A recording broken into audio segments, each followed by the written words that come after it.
Hello and welcome into the latest edition of ESPN FC. I'm Dan Thomas, joined by Ali Moreno, and look at this. What? Hello, everybody. I'm pleased to be here.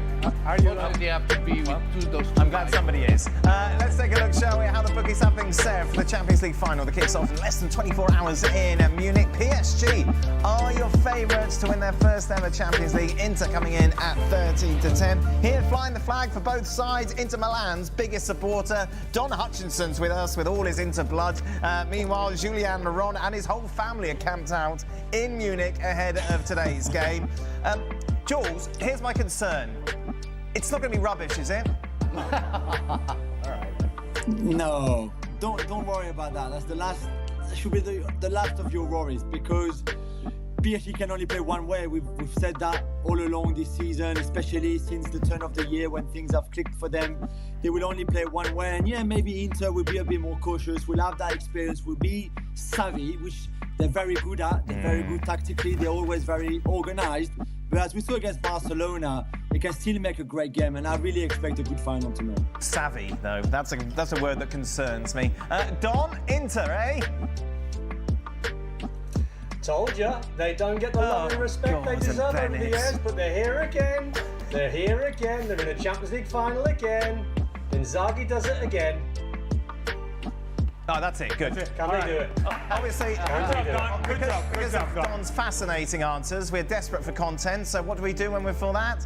It is a combined 11 from Don Hutchinson, taking a look at both squads. Have you put any PSG players in it, Don?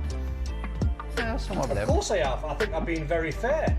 I mean, how do you try and put a combined 11 when both teams play completely different systems? So that was tricky. But listen, I think I've gone with a side that's pretty much ridiculously good, by the way. The two fullbacks, best fullbacks I think in world football. Bastoni would get in there alongside Marquinhos. I mean, try trumping those three in midfield, and then Kvaratskhelia and Dembele either side of Lautaro Martinez. So I think that's some 11, by the way. I think they've done quite well. Well done. Pat yourself on the back. Don, Jules, do you agree? I haven't seen it yet. Oh, you can't see it. Oh, you need Frank Zoom return. What Don says, it sounds pretty good to me. Yeah, I would have Lautaro and Bastoni every day, and then you can make a case for Çalhanoğlu potentially with Vitinha and somebody else in that midfield three. I love João Neves. I think he brings so much to this PSG team. So yeah, I think we're on the same page.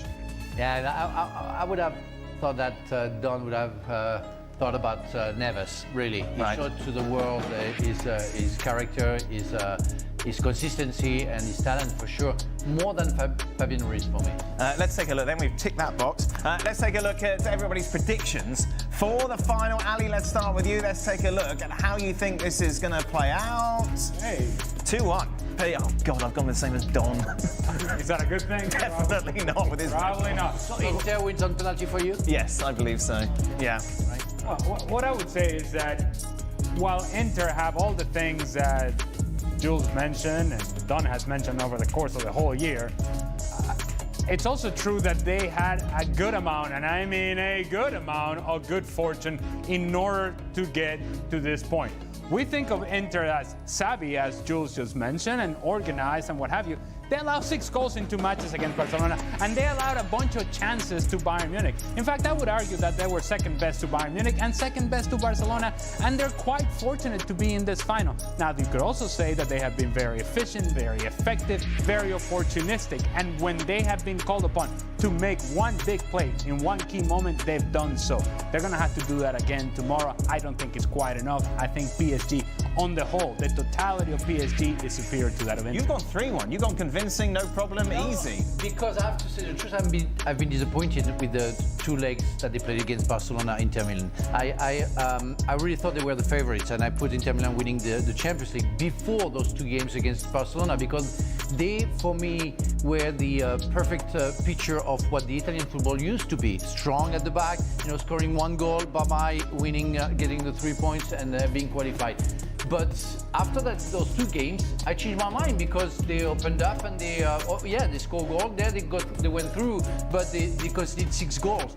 And that's not what I was expecting from them. And I think against Paris Saint-Germain and a very talented forward line, they're not gonna win that final. In English, we have an expression, liar, liar, pants on fire. Was there something similar in French? Like if someone is a liar? No, yeah, a menteur, toujours un menteur, but I think it goes with what you say. Yeah, and I think that's exactly what we can describe as Jules with his prediction. What? You don't think Inter are going to win 1-0, Jules? I do. Listen, the heart prediction very much is with Ali and Frank, and I want PSG to win. So, but as you said, half of my family is here. My kids, my brother, my cousins, my best friend, literally, it would be amazing. And I think Inter don't have the legs to go and press PSG high, and PSG will have the ball and will be able to probably dictate the tempo of the game, no problem. But Inter have two things: the experience that is so valuable when you get to a final. Let's not forget, this is a very young PSG team, the youngest in the competition, against the oldest, against the team that was there 2 years ago. This is PSG are ahead of schedule. We said that all along this season. As great as they've been in 2025, the plan was not to win it this year. It was next year, year 2, probably year 3 even of this project under Luis Enrique. And set pieces, I'm so scared of set pieces. And you know what? I can see a scenario where PSG play great. They have chances, they have the ball, they're fun. They don't take those chances. Inter's going to set piece. We lose 1-0 and I cry my eyes out. Yeah, but the thing is, what do you do, Jules, with the curse of losing the first final and winning straight after? Yeah, what happens? I don't know the record for Inter, but it's going to work for Paris Saint-Germain. As a former professional, Frank, how much of a difference does that make? That Inter only 2 years ago were in a final with the losing side. How much does that provide motivation? How much is there a bit of a hangover? Does it have any effect? I think it puts and brings more pressure to Inter's players. Right. Where we can't lose twice in a row and we have to win it. But it goes the same for Paris Saint-Germain. The last final they lost it, but that was their first final, and it's always like that. Chelsea have been through that, and so many other clubs have been through that. But I think this was the 11 that lost against Manchester City. Yeah, I think for Inter, especially for Lautaro Martinez, Barella, Bastoni, those players who are still there, they want to win. They don't want to be losers, you know, or runner-ups, if you want to be nice. But they want to win, and because of the pride, and it's got the same for Marquinhos, for example, was belonging to the team who lost the Paris Saint-Germain final. Ali, advantage or disadvantage that you were here 2 years ago? Okay, if we just take the starting 11 from Inter against Manchester City, I would say, and I would take this team, that team that lost to Manchester City, I would take them to win tomorrow against PSG. I don't think that the version of Inter that we have this season is better than that version of Inter, because defensively, that team was what we think and picture of what an Italian team should be. According to you, Frank, it's not what we have seen from Inter. Defending hasn't been an area of strength for Inter. And so I look at areas that trouble me if I'm Inter. We saw the mismatch that it was Lamine Yamal against Di Marco, for example. And it was a mismatch. And I can see a version of the same thing happening tomorrow. I can see isolation by Dembele or Dway or Kvaratskhelia, and the outside against the Inter outside players. I can also see a mismatch in the midfield, the dynamic movement of the PSG players in that midfield. If they get going, Vitinha, Neves, Fabian Ruiz, they have the legs and they have the quality on the ball to get around Çalhanoğlu, to get around Mkhitaryan, to get around Barella. So the areas that we consider of strength of Inter can be actually exposed by PSG. And again, you do the math and it doesn't add up for Inter. But the one thing that you hang on to if you're Inter is that you have experience and you have know-how. Right. And that has to be enough. If that's not enough, if it's about quality and quality of execution, I still think that PSG is a superior team. Do you agree with Ali, Don? No, I think if you go back to the Arsenal game, and I refer back to that game because it was something I'd not really seen before, when you think of potentially Inter's best two players, and Bastoni and Di Marco would come into that conversation against Arsenal, and he dropped the pair of them. He played Darmian on Bukayo Saka to stop him, and he played Jan Bissek on the left of the three, who's very physical, he's quite athletic, very, very strong, and he nullified Arsenal's left-hand side because he realised that if you stop Arsenal's left-hand side, you stop potentially probably 75% of what they do. Now, I know they've got wide players that can hurt you on either side, but Dumfries is quite capable of you know, being up down that right-hand side all night long, even if it goes into extra time. So, yes, the strength of PSG is keeping the ball in midfield. The strength is getting the ball out wide to two wingers who are very direct and pacey and technical.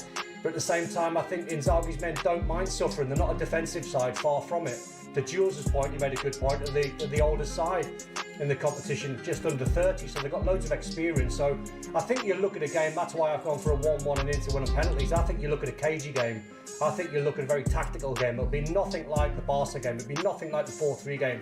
It will not be end to end. I think Inter will try and manage it. Ballon d'Or people are looking at Nations League, Jules. There are lots of things at stake for Dembélé and for the rest of the players in France, you know, and Dembélé said that on the show in France today, Sunday, sorry, where with Kylian Mbappé and Marcus Thuram, they talk a lot about the Champions League, and they say they want to get that cup. And they want to get the Ballon d'Or as well. So it's a big competition within the national team of France, and they want to reach that. But Dembélé knows this season is his season, and the consistency that he has shown so far can be paid off because of that Champions League final. If they win, if he scores one goal, yeah, as Jules said, he's going to get the Ballon d'Or, which we know that's very important in your career. But he's going to get everything that he's looking for. Jules, where's Gab? Is he on? Which bed has he got? A bigger one. He's not in this hotel. This is too posh for him. He's somewhere like... Oh, too posh for Gab. Goodness me. You've done well to leave the camp. You've done well to film near it. Don, why aren't you there? I'm just taking a few days off before I start the World Cup, so I'm looking forward to watching it on the TV. You have to speak Italian. We just spent 20 minutes, by the way. We just spent 20 minutes and no one's mentioned Lautaro Martinez. All right, go on then. No one's mentioned him, so keep an eye on him. Go on then, mention him. He's amazing. He scores in all the big... Well, he scores in the big finals, doesn't he? He scored in the Copa America final. I think the last World Cup probably wasn't his World Cup. I think Julian Alvarez sort of stole the show, but listen, I wouldn't bet against him scoring in the final for sure. I would say that Jules mentioned Lautaro Martinez. I'm just saying. If Don is paying attention, Lautaro Martinez was mentioned. Yes, indeed. You can have that. Frank, how much is this going to set a precedent for PSG going forward? Are they going to be losers of another final? Or how much does this change the narrative around them if they go and win in Munich? It's hard to say, you know. It's hard to say. As I said, lots of things at stake. Paris Saint-Germain has to win because the club, the country behind them, not only France but Qatar. I'm not talking about France. I'm talking about Qatar. They want to win. They want to win. Do France want them to win? Oh yes, most people, except Eric Dimeco, the former Marseille player. They was funny, but it's true that Marseille is the only team who won the Champions League. Yeah. But I think, overall, and Jean-Pierre Papin say that, Basile Boli say that too, and so many other players, Didier Deschamps as well, former Marseille players, they say that they want Paris Saint-Germain to win. It's overall, it's France winning, and we need another team to get the Champions League final. Now, we've heard Carlo Ancelotti speaking for the first time about Brazil since taking the role, of course, as national team manager. My Brazil will play like Real Madrid, but not like the Real Madrid this year. Brilliant. Rather like Real Madrid last year. It's the best national team in the world. That's not just my opinion. It's the 5 stars on their shirts. No other national team can match them. Now I've got the challenge of winning the 6th. I fully accept the challenge of bringing the 6th World Cup to Brazil, but to do so we need the whole country to be behind us. Gustavo Hoffmann joins us. Gustavo, I'm amazed how much coverage this has had in Brazil and really around the world. This appointment has kind of eclipsed anything that Vinicius Jr has done or Neymar this year. It's all about Ancelotti, isn't it? Yes, it is. Hello, everyone. Well, the expectation with the arrival of Carlo Ancelotti in Brazil is very, very high. So, people in Brazil are counting the days for the first match of Brazil with Carlo Ancelotti will be against Ecuador. It's a very tough match in Ecuador. So we had already the call-up of the players, no Neymar, with Vinicius Jr, the return of Casemiro. So the expectations is also to see what team will Carlo Ancelotti line up against Ecuador and then Paraguay in São Paulo. That's the main question now. He said that Brazil will play like his Real Madrid, but not the last Real Madrid, the Real Madrid from the last season.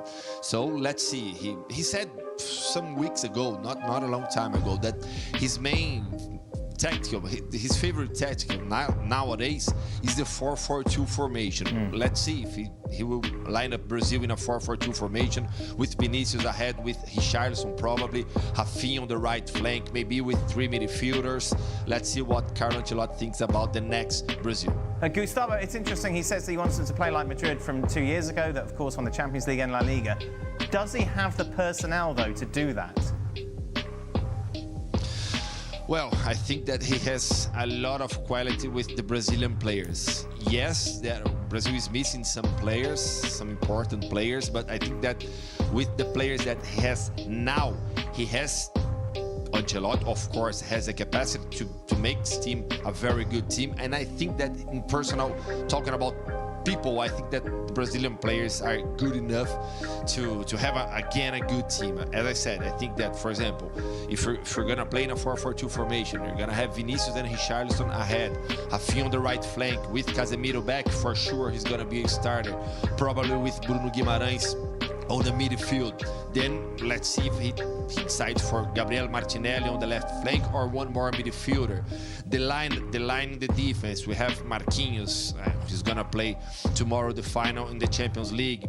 He called Alexander from Lille. He had played a very good season in France this season. So Alisson will be the goalkeeper.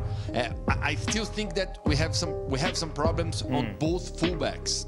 On the right, Wanderson had a good season with Monaco, and the other one is Wesley, is a very young kid from Flamengo. On the left, Alexandro, who has already been in Europe for some years, and now is playing for Flamengo, and Carlos Augusto, who's gonna also play the Champions League final tomorrow. So let's see, but I think that Brazil still has a very good squad. I don't know, Gustavo. I think you're being very optimistic. You've got Richarlison, who can't get in the Spurs team. We know how bad they've been, and Casemiro's 100 years old. Well, but Carlo Ancelotti believes a lot in Casemiro. No, I think that maybe he hasn't seen United play for a while. But I think that Casemiro, on the last weeks, he had some good performance. Of course, that we're not talking about the Casemiro from the 3 Champions League, not the Casemiro in the midfield with Toni Kroos and Luka Modric. But I think that for Carlo Ancelotti, it's very important to have someone to believe in the field, someone who's gonna send his message for all the players, you know. And Casemiro is this guy for Carlo Ancelotti. Carlo Ancelotti really has a lot of trust on him. Frank, you played in the 1998 World Cup against Brazil. None of those players you would expect in this side would get into that side, would they? No, of course not. And that's the thing, because, yeah, Ancelotti is saying Brazil is the best team in the world. Yes, in the history of football, yes, Brazil is the best team in the world. But in the past, and not the recent past. Yes, Casemiro was the best midfielder in the world, but not in the present time, in the past as well. So we are talking about the present and the future of Ancelotti and Brazilian team. So yes, of course, everybody would love to have those players in their disposals. But at the end of the day, you have to find the chemistry. That's what the former coaches didn't find with all the players that they had. They couldn't find the chemistry. They couldn't find a way to work. We're talking about 98. Aimé Jacquet found a way to find players playing like in a club. I just remind you that Cantona and Ginola, for example, weren't with us. And there was maybe a reason why they weren't. Well, you hate Ginola, so that's a no, I don't. He's still my friend. Kind of. Don't make it up. Sort of. Yeah, sort of.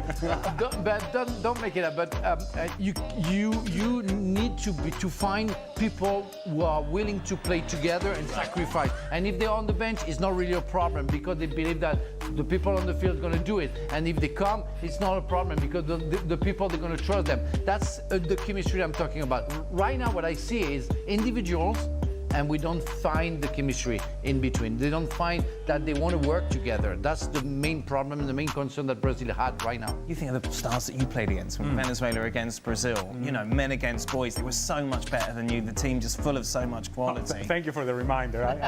I knew full well. But now Carlo Ancelotti is saying the right things, singing from the right hymn sheet, but in reality, there is such a golfing class to what we normally what we grew up with, normally associate with Brazil. No, and it's a fair point. And look, let's not forget that we're five World Cups removed from their last World Cup win in 2002. By the time we get it to 2026, it would have been 24 years since Brazil has won a World Cup. So it's been a while.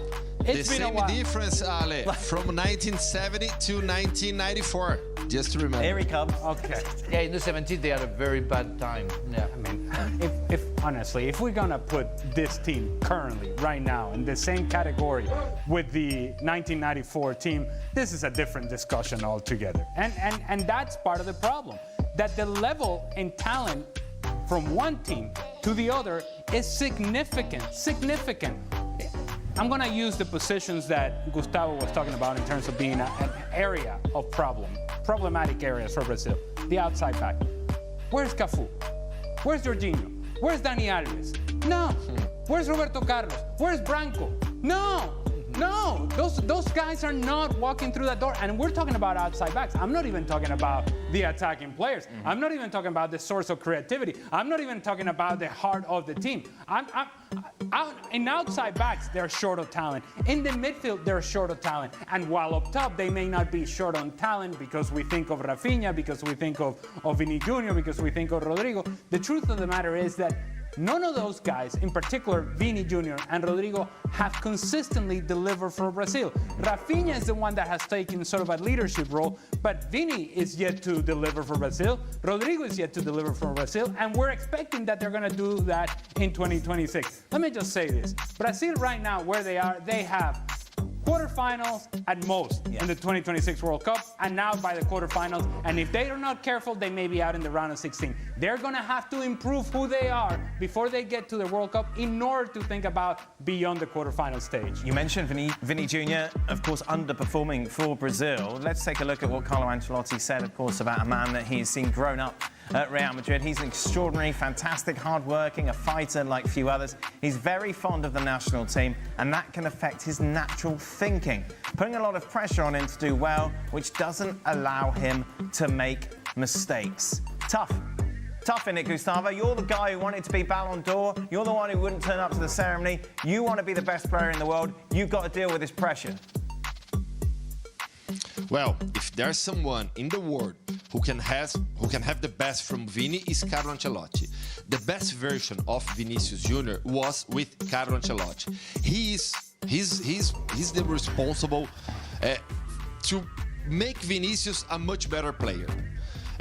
The best version of Vinicius that we saw in the 23-24 season was with Carlo Ancelotti and with the trust of Carlo Ancelotti. Carlo Ancelotti really believes him, and they have a very good relation. So I really agree with Ale on Vinicius.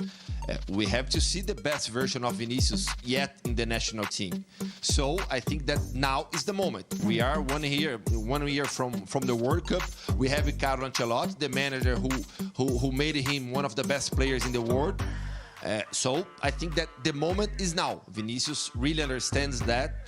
He really enjoys now to have Carlo Ancelotti besides him on the national team. So I think that this is the point now, because, for example, without Neymar, all the eyes will be on Vinicius, for sure, because he's still the main star for Brazil, despite the season of Rafinha, but Vinicius is the main star for Brazil, and with Carlo Ancelotti, everybody in Brazil now expects to see the best version of Vini. United then with the win, of course, a lot of speculation over the last couple of days about the future of Ruben Amorim. This is what United's coach had to say about it. Not Ruben Amorim, Bruno Fernandes. I think he wants to stay. He's saying no to a lot of things, but it shows that he wants to win. And I think he's really young, he's really good. He needs to be on the best league in the world. Do you think that the amount of money that Al Hilal are offering, supposedly, the club can turn that down? Yes, we can find another way to win money. Of course, I'm the manager, I'm the coach, but sometimes it's a decision of the player. But of course, I talk with him, I explain things, and I just have that feeling when I talk to someone. You have the feeling if he wants to stay. Of course, sometimes in a lot of games this season he was so frustrated, but he knows what we are doing. So the feeling that I have every time I speak with him is that he wants to continue for sure in Manchester United. But you never know. Don and Jules back with us. Jules, how real is this? Very real, very real. We know that there are negotiations happening right now between him and Al Hilal, the two clubs too. I don't think Ruben Amorim is telling the truth when he said that Manchester United can turn down £100 million for Bruno Fernandes at his age. As good as he's been for United over the last 5 years, it's a lot of money. It's the money they need. It's the money that they could have had they qualified for the Champions League, which they didn't. And if they want to rebuild this squad and rebuild their team and finally go in the right direction and progress, they need money. They need to find money somewhere. And right now, with a bit of Menu, a bit of Garnacho, but Bruno, I'm sorry, is the most valuable player asset that they have.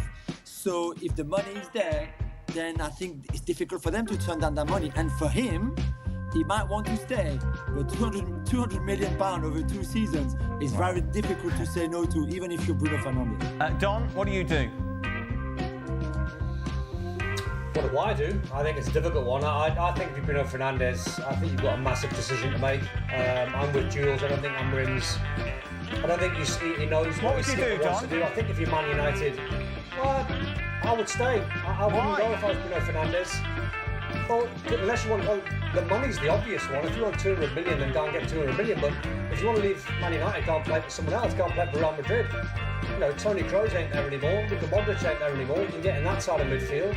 Go and play for another European side. Do you really want to go? But they don't want you, Don. They don't want you. This is your choice. Stay at Manchester United or go to Saudi. This is it. There's no other clubs. There's no other interest. This is it. Context. There's always context. No. So you would stay? Well, no, what you would do is you'd have the conversation with Ruben Amorim and say, right, who are you bringing in? But what difference does it make? You've got no Champions League football. You finished 16th, 15th last season. If you're Bruno... Well, it makes a massive difference. Why? Who are you going to bring in to Manchester United that's going to make them title contenders in the summer? There won't be title contenders. So why stay? What you do as a player, you have a conversation with the manager and you say to the manager, boss, what's the plan next season? Who are we bringing in next season? Otherwise, Don, if you don't convince me, I don't understand. I understand. I'm telling you from a player's point of view. I'm telling you from a player's point of view. I understand. You're not listening. Yeah, no, I am listening. And you're saying that Ruben Amorim is suddenly going to produce this magical list of players that is going to make you want to stay at Manchester United. I never said magical list of players. Well, then I never said magical list of players. Who are you bringing in that's going to make you that much better? You can bring in Gyökeres, you can bring in other players. Garnacho's been linked with Napoli for £50 million. Jules just mentioned Kobe Manu. You could sell him for whatever the fee might be, 20, 30, 40, whatever the numbers might be. You might be able to get something back on Rasmus Højlund. There's players out there that can make Man United better. They can't be any worse. So from a player's point of view, if you ask me the question, what does Bruno Fernandes do? The first thing he does, he knocks on the manager's door and he says to the manager, what's the plan next season? Boss, what are we doing? The boss says, we've got no funds, we've got no Champions League football, we ain't got anything, we can't do anything, you've got to stay with us. Then you go and have the conversation with Al Hilal and you probably make the move. But your first priority is having the conversation with your boss to find out what's going to be happening in the summer regarding transfers in. The problem is, if I have a conversation with Amorim and I'm Bruno Fernandes, and he can say whatever he wants, we'll know that he will need like 5-6 players, not only 1 or 2. And if you get rid of Garnacho, especially Manu, who I highly rank because I think before he got his injury, it was very good.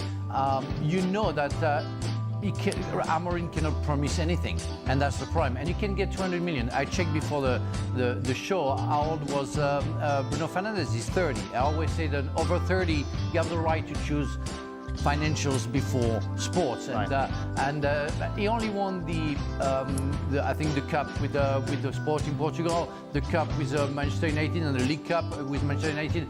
But he has the right to think about money. 200 million is huge, and you can secure the future of even your kids or grandkids, and so many other generations.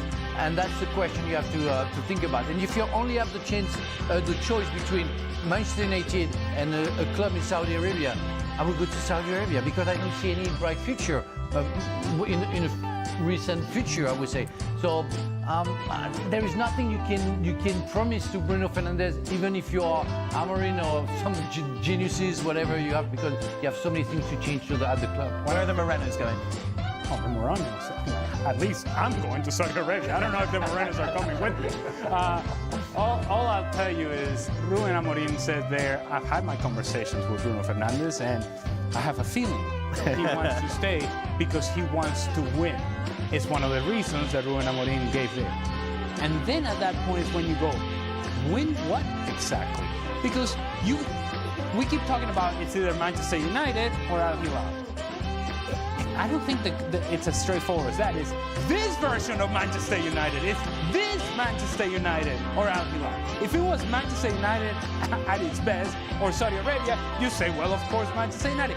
But this version of Manchester United is the one that says, I don't think we can get that much better as quickly as I need this team to get better if I'm Bruno Fernandes. And so therefore, I'm thinking, even if we improve, even if we really, really improve, what is the best that we can hope for? Europa League, maybe? Maybe, perhaps? Yeah. I just don't see that the leaps and bounds of the improvement for Manchester United are going to happen naturally over the course of the next season or two. And so therefore, if I'm Bruno Fernandes, and if I'm the Morenos, Saudi Arabia, here we come, baby. Don, would you like the last word on this price shout? No. I'll take Ali's point, but I would stay if the players get bought in. Oh, you're very stubborn. Yeah. Don, he said 100 million doesn't matter to Manchester United. They've sacked half their staff force. They've stopped feeding them because they haven't got the money.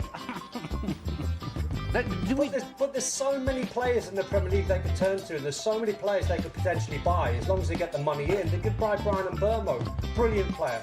They could buy Morgan Gibbs-White, brilliant player. So Man United are not going to be winning titles tomorrow. I don't think anyone's naive enough to sit here and say, right, the conversation with Ruben Amorim says we're bringing 3 players in. That's it, boys, we're challenging for the league. No one's naive enough to think that, but from a player's point of view, all I'm saying is, before you make that jump to Al Hilal, you'd have the conversation with Ruben Amorim and find out what the plan is, if there is one. Jules, your face has made me smile through this segment, must be said. No, because there's a lot of good things being said. I just think, if you just put yourself into Bruno's shoes, he loves the club, great. He's been, I think, a great servant to the club, and we can mention sometimes him missing in big games. I get that, but it's been 5 years of suffering. Yeah. I know there's a League Cup and an FA Cup in there, but he suffered. When you are a top player, when you're in your best years, because this is his best years. He's not 22 anymore. This is his best year, and then you finish 15th. You lose the Europa League final where you don't play well. Your team is dreadful. You've got this new manager who you really like. He's your compatriot, and yet he's worse than the guy that you had before that you didn't like. So it's difficult, and I think this offer is on the table, and he's surely thinking, come on now, I probably have earned the right to not just earn all that money, but also just enjoy a little bit of my football, which he hasn't done really at United, let's be honest. One man who's definitely on the move, and sooner maybe than we expected, Trent Alexander-Arnold, was officially presented as a Real Madrid player today. Jules, am I right in thinking they got him early because they want him at the Club World Cup? Yeah, he will be there. They had to pay a little fee to Liverpool because his contract obviously expired on June 30th. So there's a month there, and for a month between two clubs like that, you just settle on a bit of money. Nothing too big, nothing that Real Madrid could not pay for Trent to arrive a little bit earlier and start getting used to the team and to Xabi Alonso, and then be ready to be on the plane to the US. That's crazy. I don't understand it. I mean, I think the players needs to freshen up a little bit, get a rest. You just won the Premier League. I mean, what's the point to play that Club World Cup? I mean, that everybody agrees that nobody cares. Well, Real Madrid care. Yeah, supposedly. But do you think with Trent Alexander-Arnold they're going to make the difference? Really? Look what they got at the moment. Okay, so that would be surprising, but whatever, And I don't understand. I would be Trent. I would say, you know what? I would say to my agent, talk. I want to rest and I want to prepare. I have a pre-season ready to work hard for the club that I just signed. But you jump into something where we all know that the dressing room is not good right now because they didn't win anything, and you're still living on the season you just finished. It's not the new season. You don't erase anything. So I'm not sure it's a good thing for Trent. For the club maybe, but for Trent I'm not sure. Yeah. Well, if nothing else, Real Madrid have been consistent with their approach to this competition. They are sacrificing essentially the start of the season for Jude Bellingham because of the shoulder surgery, and now they're doubling down and tripling down and saying, well, we're bringing Xabi Alonso in, and here comes Trent Alexander-Arnold. And so now this tournament becomes, even though it may be insignificant to others, it becomes a must-win for Real Madrid. Why are you making all these decisions? Why are you paying this money if it's not to win this competition? I don't know what Real Madrid achieved by winning the Club World Cup, but apparently it sets them up for success for the future. All I would say is that it seems like they're chasing this for no reason whatsoever, other than maybe about the money. Yeah, lots of money, of course. About the money, and that seems to be what drives everything. Don? Well, it is about the money, and if they bring in £120 million, I mean, it'll certainly help them going forward. I think for Trent, I disagree a little bit with the boys. I think he's only been back from injury a couple of weeks, so yes, he's had a long, hard season, but he'll be pretty fresh. He can use the Club World Cup as a sort of a springboard to get to know his players. Very, very short term, trying to pick up a little bit of language before a very busy and hectic season. So potentially, if he goes into that and plays well and finds the system and gets used to the manager and play a few games along the way and try and get to a final, potentially win it, I think it might help them come the start of the season. The problem is it doesn't make sense because they are seeking for the money while they're ready to spend 10 million. No, and the prestige of being the first ever winners of the Club World Cup. It does. I can see your eyes laughing. It's just you're talking and you're laughing at the same time. This is what Real Madrid want. Yeah. They want money. They want the money, but they're ready to spend 10 But million. imagine Xabi Alonso comes in and wins his first trophy within a month. What a statement that is. Okay. That changes the whole narrative around Real Madrid. It's quite something. Can I just say that Don made the point there that Trent Alexander can pick up the language while they're playing the Club World Cup, right? How long did it take you to pick up the Spanish language? I did not pick up the language in 5 years, and I feel... Oh, what happened? you missed out on the Club World Cup, Given the that's history it. of English players as well at Real Madrid, Michael Owen can speak anything. Jude can because of... Macca's not bad. Yeah. Michael Owen. Yeah. Jonathan Woodgate was eating fish finger sandwiches for lunch. That's where we're at with John. Meanwhile, a couple of deals that have been done. Frimpong then coming in to Liverpool. Of course, a lot of excitement around him. He will be bolstered to the Premier League winning squad. And also, Florian Wirtz, suggestions there has been an official offer now of 130 million. For the German international. That, of course, would be a club record. To keep up to date with all of those transfers, be sure to check out Transfer Talk over on ESPN.com. A busy summer ahead indeed.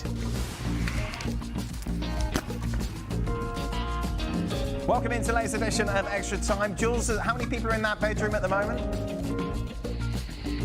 Only me and the two boys. Okay, so 3 boys. It's a big room. It's a big... Oh, darling. Okay, well, that's all right. Frank wanted to know how old you were.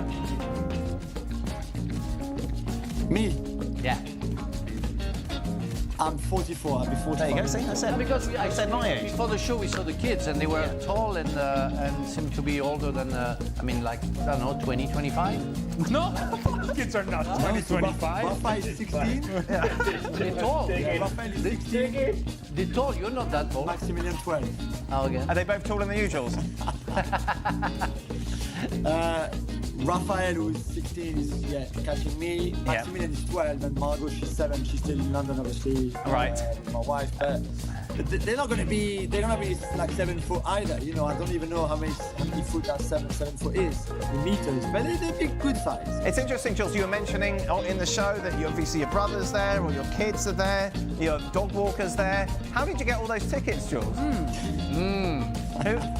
have you been I know a talking lot of people down. Wow. And he predicted that Paris Saint-Germain will lose. Yeah.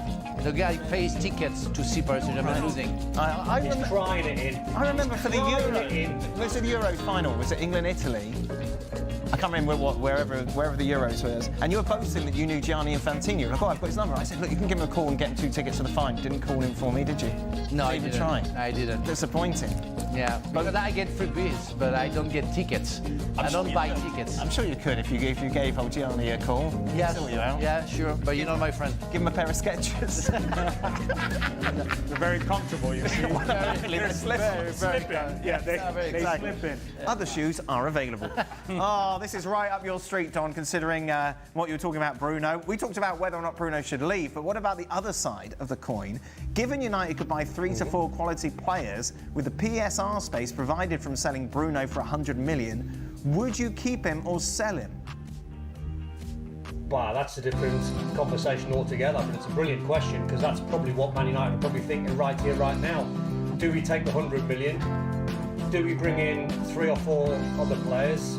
Maybe it's a little bit like when Coutinho left Liverpool, but it's massively different in terms of the players that they brought in, and Alisson and Van Dijk. I mean, Man United are not bringing that calibre of player in, but I mentioned Brian and Wormo. Don, you were telling me during the show that they could bring in the sort of calibre of player that puts them back up the table. Now you're saying they can't bring any calibre of player in.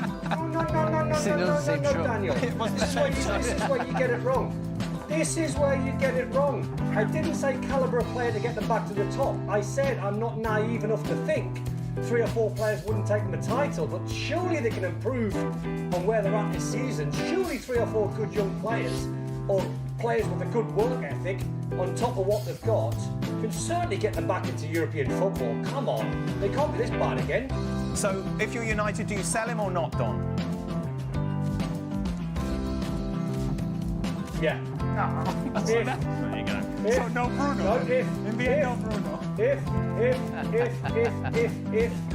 they spend it wisely and they bring in really good players, they bring in 3 or 4 really good players. You've got 25. Yes. Liverpool are going to spend 130 million on Florian Wirtz. Yeah. What are you going to get for 30 million?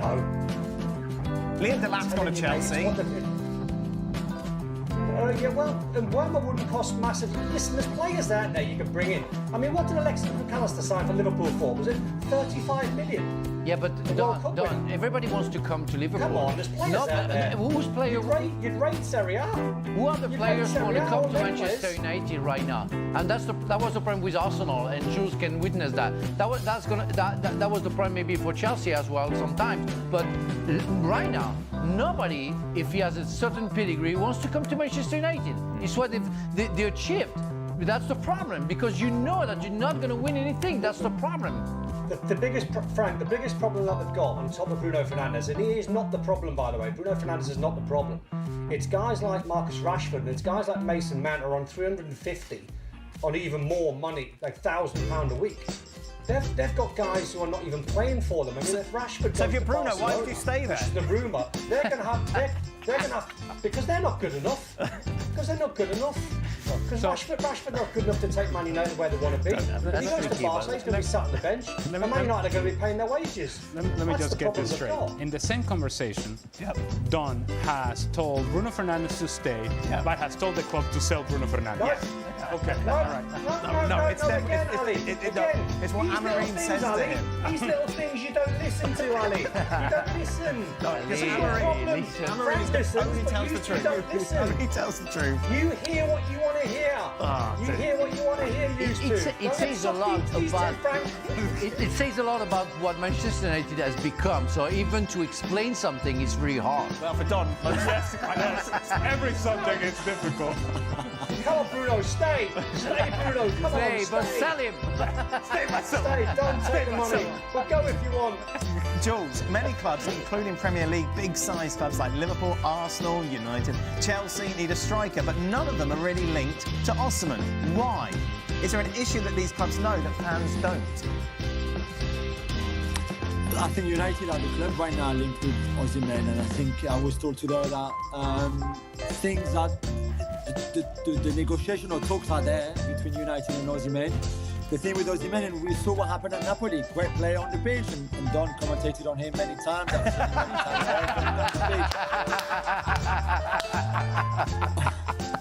Saudi Jules. Saudi Jules is the rumour. Saudi Jules is the rumour for Osimhen. Off the pitch is more difficult with Osimhen. Right. There's a lot of things that are difficult with Osimhen. Like what, Jules? Yeah. And that.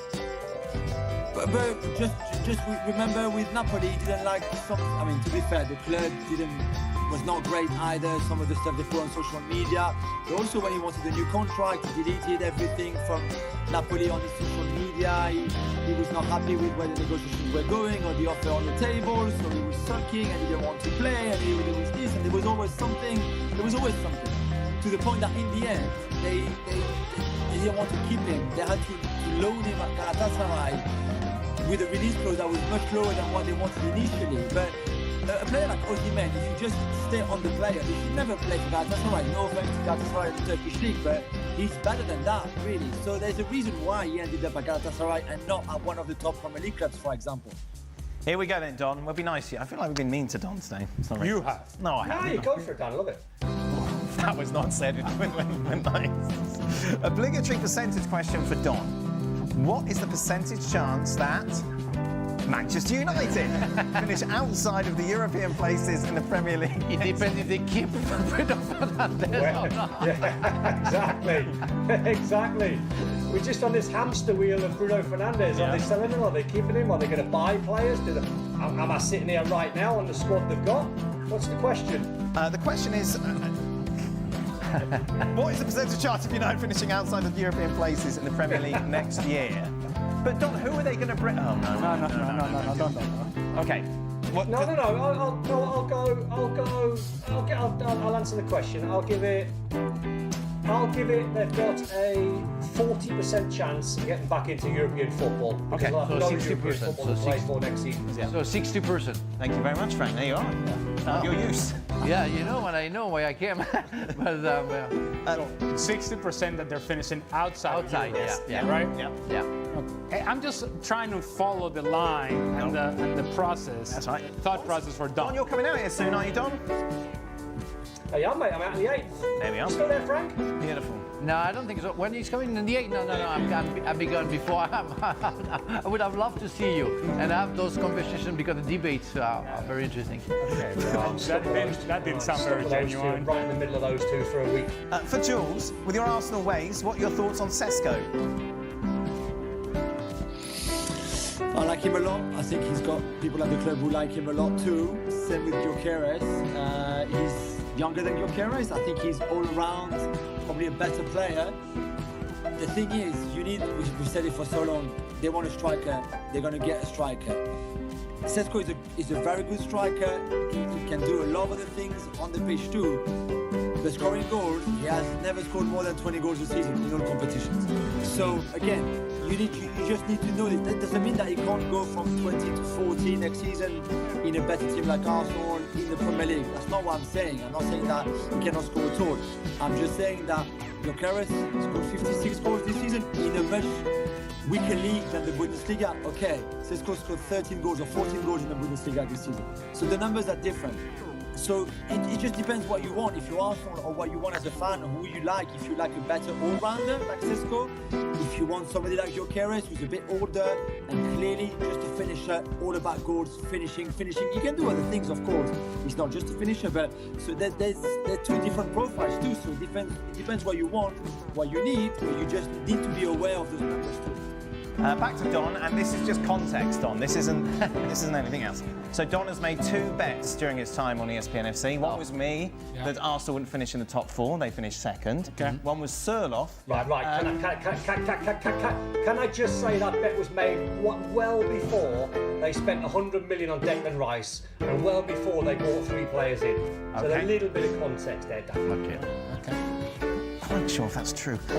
And meanwhile, Alexander Surloff wouldn't get 10 La Liga goals. I believe he had 20 in the end.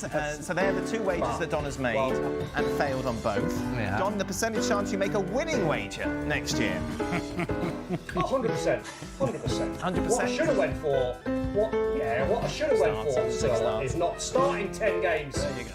Well, I think he did. Starting about 4 games and scored 50 goals. Who did he put winning the Premier League? Because I remember he played for Liverpool. Oh, and what did you put? Who was going to win that? I think I was right. I put Liverpool. There we go. Yeah, so I won, and I can understand that the former Liverpool player. couldn't be clear enough. Stop being mean to Don. We'll get Okay, into trouble. true. I love you, Don. Well, you're digging in me now, Frank, are you? You're getting sucked into because I these two, love Frank. you. Because I love you, you know that. Why so much hate on Chelsea, Frank? What happened? For winning the Conference League. Betis was tougher competition than the team Spurs played in Europa. Also qualified for Champions League. How much more can anybody want for them to be satisfied? I don't, well, if it's, the question was for me, I don't hate Chelsea. I think I love Chelsea more than any other club, but you have to be fair. In order, like everybody who I saw on social networks, everybody's happy that the Chelsea is the club who won all the cups. And as I said in the show, in order to win the Conference League Cup, you need to have a bad season the season before. That's what it is. And when you're a big club like Chelsea, you shouldn't be in the Conference League. So you shouldn't brag by winning the Conference League. You did it, well done, good job, another cup, that's fine. But that's not what you are. You want to expect and you want to challenge. And after, yes, it's good that they finished fourth and got the Champions League. But I'm still cautious about Chelsea because we don't know where we go next season. With the trading business that they have, we don't know where we go. So yes, Mr. Maresca bragged a little bit after, and we talked about it, and even lied, saying that he had no doubts. I think like everybody else, and even the biggest fan of the biggest fan at Chelsea, they had doubts in December, January, because they started to lose every game. But good for them, and let's see what's going on next season. Let's see what they're going to bring, because they need to bring some experienced players, and as long as they don't do that, they're going to suffer, and we won't know where they're going to go. Final question, Don. How crazy is that Liverpool won the league but is adding Frimpong, Vert and possibly Kirkes to the team? What is the percentage chance that they run away with the league again next season? Yeah, there's no chance they're going to run away with the league. I mean, that's just not going to happen. But I mean, Sir Alex Ferguson always said strength and wide at the top, which is exactly what they're trying to do.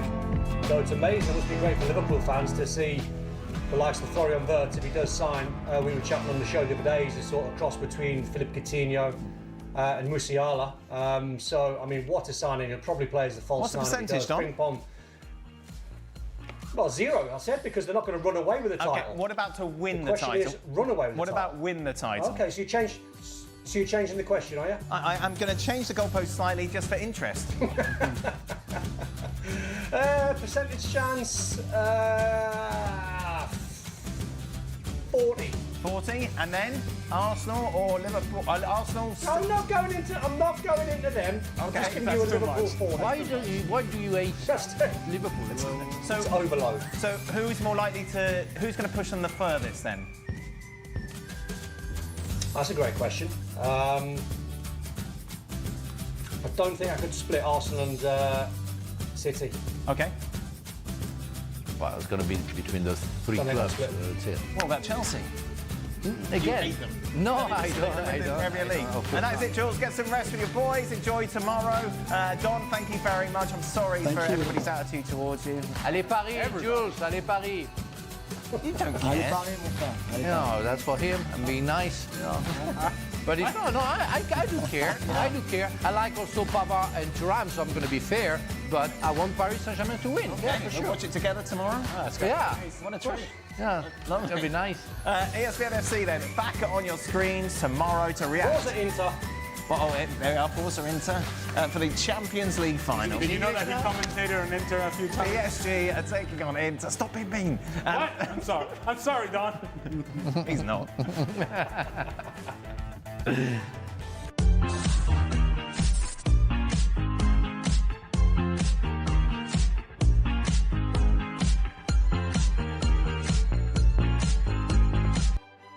That's another thing, Mina, that like destiny, and I'm holding on. You know, Spurs not winning a European trophy for 41 years. Newcastle, no trophy for 71. Crystal Palace, no trophy for 120 years. All of that. If only you know, all Real of Betis did it for you. If only I Betis know, did I it. wish Betis, I would have added, I had Betis on my list. Hello and welcome to the EuroLeagues. I'm Conor McNamara. Now, I know, I get it, nothing worse than when you tune in for your favourite show and the regular presenter isn't on. But you see, this is the price of success, because the recently award-winning Steve Crossman is currently winging his way to Munich for the Champions League final. I'm not going to say that success has gone to his head, but basically he only gets out of bed now for the major events, and mere preview shows like this are far below his status these days. He's basically Scott McTominay us. You know, he's gone off, he's doing great things elsewhere, but fear not, because the rest of the gang are still here. A big Champions League final week. Hello to Christophe Terreur. Hello, Chris. Hello. And this is maybe going to be the weekend that Italy gets another European crown. So great to have Mina Rizuki with us. Hi, Mina. Hi. Don't say that to your Juventus fan. I know, but come on, It's Italian Inter, it's national Inter. pride surely is sure. You're into the only team that win the European Cup these days from Italy, right? My God, they talk about daggers here. Yes, we Juventus only know how to reach the finals. They don't know how to win them. So let's see if Inter can do It's it. the last step. And already in Munich, you can smell the Bavarian food from here, the scent of the Schweinbraten, the Weisswurst seeping down the airwaves. It's a big week for the hardest working man in show business. Julian Loren, how is it out there, Julian? Hello, mate. Hi, everyone. It's great here. To be fair, we arrived last night. The children are with me as well, so it's very exciting. Lawrence household before the final, you know, and we just have our fingers crossed, our toes crossed that PSG are going to win it on Saturday night. All right, well, on this week's show, we're going to take you around all the big stories across European football. Of course, Conte's future in Naples, the new winners in the Belgian Pro League, which actually could be good news for Hearts fans, and more of that in a moment. And we will discuss Erik ten Hag, a new job, and much to discuss there. But for this week, there's only one place to start, because Saturday night, the Champions League final between Paris Saint-Germain and Inter in Munich. And it's going to be a big week. I think this is one of those finals where a lot of people will feel they're kind of happy no matter which team wins. There isn't really a goodie and a baddie here. We know where your allegiance lies, Jules. How are you feeling in the build-up to this final? I'm a bit stressed, to be fair. I think I would have rather PSG play Barcelona in the final, simply because it would have been a very open game of two teams that play similar football. With Inter, they have the experience. They're so good tactically. They have a great manager in Inzaghi. We said it before with Mina, how underrated he is, really, which is hard to understand. And I just think you could see easily a scenario where Inter, who are so good on set pieces, which is probably PSG's biggest weakness, score a goal on set piece. They win 1-0 because they kill the tempo of the game and they know exactly how to stifle PSG's attacking flair and all of that, and we get this very tactical final that is maybe not the most entertaining, and yet in the end is the team with the bigger savoir-faire of those kind of moments and experience that winning. And my young PSG team, full of energy, maybe a bit naive, will come short a little bit. That's my fear. Christophe, first managerial meeting of Luis Enrique and Simone Inzaghi, and incredibly, first ever competitive meeting of PSG and Inter. It seems bizarre they've never met before, two huge European clubs. But definitely, don't say big European club and PSG in the same sentence, because a lot of people would disagree with that, because they've only been recently a decent team in Europe, to be fair. So Jules won't agree with that, I think. But it's strange with the Champions League model that they've never met, to be fair, with all those same fixtures every year again, and that you've never had Inter PSG, to be fair. But yeah, I like everybody, I'm looking forward to that battle between Simone Inzaghi and Luis Enrique. Yeah, I even like Guillaume, I'm a bit in love with Luis Enrique, because not only because Guillaume once mentioned that he was listening to this pod, but because he's, like, in a brilliant way, very irritating for his players. I saw a documentary that he did behind the scenes last season, and you wonder if you want to work under a boss like him. He's so obsessed, and he can be so hard with his player. The way he treated Mbappe, for instance, last season too, that was in the documentary. The way he sees football, the way he sees life. He's so obsessed to get the maximum out of everything, out of himself too, and he loves it that people basically hate him. He says people have to hate me. I don't mind what they say about him. People must not like me. So I like the man in his irritating way. So really looking forward to what he gets, and it might be his second Champions League win. After he won it with Barcelona. So yeah, he's an intriguing character, and that documentary that you was on Spanish TV was gives an incredible insight in the manager. And I think Jules might have lots of stories about him personally, because he's basically the boss at PSG. Before, the players used to be the boss, like Neymar, Messi, and co. And now you see that the manager sets the way, and that's the big change, I think, at PSG. Yeah, you're right, Chris. This is exactly that. It's a club that used to be run by players, but even before the Qataris took over, even in the 90s, it was the same case. Even in the 80s, it was very similar. And I think you can win like that. I think teams have won like that with the players being in charge almost and knowing exactly what they had to do and having that kind of mentality within the dressing room. That works. But it also works more, I think, when the manager is in charge and the players do what the manager says and not the other way around. And I think that was the problem before. That is not there anymore. And this is a team that finally plays as a team where everybody attacks together, everybody defends together, which is probably why this team is so more likable for a lot of people, the way they play, but also that mentality, the energy, the intensity that they play with.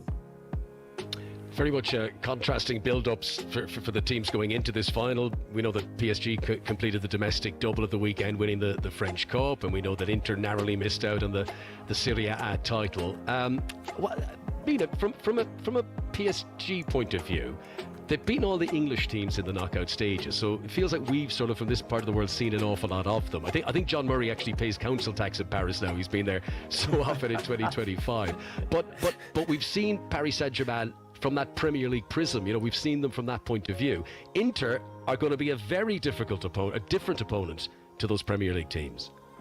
Yeah, it's exactly what Joel said. They are tactically savvy. I do enjoy that Guillaume likes his propaganda of, the dying football of Inter, the solid defenses and those transitions are dying. And we've got to embrace this modern football that only Luis Enrique and anyone who follows Pep does. And I feel comfortable saying that because he's not here to argue back with me, but it's not dying football. I'm just going to put that out there. But I think this is what's interesting about Inter is that they can play multiple ways. And one of the things is that they don't have the width. That's what I mean, they have it with Di Marco and Dumfries, and we've seen what they can do. But I think Kvaratskhelia and Dembélé are especially interesting on the wings and what they can do. But Inter can play, they're a chameleon. They can play many different ways. They are so comfortable in holding possession, in counter-attacking, in defending, in attacking. I think this is such a complex side because you've even got centre-backs that can assist and score goals. So this is one of those teams that it's difficult to really overcome them. And even though they're old and they keep mentioning time and time again that they've played 19 more games than the likes of Napoli this season, and they are somewhat running on empty at the moment, that when it came to Barcelona and they had to find that winning goal, they found that goal to equalize and then managed to get another one to win the game.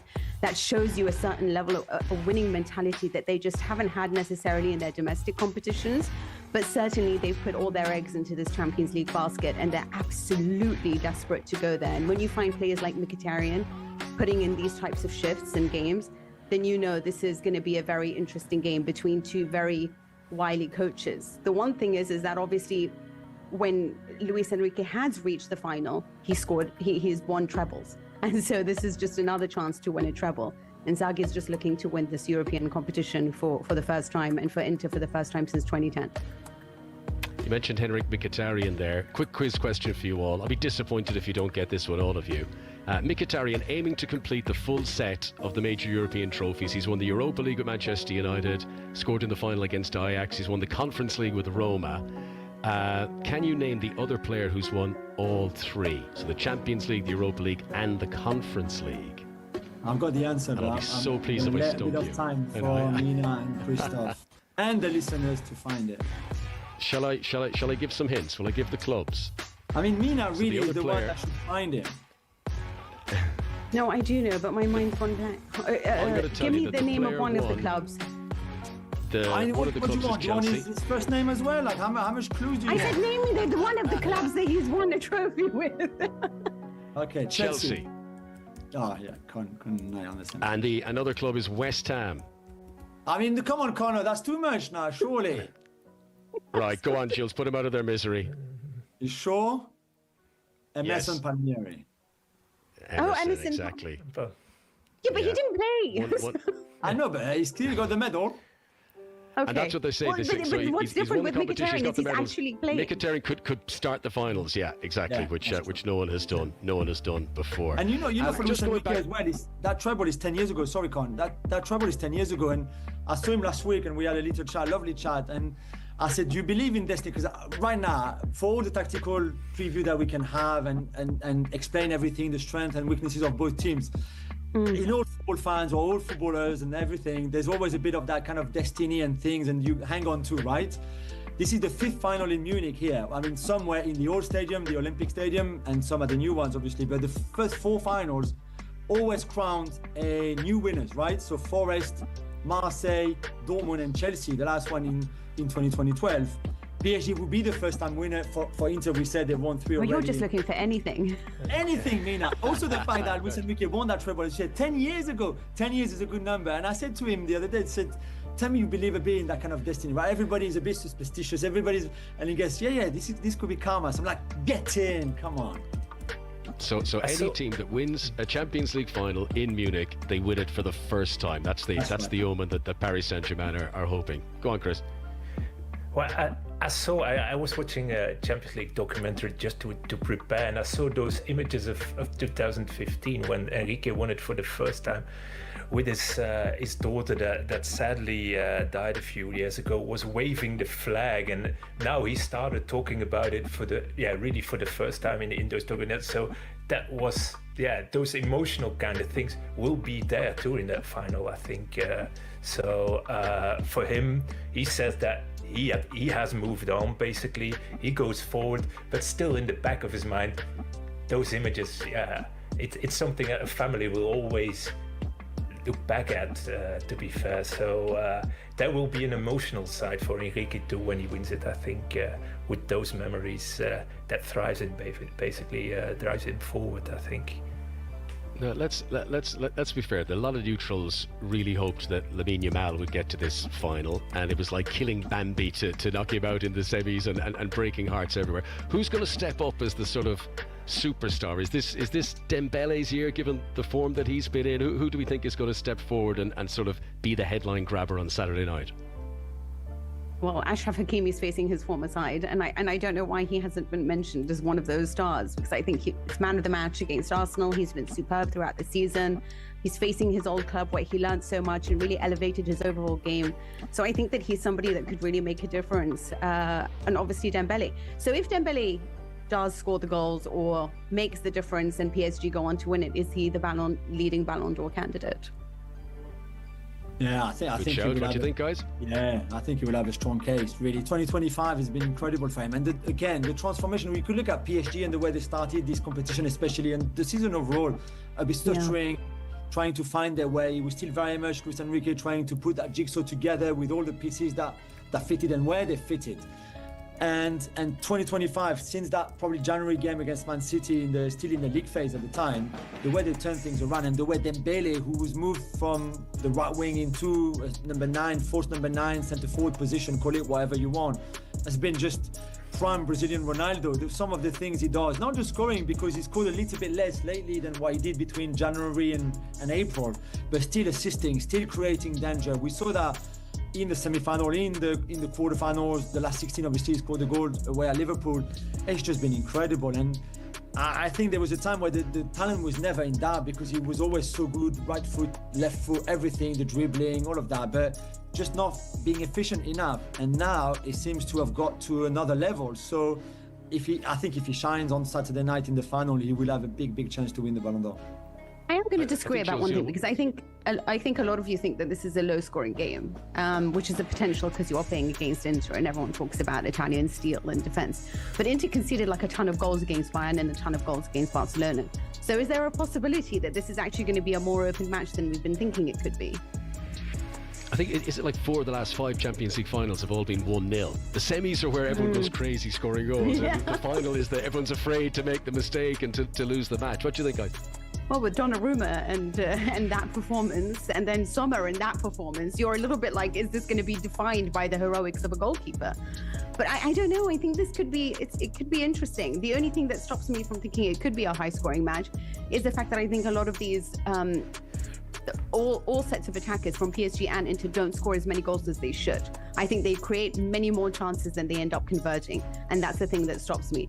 So of course Jules would have preferred to face Barcelona because they actually don't know how to defend at all. But at least with Inter, it's going to be that much more difficult. I've become a cynic towards Champions League finals, where you always have that excitement just before, and then you get a dull game where teams are freezing basically and not playing their best football, and you always have like a heroic goalkeeper performance, to be fair. So yeah, let's see. I'm just going to write this down, Christoph. So we're going to use this for the 5 Live trail. Dull game. That's the way to sell it.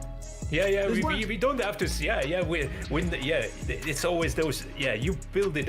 It's like, yeah, we have to build it up. We have to make people excited about it. But yeah, once you're there, you always have that feeling that, yeah, should have done something else, to be fair. So it's not always the best games, but yeah, we will hopefully have a different. This year it will be different. Let's use that as the line. This is reverse psychology to make it a brilliant final. There's 2 times, Con, that PSG have struggled a bit in the Champions League this season, but overall, even in the league and stuff, was the second half at Villa Park, where Villa were 2 goals down. I think they were 4-1 on aggregate or 5-1 on aggregate. They just had nothing to fear anymore. So they went at it. They were super aggressive in that second half. Unai Emery put a very physical, strong midfield that got into PSG's face, in Vitinha's face, in João Neves, especially in that midfield, and PSG struggled and didn't know how to adapt really. And then it's the first 20 minutes against Arsenal in the second leg, semi-final second leg in Paris at the Parc des Princes, where Arsenal were again so aggressive, pressed them super high, and PSG struggled a little bit to build up from the back like they usually do and get the ball out.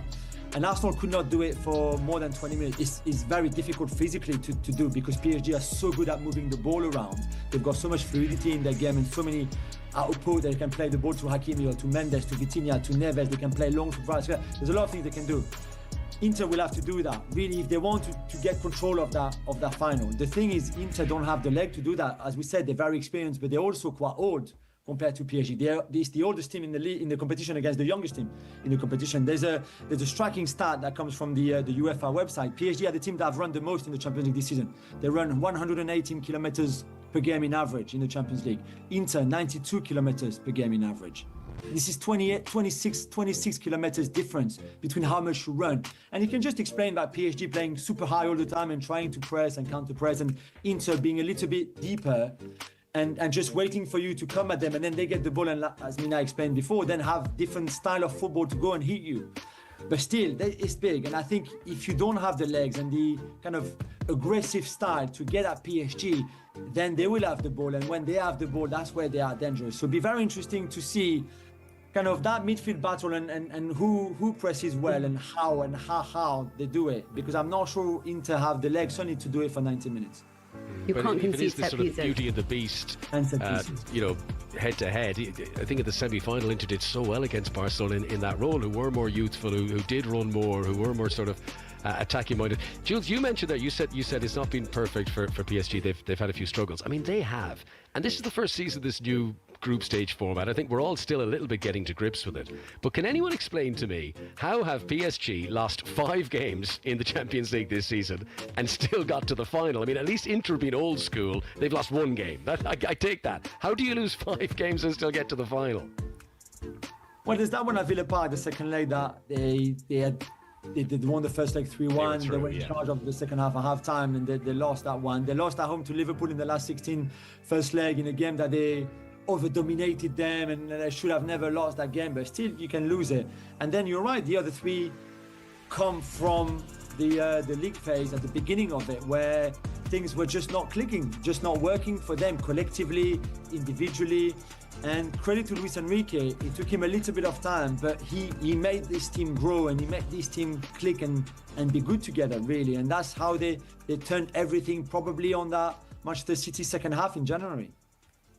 I think this is what's so brilliant about this style of competition, the way that it's changed a bit, is that it does give you that leeway to sort of start off badly, because I think that the mark of a good team is not one necessarily that starts the season well, but that comes into the business end at the top level and has really built something as the seasons progressed. If you look at Barcelona, when they did win the treble under Luis Enrique, there was a lot of criticism for the coach in the beginning about the fact that he kept rotating the squad and experimenting with different players to try to find the right team that would then go on and have a plan B as well as a plan A. And the plan B was that they were more of a counter-attacking threat than just a team that knew how to possess the ball and play horizontally. And I think that's what made the difference. You see a lot of the times with Real Madrid, they've gone on to win the competition, even when they have started badly in many of their group matches. They've lost sometimes to really odd opposition that you would never imagine it. But actually the business end is when their fitness kicks in, when their conditioning is at top level, and they go on to win finals. And I almost like the story of how it's been. Obviously, Inter is more consistent. They've been together for many years. This is their La Chance Saloon. But for PSG, it really is the beginning of this project that's coming together, and that's come together much faster than I think any of us ever expected. I think that sort of battle hardness at the end of the season is an interesting one. We know how dominant PSG have been domestically over the years. Sometimes when they get to this latter stage of the campaign, it's been a while since they've had to really pull up trees. And maybe having that French Cup final, which I know was comfortable for them, but at least it was a final in the build-up to this, might help them a bit, maybe more than the previous generations, the big superstar names and Neymar, etc., who maybe were taking it easy for a few weeks before they would come to these serious knockout games. Is that a realistic factor? Yeah, I think so. And again, when I stood with Enrique last week, he's usually managers and players as well say, oh, it's a game at a time, right? So you just focus on the next one. But even last week, he said already, or the week before, he said they still had one league game to be played and the French Cup final. But he said, I'm already watching Inter Milan. And he was not taking for granted the last game in the league and the one in the cup final, but he was already looking at Inter because they knew that this was the big one. They could have lost the title and lost the French Cup final. As long as they're winning that Champions League final, this beats everything. This is the holy grail for the club. They've been waiting for it forever. That's another thing, Mina, that like destiny, and I'm holding on. Spurs not winning a European trophy for 41 years. Newcastle, no trophy for 71. Crystal Palace, no trophy for 120 years. All of that. If only Real Betis did it for you. If only Betis did it. I wish Betis, I would have added, I had Betis on my list. But yeah, I think Conor, you're right. And also fitness-wise, I think it's important. We said it's experience and kind of all the legs against youth and energy. But the fact that Inter had to fight hard until even last Friday to see if they could win the title or not, there was a possibility of a league playoff for them and Napoli to win the title.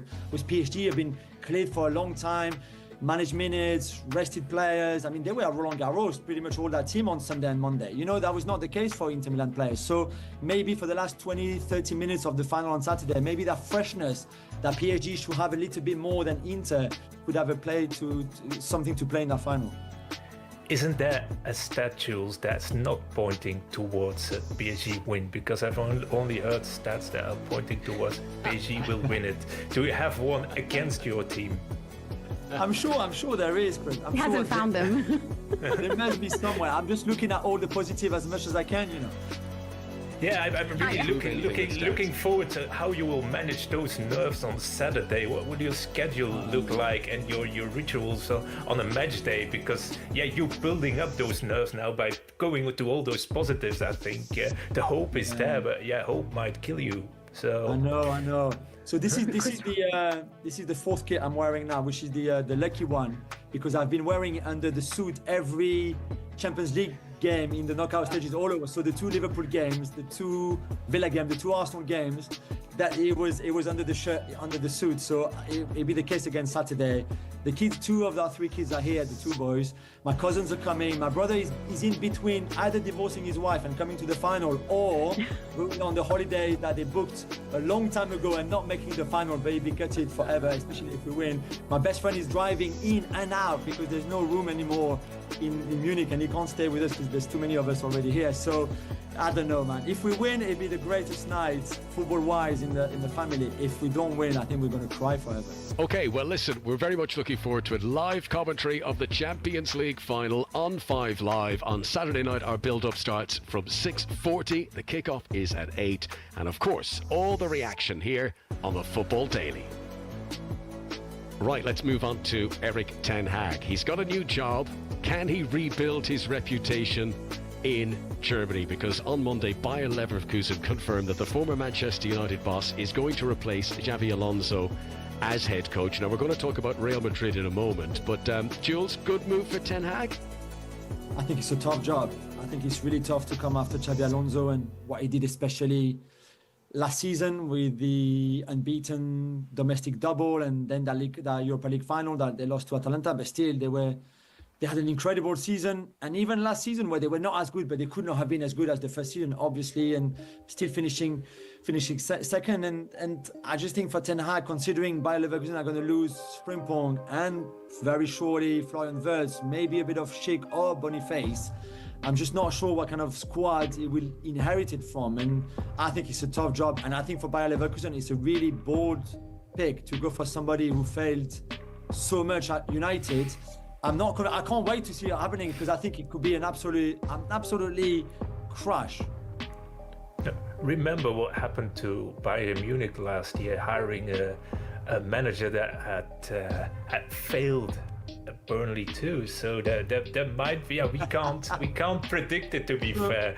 But yeah, anyway, it's going to be a hard job, rebuilding job, to be fair, because they will lose at least, I think, 3-4 of their best players. So, but anyway, there won't be a lot of pressure on him to perform. Maybe from the inside, yes, but from the outside, all the focus in Germany is usually on Bayern Munich media-wise, just like Manchester United, to be fair. So he will have less pressure, less questions at press conferences, whatever. He won't even have the pressure that he had at Ajax, for instance. Still, Holland's Manchester United also big pressure on it. So, he might suit well over there, but it's going to be a tough job, I think. It feels to me that the fact that Ruben Amorim has struggled at Manchester United too, that just for me, Ten Hag's stock price goes up.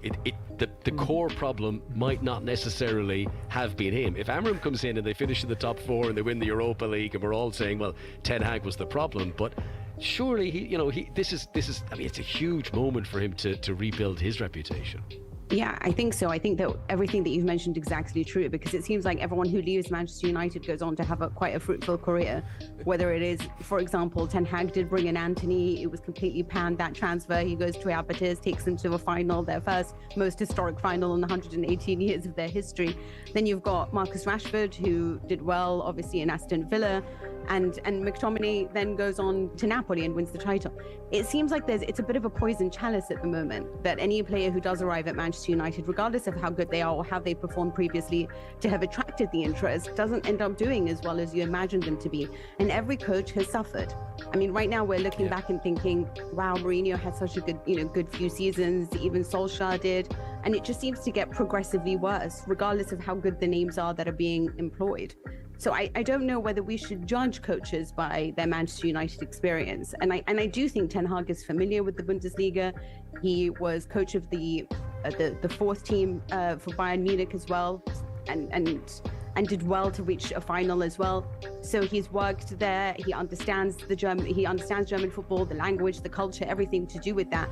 And I think Bayer Leverkusen as a whole is a very well-run club. And Simon Wolves has done such a great job in buying in players and ensuring that you've got youth as well as experience, a perfect blend within that team, always knows how to scout winning mentalities and knows the football landscape. So he's helped produce this wonderful project that I think Xabi Alonso did so well to develop and improve. I think Erik Ten Hag has all the qualities to do that. And I think this is the time that we start judging him, because Leverkusen is a club that's done really well, has a good project. Let's see what happens. Right, speaking about tough tasks, it's going to be tough for Ten Hag, but is it going to be even more difficult for Xabi Alonso? Not only going to the huge club that is Real Madrid, but replacing the 3-time Champions League winner Carlo Ancelotti as well. Christoph, the size of the task for Alonso, we wish him well, but boy, this is a step up. This is a step up, but it's the one he wants to do. I think everybody's been predicting, like even Jose Mourinho, like 6-7 years ago was pointing at, if one of my players will become a top coach, it will be Xabi Alonso. And yeah, I'm really looking forward to the challenge. But that time, that team with Carlo Ancelotti, I think they needed somebody else, something else, somebody, a bit younger, I think, because you saw this season that the magic between Carlo and the team was gone in a way, I think, with the younger guys. But Real Madrid, that's the biggest club, and if they don't win the league, you basically, or they don't win the trophy, you failed. So Xabi Alonso knows what to do, but he knows the club. Hello and welcome to all of you on the Athletic FC YouTube channel. My name is Duncan Alexander, and today on this special episode of the Athletic FC Tactics podcast, we're going to preview the Champions League final between Inter and PSG. I'm joined today by Mark Carey. Hello, Duncan Alexander. Hello. And Liam Thong. Hello, Duncan Alexander. Hello. So two teams with quite contrasting styles are going to meet in the final in Munich on Saturday. We're going to break down how we think this one is going to play out. Let's start by focusing on Inter, who obviously were finalists a couple of years ago, lost to Manchester City. Liam, do you want to run through how we think they might line up for the game? So our colleague Michael Cox did a piece earlier on, sort of during the league phase, I think it was, sort of outlining how Inter, one of the most sort of unique teams in Europe. They play a back three, almost exclusively under Inzaghi, have done for a few years now, and it's had them real success in cup competitions. They can drop into that back five. I think some of the super strengths of those wing backs out wide, Federico Di Marco and Denzel Dumfries, have got real sort of pace and attacking license to push forward. And the way then that works in sort of the middle of the pitch, it's quite a technical midfield trio with Mkhitaryan, Çalhanoğlu and Barella that have played together for years now and can rotate so seamlessly. Often they'll be dropping out into fullback spots, expect to see sort of overlapping fullbacks, Alessandro Bastoni especially from left centre back, and that front two has caused, I think, so many teams so many problems, because a lot of teams now defend with the back four. They're going man for man up against Marcus Thuram and Lautaro Martinez. Pep Guardiola referenced it a couple of seasons ago before the final, that Inter are so good at sort of drawing you onto them, baiting the press, and then they kind of skip over it really well, but not all the way in behind. They'll hit one of the front two, then they tend to set the ball down and get that wing back out nice and early. So they can be really threatening for teams like PSG, who will try to press them. Yeah, all the dads out there who complain that no one plays two up top anymore. Here's your team to get behind on Saturday. Mike, you've noted how strong Inter have been throughout this edition of the Champions League. Looking at time spent in winning, drawing and losing positions, or game state, as we like to call it. Game state, as we like to call it. Yeah, and some pretty extraordinary numbers from Inter. Yeah, it's crazy. I've spoken about this on our Tactics podcast a couple of times now, that cumulatively across the whole of the Champions League phase, they've only spent 16 minutes in a losing game state, which is bonkers in itself for a team who's going to get to the final. It's even more crazy when you think about how many games there have been in this iteration of the Champions League. And considering the number of teams that they've played, or the types of teams they've played Barcelona and Bayern Munich across two legs, Arsenal, Manchester City, Bayer Leverkusen, among others as well.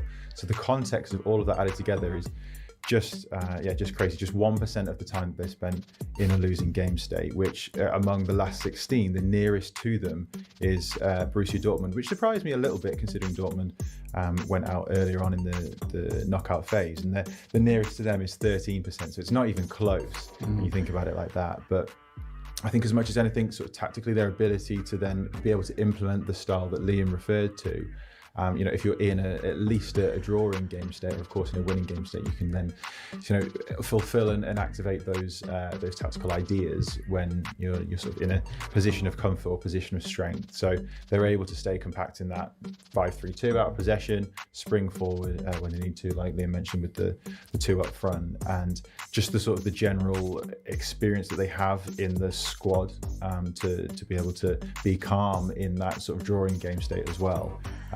I'm sure we're going to come on to the more specifics. I know that you and I speak about this a lot, Duncan, in terms of duel percentage and how it can be quite a vague statistic. But just moving it on to sort of how much they do like to win those battles as much as possible, it's 54% in terms of their duel percentage. That's better than any team who have played 5 or more games in the Champions League. So it is just thinking about their ability to, as I say, implement the style that they want to, be a little bit frustrating to the opposition at times, and win headers, win second balls, and bring themselves upfield. It seems like they've got a really clear way of playing, and they're able to do it because more often than not, they're not in a losing game state.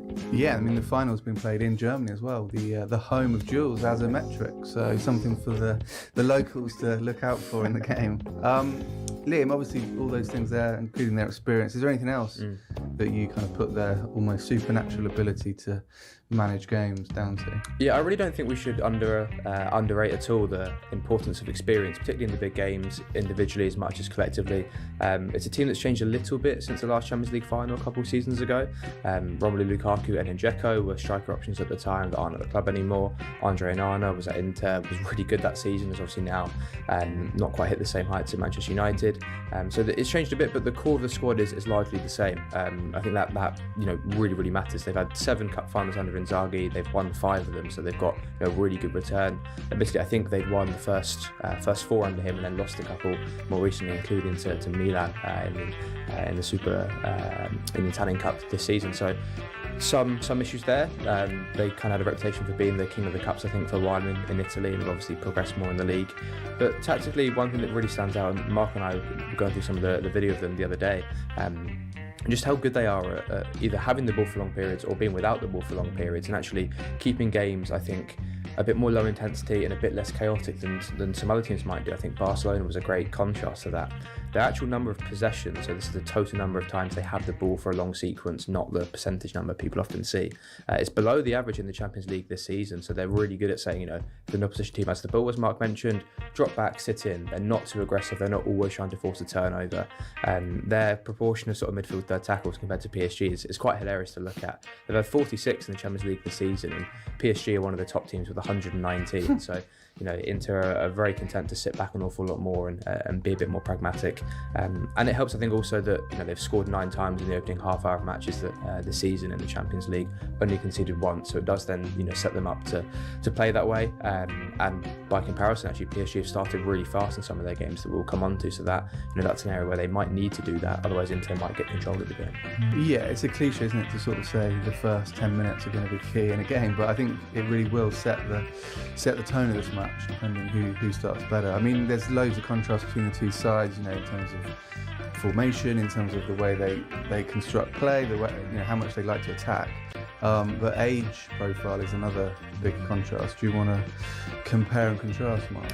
Yeah, well, I'll start with Inter, that they do have the oldest average squad age in the Champions League this year, and I think it's interesting to talk about their squad in general and the tweaks that they make across the squad from European football to domestic football as well. And I looked at, well, as much as anything, looked at the total changes that they made in Serie A this season, which I think is interesting considering how far they've gone in terms of the title race and being able to compete in Europe as well. They've made 119 total changes in Serie A, and they've only been unchanged twice. So they do like to keep it fresh and make sure that they are rotating their squad sort of healthily. And just to bring it back to Serie A very briefly, that by way of comparison, their title challenges in terms of Napoli have made total changes of just 47 across the whole season, which is comfortably the lowest at the time of recording. So I think comparing and contrasting that is interesting as well. And the changes that they make in terms of the squad management, I think is interesting in terms of the wing backs. Obviously for the final we'd expect DiMarco and Dumfries to be the ones to start, but Carlos Augusto and Matteo Darmian have played a healthy chunk of minutes this season as well. And Darmian is able to play as a right centre back at times. He's able to play on the left hand side as well, but I think he came on against Barcelona in the second leg and filled in at right centre back brilliantly as well. So they've got a bit of variation in that regard as well. And the centre backs, Liam mentioned how settled they are as a side through the spine of the team, but they've got De Vrij, Bisek, Pavard, Acerbi and Bastoni all to kind of rotate, all the fantastic centre backs that they can rotate with. It's likely that it would be the 3 that we mentioned earlier who will be starting at centre back, but they have got players who can easily slot in. And then you think about the changes that they've made in the game as well. Frattesi obviously coming on and scoring. They've got a really good balance in the squad, and there's no real drop off in quality when things change. But in terms of the squad minutes overall, again, just looking at it in terms of Serie A, there's only been 2 players who have played more than 75% of the available minutes, one of them being Jan Sommer, so only one outfield, and that's Lautaro Martinez. So I think they are, Inzaghi is able to rotate manage the squad really well. They've got a few players over 30, as I mentioned at the start. They've got a lot of players who are, or the average age of the squad is on the older side, but they do have a lot of players who are in their peak years. So you could argue that they're just ready to win now, and they are hoovering up trophies in recent years. So they're just in a position that they know that they can sort of go on and win trophies rather than PSG. But PSG, if they were to maybe lose this final, you can see the ability and the age of the squad that they'll sort of come again. Whereas this feels like it's a squad that's ready to win now. Yeah, so if Inter are sort of rotations and experience, PSG are not that. Is that right, Liam? I think there's maybe more overlap than we think, but yeah, in terms of age, definitely very, very different. This is obviously now the big overcorrection we've seen under Luis Enrique and more broadly sort of PSG as a club in the past couple of seasons of bringing in sort of as much young French talent and broader young European talent as they can. Obviously, years ago having brought in sort of the ageing Sergio Ramos, Messi, Neymar, and eventually not quite hit the heights they wanted to with those, and have now gone back the other way. I think they were speaking about sort of a cultural change as much as anything under Luis Enrique, and you see that this season they've managed Liga really well with the Champions League, and I think it's often a bit of a cliche that they kind of you could almost give them the title on match day one because it's never really that competitive. But even by PSG standards, they've been even more dominant than in previous seasons before. They actually won this title without losing a game. Have lost a couple since winning it, but I believe that was the first time any team has won Ligue 1 without actually losing. And they almost went sort of 2 seasons unbeaten away from home under Luis Enrique as well. And you see that now when you look at the minutes and the cluster really of players, not just in terms of the youth, but I think it's 14 players this season that have played between 50% and 75% of Ligue 1 minutes. So you don't need to have these players playing week in, week out because you're so far clear that they can rotate. They've had the luxury where actually the leagues tried to help them out a bit and reduce from 20 to 18 teams. I believe they had it again this season as they did last year, where in the deeper knockout rounds they actually had games postponed between European match days. So they had a bit more sort of extra time to rest. And you think maybe they don't actually need, as Mark was saying, with Inter being an older team, they might actually benefit or need the rest a bit more. You might think this team, if they're a bit younger, a bit hungrier, can sort of go and go again. But as there's a great visit we've got that sort of actually encapsulates the age up against the percentage of minutes played, and often you see a bit more of a spread of players that are playing almost all the time, almost never, and then the real mix of ages. But here it's just one sort of big cluster, and you can almost chop off half the viz and you still keep all the PSG players on there. I always find this quite interesting in terms of the age profile of 2 teams, especially in the final, because you can reverse engineer the narrative accordingly. Yeah. So if PSG were to win, you can say it's their youthful exuberance. If they were to lose, it's a naivety. Yeah, exactly. And with Inter, if they win, it's experience. If they lose, it's because they're an aging squad. So I think you can obviously reverse engineer the narrative accordingly. Of course, the run into the final as well, with PSG having wrapped up the title early and Inter having to go all the way to the end of the season. I don't know which is better to sort of make sure that you're still on task and making sure that you're right at the edge all the way up to the final, or being able to rest and be able to stay as fresh as you can going to the final. I don't think there is a right or wrong way, but however it then transpires, you can reverse engineer the narrative. Mark's spot on, because I wrote a piece back in December when PSG had won one of their 5 league phase games, and we're genuinely looking at risk of going out, saying hypothetically, is this PSG team sort of too young or too inexperienced? And when I added up the number of combined European appearances, they actually were on a threshold of, I found someone had done some research on sort of the golden kind of level at which teams have got enough experience collectively, and I think it's about 650 sort of appearances. But that PSG squad was so backloaded in terms of it was the defenders and the midfielders who had kind of all that experience. I think Donnarumma accounted for quite a lot of the caps on his own. So there were the real worries about going forward, and you saw that almost with how many changes Luis Enrique made throughout the league phase. He made 17 to the starting 11s, didn't have any unchanged 11s that entire time. And since in the knockout, he's made 9 changes in 8 games and never more than twice. And that's included the fact that Kvaratskhelia has come in the winter window and been an extra option there. And a lot of that really just sort of been him switching his wingers. The midfield and the defence has been really consistent. There was one game where I think Marquinhos was suspended and they had to make a change. But you see he's found a way to make those tweaks and build on the team, and as I suppose in a similar to Inter now, actually found quite a settled 11. Yeah, I think they've done that thing, haven't they? As the tournaments progress and neutrals that watch them, you can kind of now name the PSG team, and it's just embedded in there. I mean, Marquinhos as well. I think he's the only one left from the their defeat in 2020 against Bayern. Him and Presnel Kimpembe, but Kimpembe's had quite long-standing injury issues, I think, so very much sort of a squad player. But yeah, you can even go back to, I was looking earlier at the first Champions League 11 that Luis Enrique had at PSG, and that was, not even 2 years ago now, and I think 6 of the starting 11 aren't there or don't play anymore. So even, over that short period of time, there's been so much change. Going back to Inter, Mark, let's kind of look at how they like to build attacks. We saw how effective Denzel Dumfries was in both legs against Barcelona, but they don't always focus on him, so it'd be wrong for PSG just to think we'll stop Dumfries and everything's going to go our way. Yeah, true. I find it interesting in terms of the pace in Inter Milan's attack, where if they were to maybe get in behind PSG's defence, that I don't think Thuram or Martinez necessarily have the requisite lightning pace to run in behind. Of course, they're fast enough, but I think Dumfries is probably the only one that you think, okay, this player can really get in behind very, very quickly, but then the ball's going to the far side, away from goal, so it's maybe slightly less of a threat. Before then, of course, he can cross the ball in, which he's done to great effect a lot in the Champions League this season. But looking at where Inter channeled their attack, so looking at the share across each of the 3/3 in the attacking half of the pitch, Inter Milan actually channel more of their attack on the left side of the pitch, which is maybe people wouldn't expect, I think, but actually think about it and break it down. That Liam mentioned it before. Bastoni likes to stride forward from defence. Dimarco likes to stay nice and high when he can. He'll maybe tuck inside when he can as well, and Mkhitaryan will stay on that side, and those three will often link up. And it's maybe a case of them, what we in tactical terms, I suppose, Liam, we say bait and switch. They might try to build up on that side, try and then make sure that Dumfries is isolated on that far side for a cross-field pass, or maybe a cross to the back post, and he's so good in the air as well. So I think it actually does make sense when you look at it in terms of being a little bit more skewed towards the left-hand side, to probably make more space and more room on the right-hand side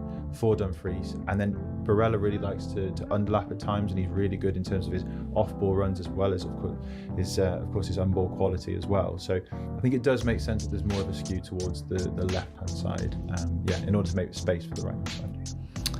And set pieces, obviously increasingly important in modern football, and Inter are no slouches there.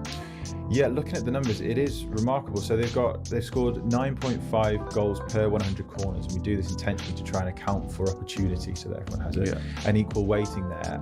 That is comfortably the highest of any team to play 5 or more games in the Champions League this season, and I think it's been covered on site. I think Ahmed Walid has covered this on site, as we often reference our colleague who's done some fantastic tactical work about Inter, I think both in the league and Champions League.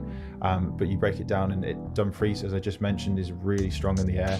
Bisset coming forward for set pieces, and Marcus Thuram. They've all scored more than once in both the league and Europe from corners, at least. And the set piece threat, we saw it in the Barcelona game as recently as then, in the Bayern Munich game as well, of course, that it's been really important in these knockout phases for Inter. And one final thing I'd like to say is just how sort of different it is depending on the side of the pitch that they take the corners from.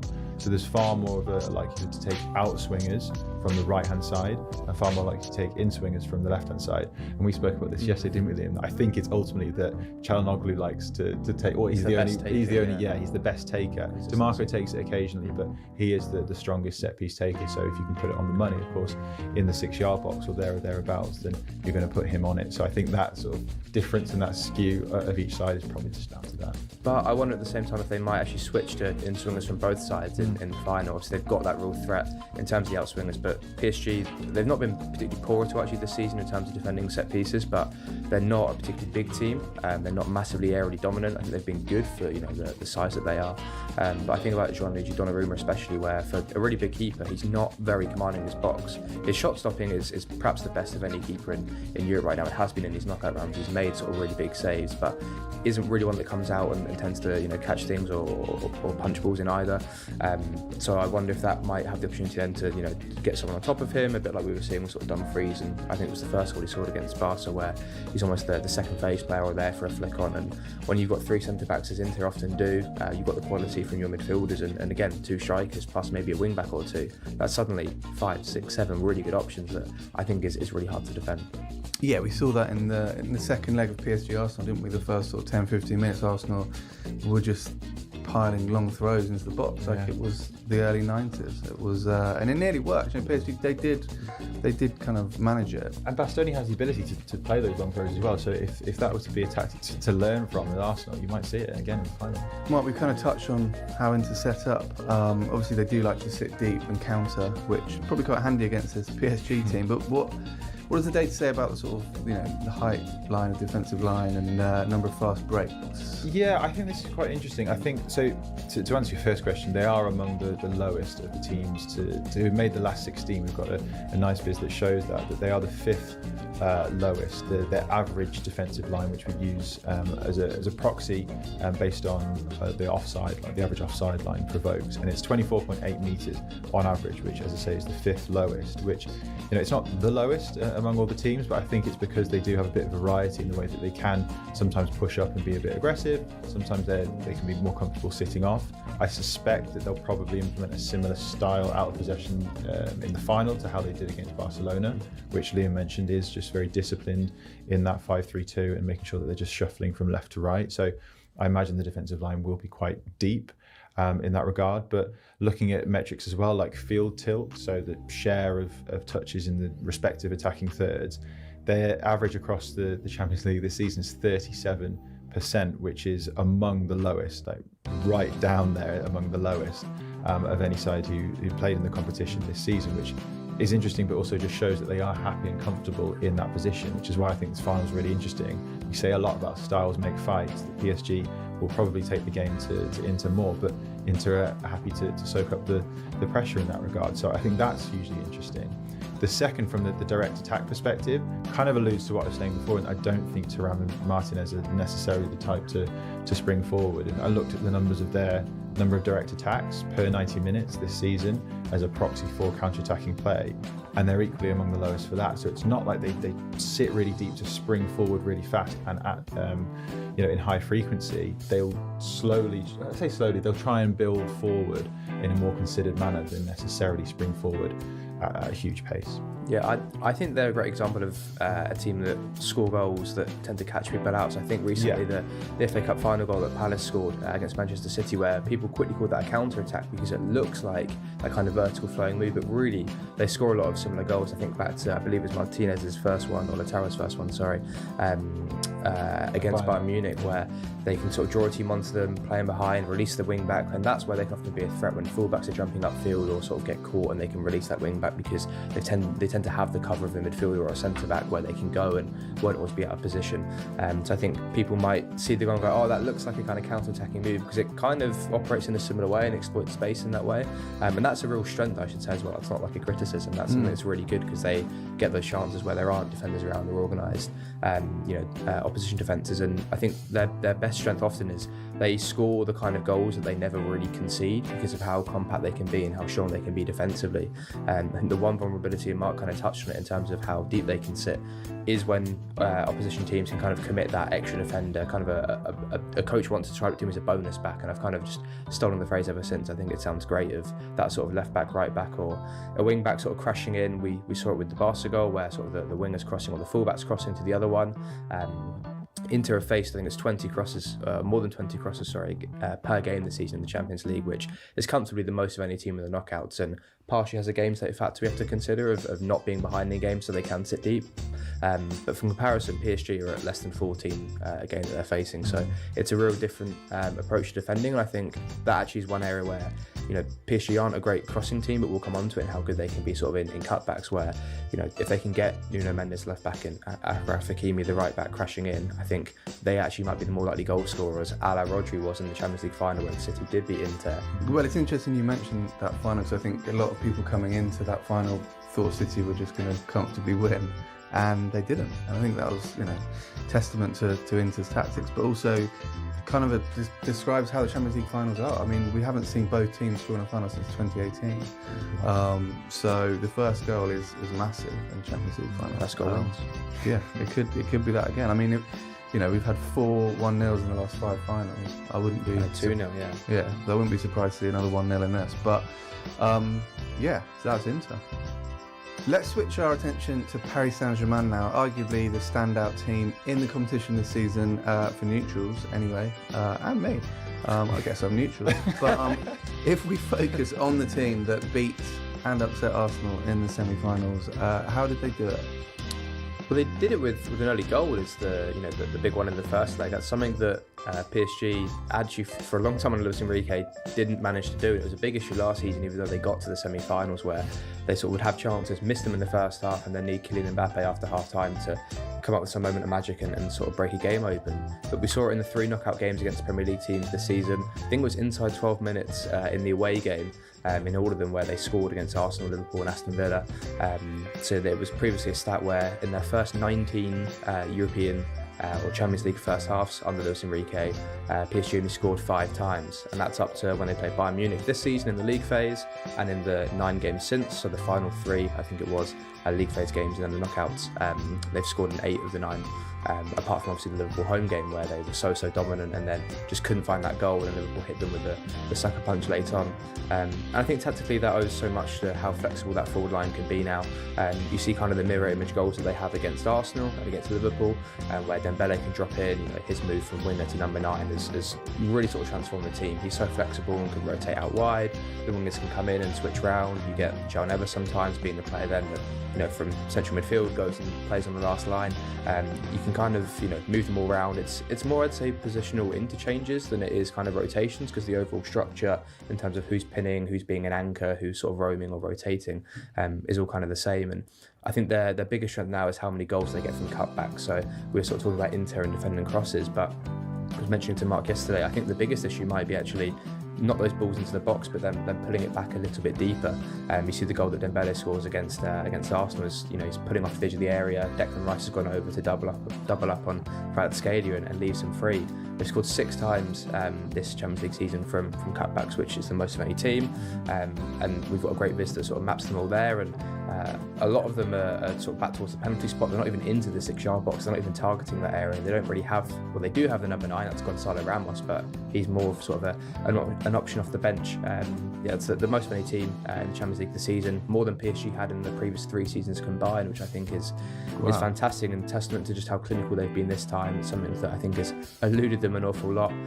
So I think, as we mentioned, with sort of Inter occupying the strikers or Dembele, it might be someone else following into the midfield or perhaps fullback to crash onto one of those.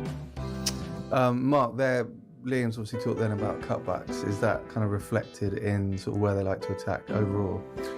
Yeah, it's interesting because we're looking at things across the season average here, and if you look at a similar visualization, looking at where they channel their attack across the attacking half of the pitch, it's skewed more towards the right-hand side. But I do think, to Liam's point especially, the interchange across the front 3, you'd be able to explain it better than me, Liam, in terms of how often they've been doing that more towards the start of the season. It feels like, especially since Dembele's positional change, that it's more towards the second half of the season. So this sort of skew towards the right-hand side does feel like it still makes sense, because, well, I'll come on to it, but I think it's because of Hakimi's sort of getting forward more so from right back. But I do think because a lot of it is taking into account the league phase as well, that there's maybe, if you looked at maybe across the most recent 5 games, it might look a little bit different because of that rotation or the interchange, as you said, Liam, across the front 3, it maybe be a little bit more evenly distributed. But I guess across the whole of this season in the Champions League, it does make sense when you think about Hakimi making those runs forward, underlapping runs, and we saw it across multiple games in the knockout stages, him popping up with important goals, actually more from central position as much as anything, because he's tucking inside. So it does make quite a bit of sense, but in the final, I think we would expect to see a bit more even coverage across the thirds, because each of those front 3, Kvaratskhelia, Dway and Dembele, which I think we suspect will be the front 3, of course Barcola as well, if he gets on the pitch, that each of them will pop up in any one of those thirds, if you like, or be dropping deep, and then, as you said, some midfielders maybe popping up on the last line as well. So maybe it's a little bit descriptive, the way that I've seen it and showed it in the right-hand side skew, but I wouldn't necessarily think that would be necessarily predictive for the final. I think irrespective of location as well, it is worth talking about their counter-attacking threat, but their ability to counter at pace, but also to knock the ball around for long periods as well. And again, looking into the numbers, they have 75 direct attacks in total in the Champions League this season. Again, a metric as a proxy of counter-attacking play. comfortably the highest of any team this season. Of course, they played more games, but the second highest is 42, which is not even close. And then you look at things per 90, and they are still comfortably the highest when you account for minutes played as well. So they've got that ability to just spring forward at pace with the front three and all the players that we mentioned at such pace. But the beauty of their attack is that they can do that if and when the situation allows it, but they can also knock it around for long periods and have long sequences of play as well. So they're a bit of a Swiss Army knife in being able to do a little bit of both, or French Army knife if we want to call it that, but maybe that doesn't quite work. But if you look at the numbers again, 22.5 sequences of 9+ passes per 90 minutes is the third highest in the competition. So typically if you've got someone who's high on direct attacks, they'll often be low on the longer sequences of possession. The fact that they're high on both shows that they can mix it up so well. We've seen it across, I suppose, the whole of the competition, but especially in the knockout phases, that ability to do both. And they're really good now, I think, at playing what the game needs. As Mark says, they can do both sides of it really, really well. And that suits, I think, as much the profile of the forwards they've got. We've kind of gone through Dembele, Dway and Kvaratskhelia. I think Barcola especially, he now has kind of unfortunately been sort of relegated a bit more to a bench role. He started the season and looked really good. He's put up really good numbers. I think he's in double digits for goals as well as assists, and was really flying earlier on in the season. His strength really, though, is sort of running in behind an awful lot, especially on that left-hand side. That kind of a repeat move that PSG had this season was him running in behind the fullback, that pass that goes inside the fullback, then him playing a cutback with Dembele. So I think even though he likely won't start, that's the kind of sub where, Denzel Dumfries, you mentioned how aggressive he can be, that might be kind of the pass that might unlock an Inter defence. But I think we need to sort of give some flowers to the midfielders as well. This PSG midfield three are really well balanced. Luis Enrique took a lot of time. Even last season he sort of made some tweaks. There was Manuel Ugarte at the start, who Manchester United fans will now be aware of because he's no longer at PSG. But Fabio Ruiz, I think, when he came in last season and through to now, people made a big deal about him scoring sort of his first, I think it was Champions League goal in the second leg against Arsenal. But he's really been the glue in that midfield. He sort of brings the physicality. He's a really good technician. He's left-footed as well, which I think adds a little bit more balance. And he really sort of brings out the best of Vitinha and João Neves, who are great in terms of being, so I think aggressive and tenacious and sort of scrappy in midfield. They seem to press teams into all kinds of issues, and they force so many turnovers, which is to Mark's point about, in order to get those counter-attacking opportunities, you've got to win the ball first off the team who kind of got sort of settled possession. And there's been some great moments. I think both John McGinn and Phil Foden have had moments when they played in Paris this season where they've kind of got the ball on the half turn against the press and just been, had 2 or 3 PSG players swarm them instantly and foul them. So they're good at being scrappy. They're definitely not a team that, for the possession they have, they're not too nice by any means.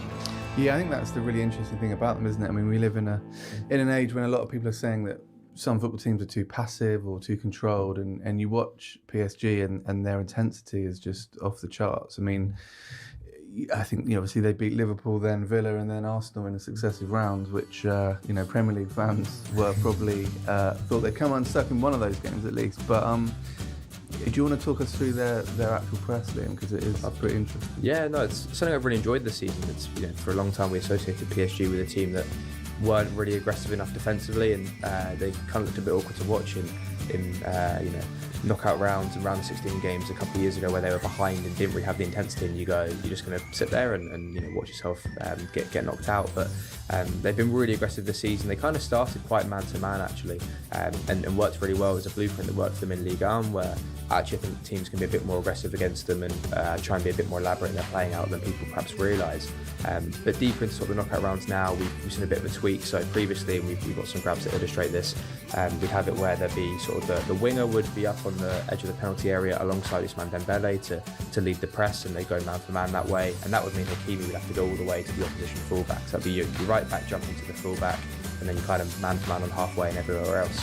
The tweak we've now seen, and I think the first one was against Villa in the quarter-finals, actually dropping sort of the winger a bit deeper, setting both your wingers against the opposition sort of fullbacks, leaving Dembele up on his own and saying your job really is just to go and cut the pitch in half. We'll go man for man sort of in the middle of the pitch. Hakimi can step up to the number 10, so he's now not quite as aggressive, and you'd keep Nuno Mendes, who is the left back, a little bit deep on the left hand side, so you wouldn't quite be 1v1 on halfway or 3v3. It'd kind of be more like a 3v2 now, and that worked really well against Villa, who actually did end up scoring when they actually managed to finally get through off sort of, you know, a second ball that they won, and I think someone tackled Nuno Mendes and they worked their way through. But for the most part, Liverpool at home, I think especially, was a really good example of how aggressive they can be. And even when teams do have the options to then hit someone and go 1v1 and get an out ball, they've stood up really firm in the duels, which I think, as Mark mentioned earlier with regards to Inter, is, you know, really the execution of this system. It can be a good idea on paper to go man for man, but you need the players and the profiles to actually do that. Yeah, you need the bravery as well to do it. And I guess we've touched on this already, is that sometimes that bravery does desert teams in showpiece finals, but it doesn't feel like this PSG team will do that, but we'll find out. I mean, anyone, as we've just said there, who's watched the games can see that, Mark, but can we reflect that in the raw data as well? In the numbers, yeah. I'll refer to PPDA here as a metric, passes per defensive action, which, yeah, a metric many people will be aware of, looking at pressing intensity quite simply. And we've done it across a rolling average going back to the 2018-19 season for PSG in the Champions League. And I guess the short summary here is that since Luis Enrique has come in at the start of last season, there was a notable uptick in their intensity, their pressing intensity off the ball. As much as anything, it's just been sustained this season, which, Liam, I know you've spoken about this before as well, in terms of the comparison versus Christophe Galtier, Mauricio Pochettino as well. It was kind of up and down, if not going on a bit of a downward spiral in terms of their pressing intensity, probably because of the personnel and the players that they had to choose from, and their lack of defensive discipline or defensive desire at times. But now he's got the players. I mean, Liam's illustrated it really well. We've got the players to buy into it and to execute it really well. So yeah, the short answer is there's been a real uptick in their defensive intensity, and it's been sustained across this season. We should point out really on that viz that how unusual it is for it to be that level, because even the best pressing teams will have games where they sit off, but PSG's commitment to doing it is pretty stark. Really consistent. And I mean, again, partly game state in some of the earlier ones where they were behind, but I think you see how quickly Luis Enrique coached them into a pressing team. There's a great clip from the knockout rounds last season when they played Barcelona, and Kylian Mbappe was then still at the club, and you know he's in a one-to-one meeting, Luis Enrique with Mbappe, you know, showing a video and imploring him, almost you know, partly sort of demanding and partly almost begging of, like, you need to press and, you know, step to Kvaratskhelia and be a leader, take the team with you. And I think in that regard, a lot has been made about sort of PSG and not having as many of the superstars anymore, which I think is maybe a little harsh and reductive in some sense, because there's some real talent in there and players that will, you know, either go on to achieve big things there or fetch big fees. But I get that there are players earlier on in their career that don't have the accolades that Messi, Neymar, Ramos, you know, etc. did when they came. I think actually Mbappe's departure just helped them a lot there, because, you know, he just never really pressed. It's an issue France still have now as a national team, where he doesn't contribute defensively. He probably makes up for it with his goals, but maybe not makes up for it in a Luis Enrique system where you want the team to press so high and be so aggressive. Okay, so we've talked obviously about the myriad attackers and midfielders in both teams, and the ways that they can score, but there's going to be two men trying to stop them scoring. Men with gloves on, Gianluigi Donnarumma and Jan Sommer, who are 10 years apart in age. Although it kind of doesn't feel like that somehow, but that's by the by. Should we talk through how they've been pivotal so far this season? Yeah, I think as much as anything, it's interesting for all that we want to talk about tactics and systems, that, I mean, Goalkeeper is a clear example of this, that finals and knockout stages does come down to individuals. And when you're forced into a save at times, then the individuals, in terms of goalkeepers, are the ones who are spoken about quite a lot. And looking into, the numbers on it, of course, at this sort of level of competition, the samples in all of these are quite small. So it's a bit tricky to be too reliable in this regard, but it's still valid to say that Jan Sommer has prevented just over 5 goals in terms of the quality of the shot that he's faced versus the reality of how many goals he's actually conceded. And we've spoken widely about how Inter Milan's defensive record has been so strong, kind of pre-Barcelona game, if you like. But to save 5.2 goals is the exact number above expectation across the course of a Champions League campaign, which isn't that long, is hugely important and really quite significant when you think about 5 goals that could have been and how much the game could have easily swung, especially in that Barcelona game, especially in the second leg. There were so many examples from Lamine Yamal. There was the Eric Garcia chance as well, if I recall, that could have just meant that Inter Milan are out of the competition, easily there. So he's been crucial in that regard. And it made me think about, you mentioned Andre Onana before in terms of a couple of seasons ago, how he had, I think, a really good, strong shot-stopping season. And that got them all the way through to, well, not that alone, but that was crucial in getting them to the final as well. So if you've got a goalkeeper who's able to just perform above expectation in a small sample, obviously absolutely shake hands on that. And obviously it's done them well to this point. I think you'll probably be able to speak better on Donnarumma, Liam, but he's had some crucial saves as well against, I'm thinking of Aston Villa, but also some crucial ones against Arsenal as well. Yeah, penalty saves against Liverpool in the shootout as well. His penalty record's pretty good. I think he's, this is excluding shootout penalties, I think he's saved about 1 in 4 in his career, and obviously has done it, against England at Wembley and big stages in finals before.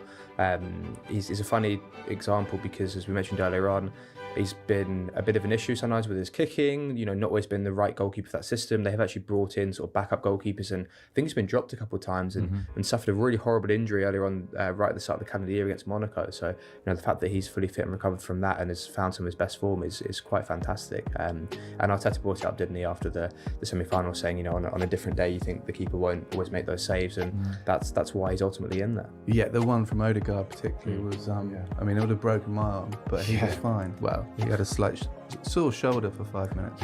I mean, obviously goalkeepers are there to stop shots, but Jan Sommer in particular is good with the ball at his feet, and pretty key to how to build up.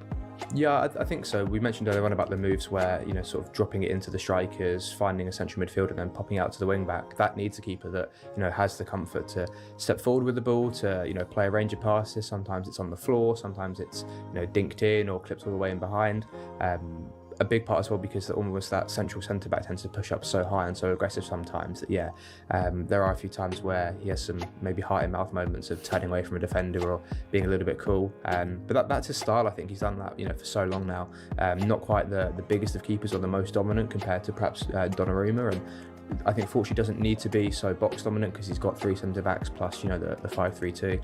And a great stat that I saw, I can't remember who flagged it on social media before, but I think he could be on the verge of doing an iconic double if he wins the Champions League, of winning the UEFA Champions League and the Liechtenstein Cup. There can't be too many players that would have won the same in their, the famous double. Can't be too many players that would have won both those in their career. You'll never sing that. No. Okay, well, I think all this discussion promises and looks forward to what should be a pretty amazing final. One for the purists and the casuals alike. But how's it going to go? I think it's time for some predictions. Well, I'm just going to defer to the numbers yet again, true to type. We've got a simulated match prediction model that I built a few months ago now, and I'm going to defer to that and say that the most likely scoreline predicted is PSG to win 2-1. In terms of the overall likelihood of a PSG win, we've got 53% per this model, 27% for Inter, which isn't too out of whack with what I think maybe actually will occur. I don't think that's an outrageous scoreline to predict. From Inter 1-0 up, a PSG comeback? 2-1 to PSG for me. I mean, that would mean both teams have scored, which would lead to wild celebrations amongst the Alexander-Arnold. Yeah, me, basically. What about you, Liam? No, I think 2-1's a fair. I mean, it's difficult, right, in the sense that there's probably about 3 or 4 scorelines any game often is likely to be, isn't it? Yeah. Apart from the Barca 3-3 Inter game that no one's predicting. That, if I say 1-0, I've got a pretty good chance of being correct. But I think PSG, I think they're probably a better team overall than Inter now.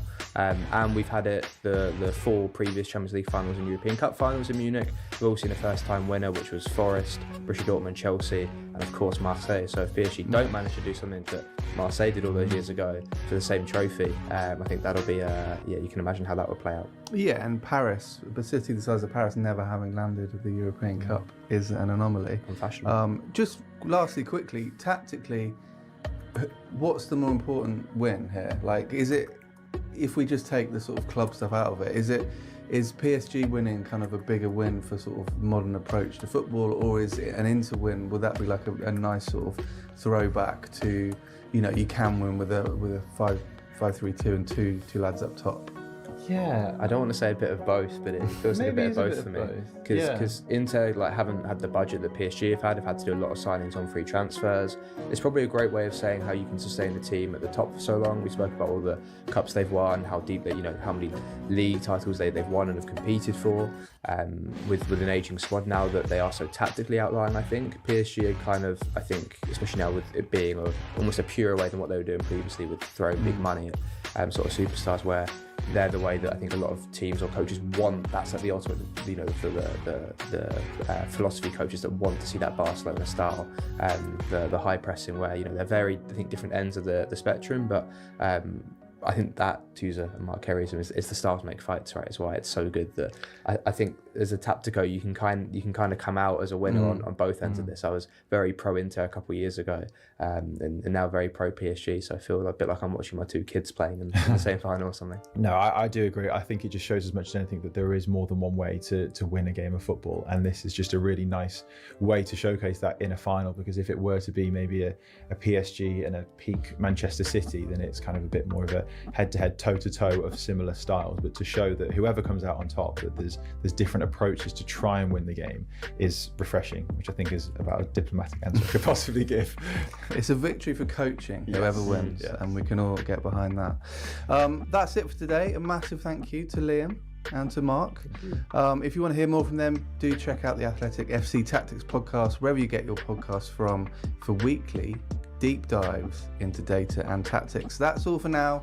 We'll catch you next time.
So for him to come in and really produce the most likable PSG team, the most respectable PSG team, the most unified PSG team, and the best PSG team that we've seen since the Qatari ownership came in, that would vault him into a conversation of one of the best managers of his current generation.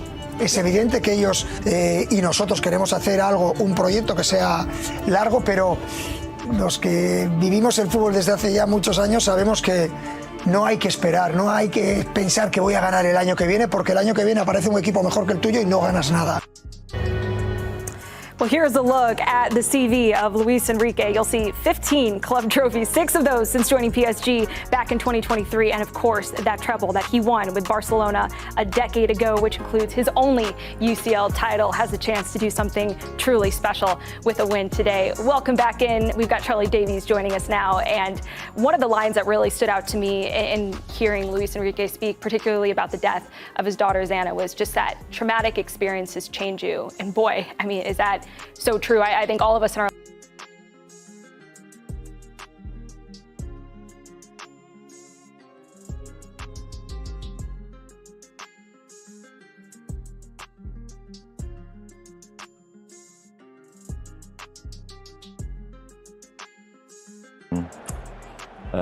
atmosphere and mood. I think they're confident, they know what they need to do. I don't think they're overplaying the situation either. I think Luis Enrique has been at pains to stress over the course of this European campaign that you play the game at 100%, you don't play the occasion, you play the game.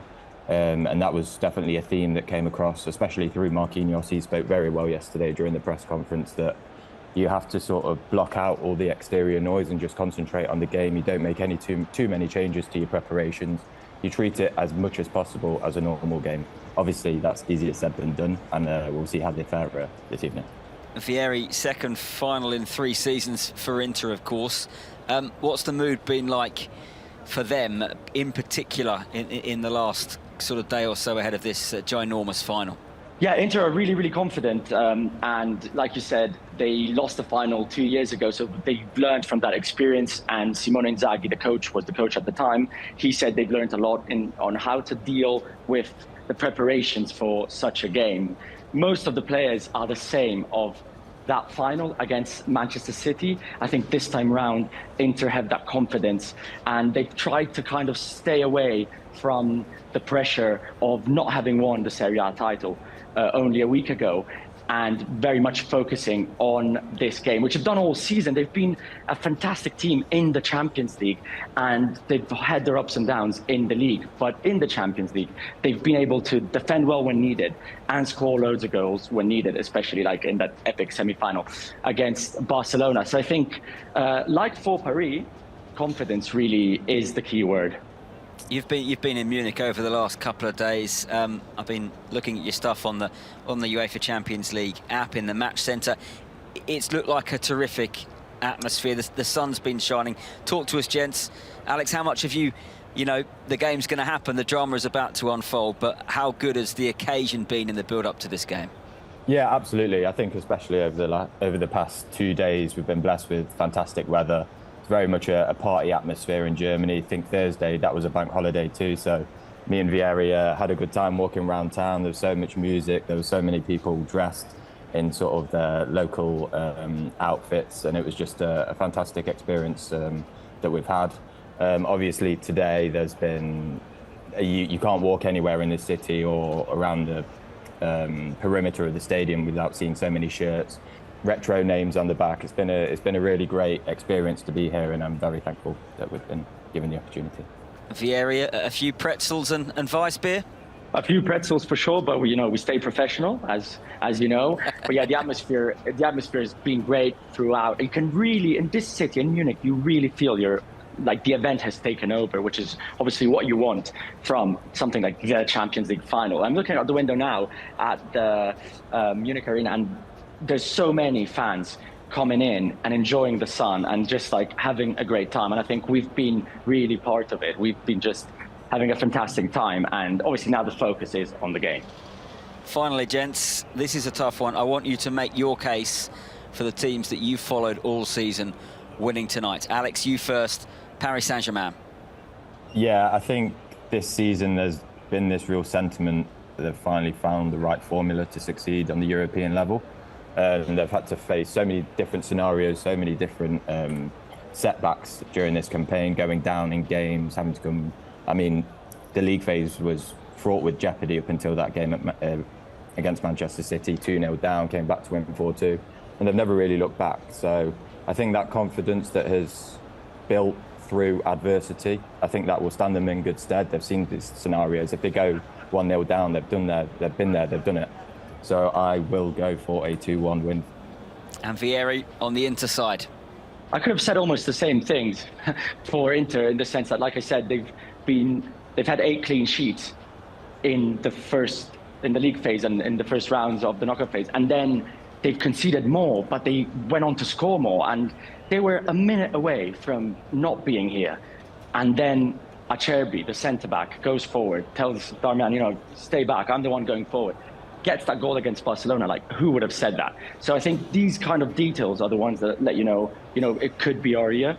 And I really think that this group, lost in Istanbul, they've got that will to do one better this time round and lift the trophy. So I'm going to go with a great defensive performance from Inter, but also playing their lovely football going forward. I'm going to go with a 2-0 victory for the Nerazzurri. I love the confidence from both of you. Vieri, Alex, enjoy the game. Cheers, thank you. Thank you very much, you too. Vieri, Capretta and Alex Clem.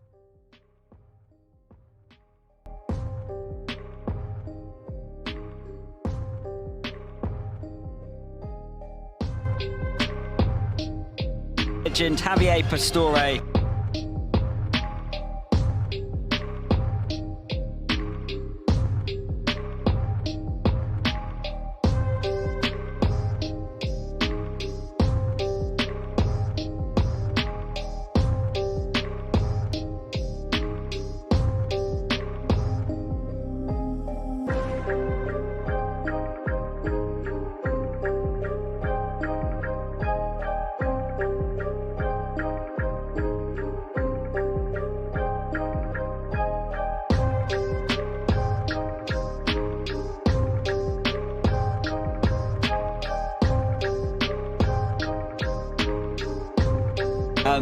We're getting so close to kickoff now. You can just feel the tension building around this great stadium. It is a pretty special sense of occasion, isn't it? You get the sense that so many individual stories and stories of triumph and hopes of triumph among players and managers and coaching staff come together on nights like this. You've got players who've been there and have done it at the highest level before. You've got players who are looking to win a major trophy for the first time in their careers, players towards the end of their time in football, players who are just starting out and maybe made an impact in the UEFA Champions League for the first time this season. This feels like a game that has got all the ingredients for something special. And in the middle of all that tension, Nicola Barella and Gianluigi Donnarumma on opposite sides tonight, but who won Euro 2020 together with Italy, having a lovely moment and a hug. But now they make their way down the steps in Munich, up through the trap.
wonderful summer's evening in the south of Germany. The Tifo in the Paris end says, together we are invincible.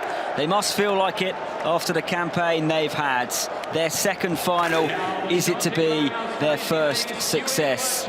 We shall wait and see. You're listening to Matchday Live on UEFA.com and the Champions League app. And a big hello to our North American listeners tuning in on Sirius XM FC. Welcome to the 5th European Cup final in the great city of Munich. The previous 4 winners have lifted the trophy for the first time here.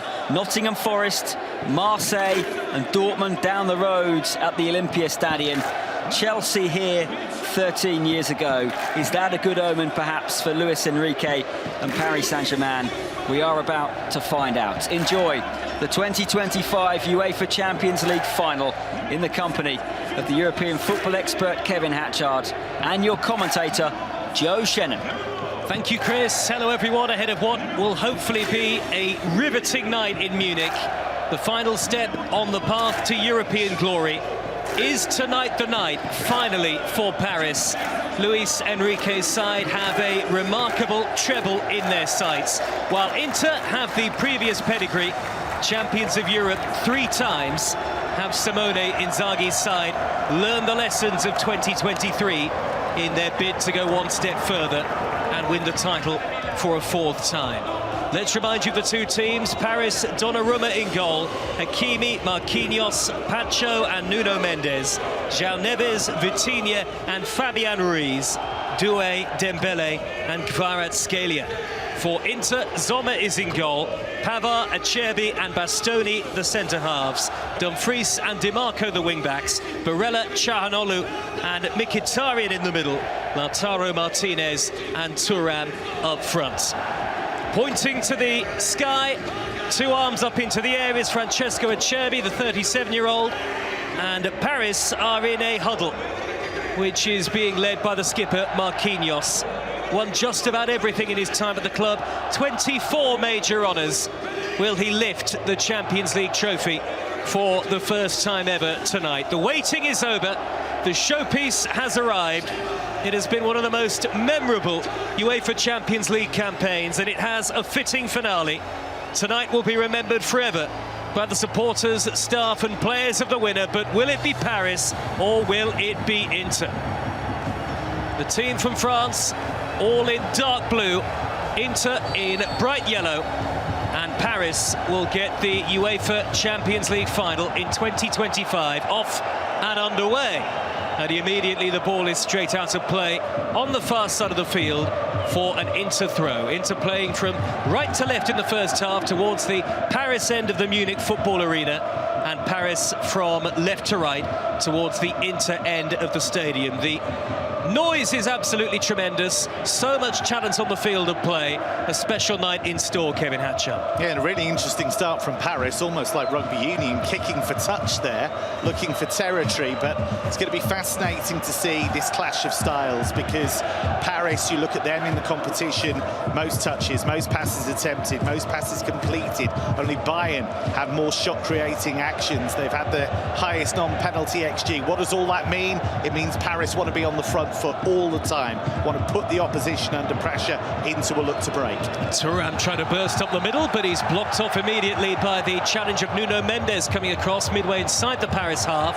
Paris now have the ball with Hakimi right in front of the dugout where Luis Enrique is standing, and Hakimi with a robust challenge to win the ball back just shy of the halfway line. The Paris fans have long been singing in the build-up beneath the floodlights here in southern Germany. They have made so much noise, as have the Inter supporters. It will be an historic night for one of these 2 clubs. And Simone Inzaghi in his dark suit, already out to the edge of his technical area, the Inter head coach who led the club to the final in 2023. They were so close to going all the way, but beaten by Manchester City. Paris into their 2nd UEFA Champions League final, having been beaten by Bayern in the 2019-20 season. The ball is back at the feet of Willian Pacho. Marquinhos, the captain, is square to his right and forward up to the halfway line where Ousmane Dembélé has dropped very deep. Paris work it wide to the near side, the right, and Désiré Doué, the 19-year-old, undoubtedly one of the players of European football this season. His ball laid down the middle towards Fabian Ruiz, intercepted on the stretch by Acerbi, given away though by Barella. Doué on the break, inside right edge of the penalty area, pulls it back towards the penalty spot, and there was a foul in the build-up on Mkhitaryan, and the referee Istvan Kovac has given the free kick. It's the one thing Inter cannot afford to do. They can't afford to cough up possession cheaply around their own penalty area, because we're already seeing the pattern. Inter are lined up in a 5-3-2 shape. That's how they defend. They'll shuffle across. They don't press aggressively. That's not how they look to defend. They back themselves to keep that discipline, keep that shape. But of course, that all disappears if you give the ball away cheaply and allow Paris to break. So we expect Paris to have a lot of the ball, and Inter, when they get the chance to break, especially with those wing-backs, Di Marco and Dumfries, they will try and break in numbers if they can. Paris 0, Inter 0. 3 minutes into the Champions League final. Live on UEFA.com, the UEFA app, and with our American listeners, North American listeners, on Sirius XM FC. Slice clearance out of play by Jan Sommer, the outstanding Inter goalkeeper, 36 years of age, the Swiss, knows this stadium well, having played here, of course, on many an occasion when he was at Bayern. Out on the left-hand side for Paris is Nuno Mendes, just shy of the halfway line, and Paris predictably dominating much of the early possession in what is the first ever competitive meeting between the two teams. One of the strange quirks, I suppose, of this fixture, that they haven't played each other before. On the halfway line is Vitinha for Paris. The Portuguese forward about 10 metres or so to the feet of Dembélé, back to Vitinha, and Inter allowing Paris to have easy possession in and around the halfway line as the ball is played out to the near side, the right, the angle pass infield by Hakimi, snapped up by Mkhitaryan in the middle of midfield, and he's been brought down, and that's a free kick to Inter about 4 metres into the Paris half. So that's a great example, Joe, of what they're going to try and do, because they overload midfield areas. Inter, when they smell the opportunity to nick that ball, they'll overload midfield, they'll try and win it, and then they go. So they'll break in numbers and at speed. They're so good at doing that. Probably one of the best teams in the world on the counter-attack. So that was a great example of what they'll try and do. Win that ball in midfield and then move at speed. Lautaro Martinez, lip of the centre circle, has tried to angle the ball towards the inside left, but it's well intercepted by Hakimi in front of Benjamin Pavard, who'd made a good run out to the left-hand side, having earlier whipped a crossfield pass into the feet of Federico Di Marco. In to go back to goalkeeper Sommer. It is 0-0 in the 5th minute of the final. Sommer drives the ball high and deep into Paris territory, but it's overhit towards the far side, the right, and Dumfries, and out of play for a Paris throw. Yeah, Dumfries is actually applauding the idea from Sommer, because what he's tried to do is play a long switch there to open up the space and get Dumfries running one-on-one in those wide areas. Sommer with the ball at his feet has a very, very important role. Might remember Andre Onana, what he did in the final 2 years ago. His passing range, very, very important. It took a long while for Manchester City to really work it out in that game a couple of years ago, and Sommer is very, very good with the ball at his feet. Kevin Hatchard, European football expert, is with us tonight, and it's great to have your company on UEFA Champions League Matchday Live. The final, Paris 0, Inter 0. 5.5 minutes have been played in Munich. The ball is at the feet of the Paris captain Marquinhos. Forward to the silky Fabian Ruiz inside the centre circle, and now Dway, red boots on, just over the halfway line and into the Inter half, and he gets the return ball down the inside right from Fabian Ruiz. Across came Bastoni out on the near side, number 95 on the back of his yellow shirt, and he's committed a foul on Dway. The assistant referee right to put the flag up, and it's a Paris free kick close to the corner flag on the near side, the right. Yeah, he didn't need to do that, Bastoni, taking control of that situation, but he was a bit overzealous in trying to break away from Dway.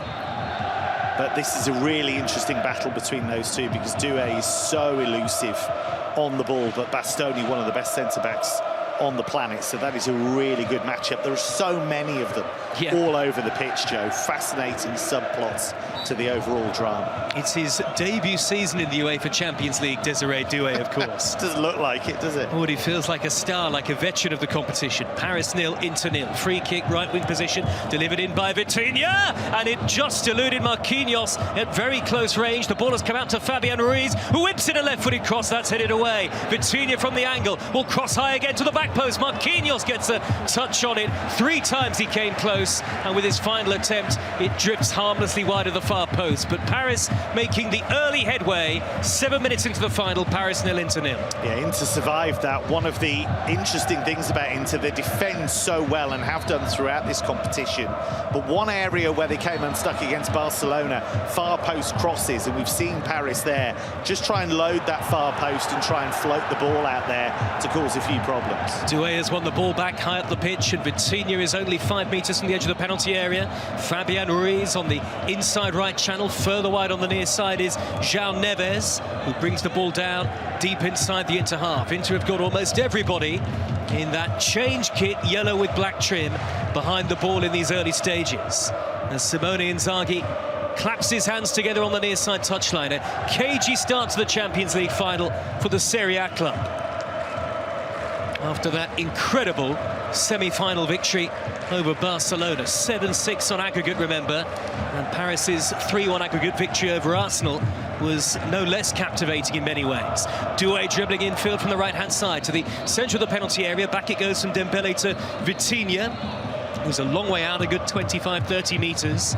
Paris continue to keep possession in the middle third of the Inter half. The ball is sent crossfield by Nuno Mendes. Left to right, lovely pass. Fabian Ruiz, corner of the box. Hakimi cuts it back across. Di Marco is in the way, and he hammers the ball clear into the Munich night sky. Willian Pacho wins it back, and they're very efficient in possession so far, Paris, and Inter can't get hold of the ball. It's the first time, Joe, we've seen Hakimi make a burst into the penalty area. Such an important part of what they do in attack. They have 3 at the back in that first line of build-up, and what that allows is Hakimi to go on and join the attack in that last line. We often see Nuno Mendes on the other side. He'll tuck in with the 2 centre-backs, and that just gives them the security to free up Hakimi on the right-hand side. Good turn infield and a low shot by Dway, and that's straight to the goalkeeper, Jan Sommer. First effort on target of the game, 9 minutes in, and a relatively straightforward stop for Inter's number 1. But a measure of the confidence and the threat that the likes of Desiree Dway will pose as this game goes on. Dway's made a really good start, actually. He's picking up good positions all across the attacking line. Good hold-up play by Marcus Thuram, and he's popped it down the middle towards Lautaro Martinez, midway into the Paris half. Here come Inter on the attack, really for the first time in the game. Barella pings the ball cross-field with his right foot, headed away by the covering defender. It was Vitinha who'd tracked back, João Neves rather, to join his central defensive colleagues Marquinhos and Willian Pacho.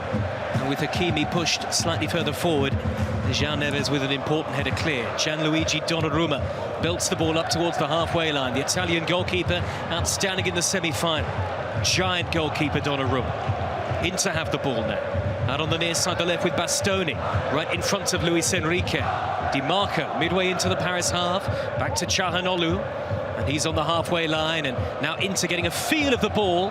10 minutes in, back it goes to Sommer, and now Acerbi, about 12 metres shy of the halfway line. He belts the ball up the middle, and there's too much on that, and it's through to Donnarumma again, 0-0. Yeah, it has to be better than that from Acerbi, because it was nowhere near Thuram, who was the target. He was waiting for Thuram to make that run in behind, but that's the first time, just a few moments ago, we've seen Bastoni break from the back line. That's the beauty of having 3 centre-backs. You can allow one of the wide centre-backs to join the attack and get forward. Bastoni's great at that. Out on the Paris right is Dembele, driving into the penalty area, left-footed low shot, and it's straight at Sommer again. Ousmane Dembele with that great attacking quality that he possesses. 33 goals this season in all competitions. Didn't really get enough behind the left-footed shot. I think he'd be disappointed with that. He did really well to dart in field, make the space for himself. He just didn't catch it with much conviction, and it was a comfortable save for Sommer. But I think what Paris will be happy with is they're getting these one-on-one situations, and the likes of Dway and Dembele are getting opportunities to shoot.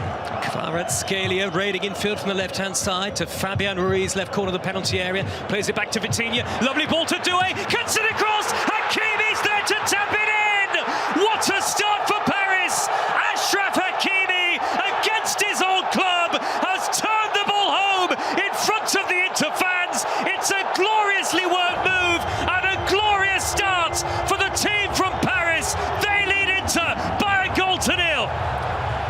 The wing-backs so important to the way Paris play, because talked about Hakimi joining that attacking line. That's exactly what he did there. Dway stayed onside. It was a lovely ball to find him. So many players in that situation, inside left channel, in the penalty area, would have just gone for goal themselves, but he had that ability to just stop time and see Hakimi there. It's a fantastic cross. It would have been so easy for a young man to just take the glory, go for goal. Only had Sommer to beat, and he thought, no, there's somebody better placed than me who can score the goal. And that just shows you what Désiré Doué is all about. And Hakimi, yet again, joining that group of 5 in the attacking line, and they couldn't pick him up. Perfect start for Paris. A 9th goal of the season for Achraf Hakimi. There is a long way to go in the 2025 UEFA Champions League final, but Paris have been on the front foot, and they now have a goal to show for it. 1-0 they lead here in Munich. And Hakimi, in celebration, almost apologetically raised his arms towards the Inter supporters. Of course, he spent a season at the club after leaving Real Madrid, but it's a fabulous moment for him and a fabulously worked goal in the build-up. And I feel like that year at Inter, winning the Scudetto under Antonio Conte, was actually the making of him, because we'd known before that he was a great attacking player, that he was really quick, he was really incisive, but he hadn't quite picked up all of those defensive tools. He hadn't quite learned to be a two-way performer. Antonio Conte demanded that of him, and he rose to the challenge. And now what you see, with some help from Luis Enrique, of course, as well, is the complete full-back or wing-back. He's got that ability to chase back and defend, but he's such a potent attacking weapon as well. Paris 1, Inter 0. In the Champions League final on UEFA.com and the Champions League app.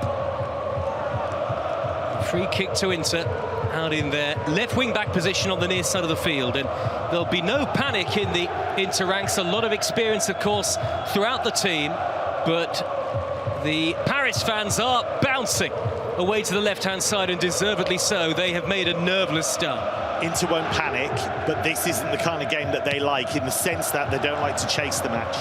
Usually they'll try and get their noses in front, and then they can defend and hit on the counter. That's not to write them off. They have lots of attacking quality, scored over 100 goals in all competitions. They will feel that, having scored 7 goals against Barcelona across 2 legs in the semi-finals, to have scored the goals they did against Bayern in the quarters, they'll feel they have enough to get back into this.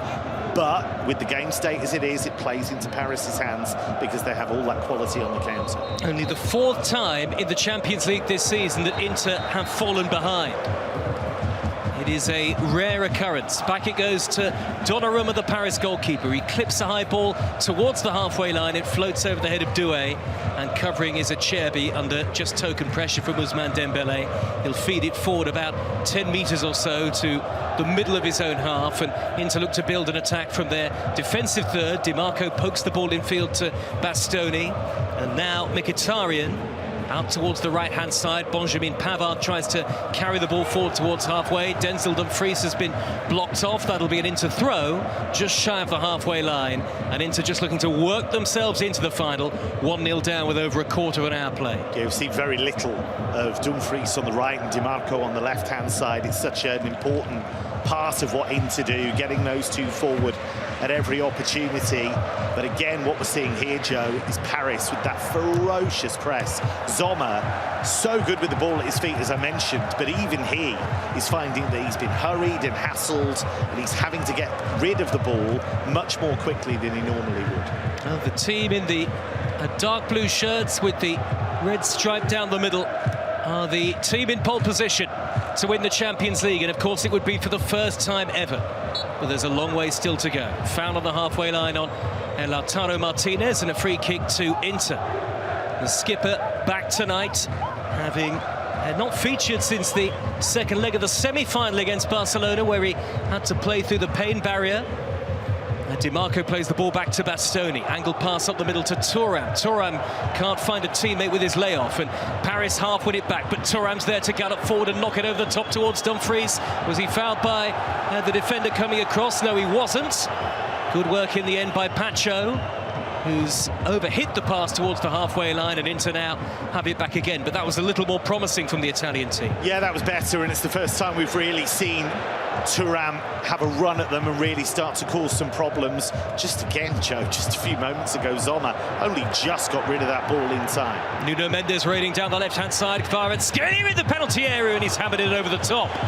Right-footed, cutting infield the Georgian. And in the end, the shot was ballooned over the top of the crossbar. But there's lots of space for Paris on the attack.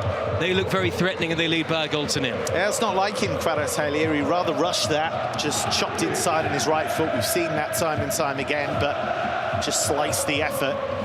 But they've caused all kinds of problems for Inter, and of course, Inter, one of the best defensive teams around. I know people will look at that semi-final against Barca and say, well, they conceded 6 goals, but a lot of other teams would have conceded more than that in that semi-final. But they are finding it difficult to stop Paris creating these one-on-one situations. That's where Paris can be so dangerous. Well, the referee Istvan Kovac has stopped the game. There's a problem here for Nuno Mendes after an aerial challenge with Denzel Dumfries. It gives us another chance, Kevin Hatchard, to reflect on the only goal of the UEFA Champions League final so far. It was a beautifully well-worked move from the edge of the Inter penalty area. Yeah, there's so much to admire because Vitinha sees the run of Dway. Dway just makes a little dart from right to left because he sees that that pocket of space is there. So he's got to make that run and recognise that that's the right thing to do. Then Vitinha's got to see that he's made that run and pick the right pass. Then it's all about Dway's decision-making.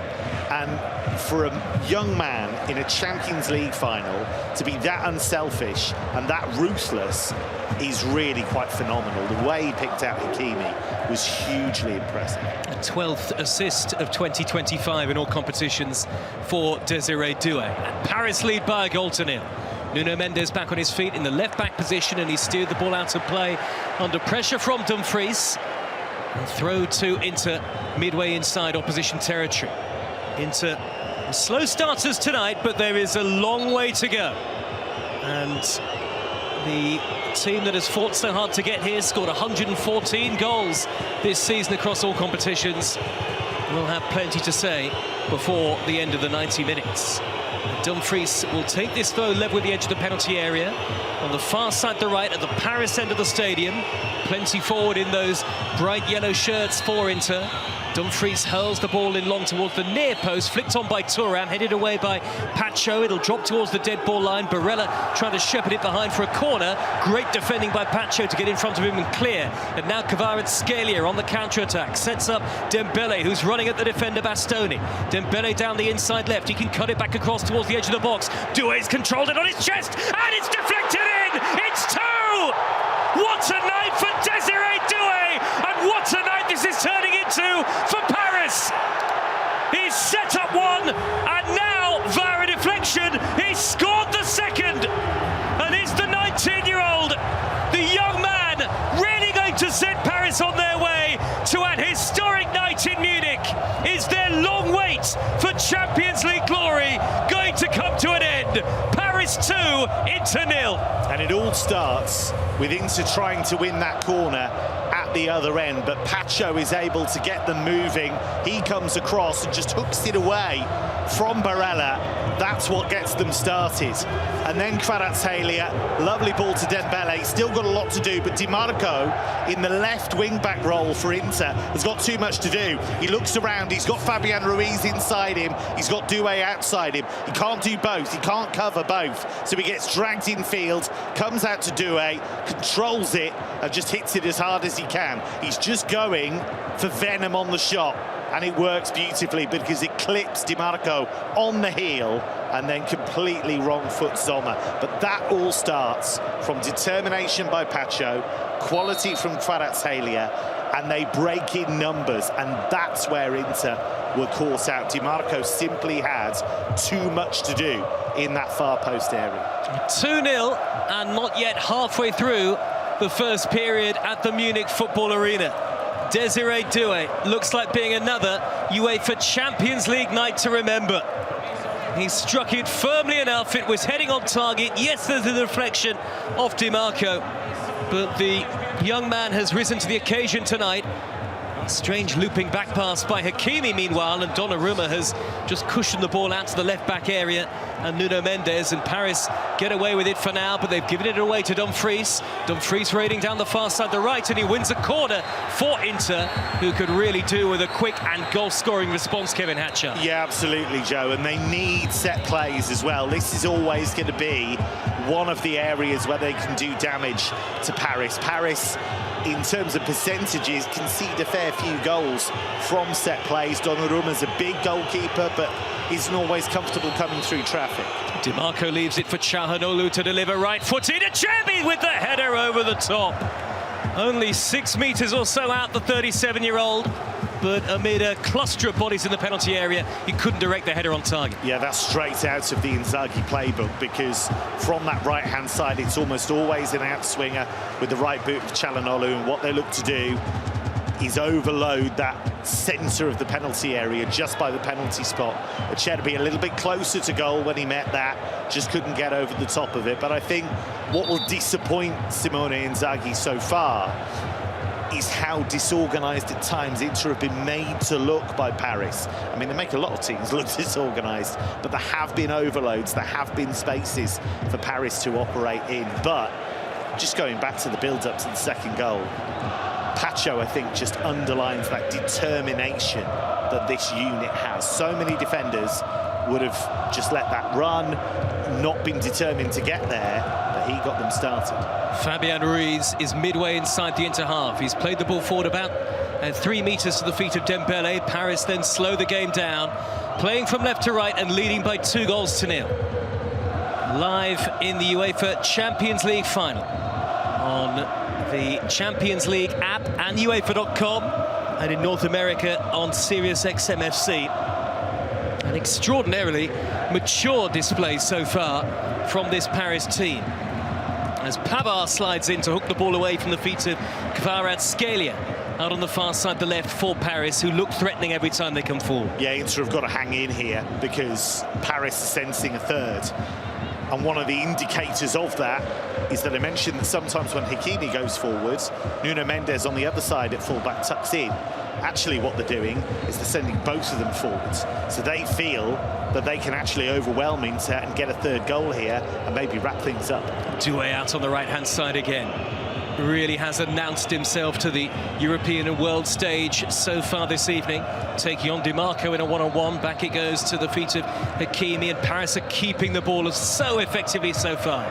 They barely misplaced a pass, Luis Enrique's side, as he aims to join the small number of managers to have won the UEFA Champions League with 2 different clubs. Of course, he's previously won it with Barcelona.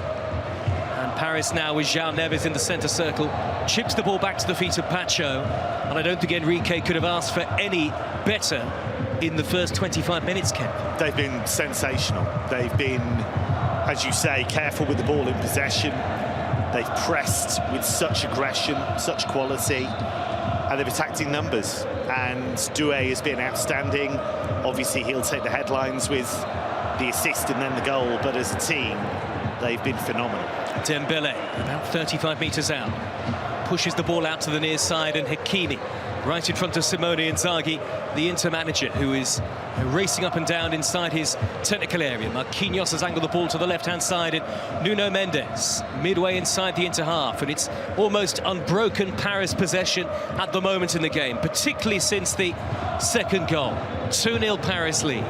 And this is where you have to be careful if you're Inter, because the temptation is to push a bit harder, come out of your shape, try and win the ball, try and get back into the game. We've only had 26 minutes. Simone Inzaghi will be saying, look, We don't need to lose our discipline. We don't need to lose our shape. Stick to the plan. If we can get a goal before half-time, however that comes, whether it's a counter-attack, a set play, however it arrives, we're back in the game. But for now, keep your shape.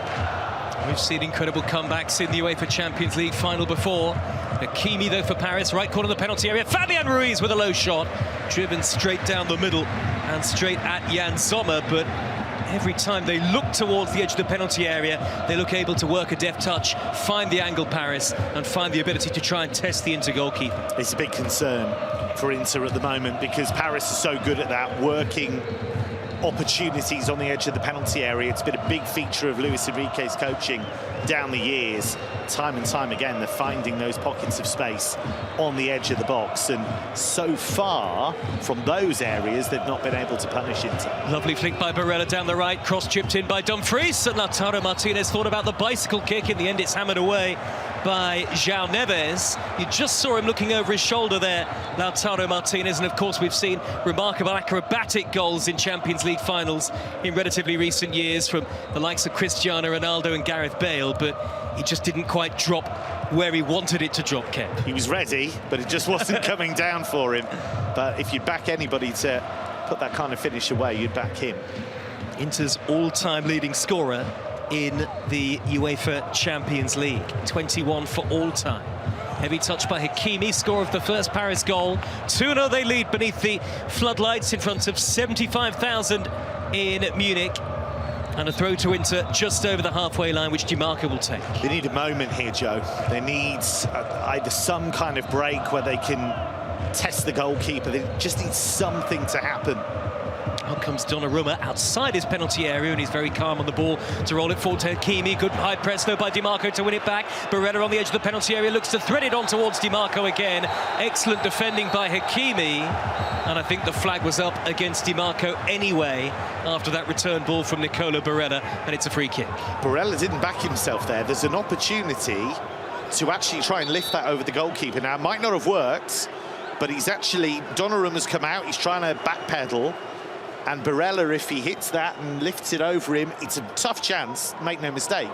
But it is a chance, and I think Dimarco actually had made the run, but he wasn't expecting to get the ball. I think he was actually expecting Barella to go for goal. So by the time it actually did get to Dimarco, he was offside. It remains 2-0 to Paris in the UEFA Champions League final as we tick slowly towards the half-hour mark.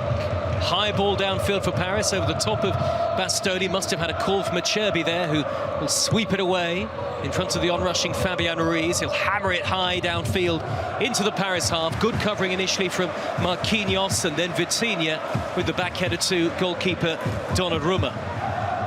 And they can look to perhaps build again here, Paris, from the base, from their goalkeeper, after such an outstanding first 29 minutes of the 2025 final. They have produced a nerveless display so far. No sign of any concern on Paris' faces at the moment. Here come Inter though. The ball is dinked up the right-hand side. Here's the opportunity for the pull back into the penalty area, only half away. Drops to Barella, who delivers, headed away at the near post again. And for the first time in the match, Inter look like they're really threatening. And that's a classic case of Paris working as a collective, because who's there heading the ball away? Vitinha, just filling in those gaps. They do that so very well, and there were so many dark blue shirts there in the penalty area. The Inter had two crossing opportunities, had men forward, but just couldn't force that ball to a teammate. Paris can play this at their pace now, because they've got this early advantage. They can keep possession, they can wait for opportunities to counter, because Inter at some stage are going to have to come out and chase the game. So Paris won't mind a bit of dead time here. They can just keep the ball moving and just play it at their speed. And they're on the break now with Hakimi darting up the middle. Further forward is Dway, midway inside the Inter half. Hakimi making the underlapping run.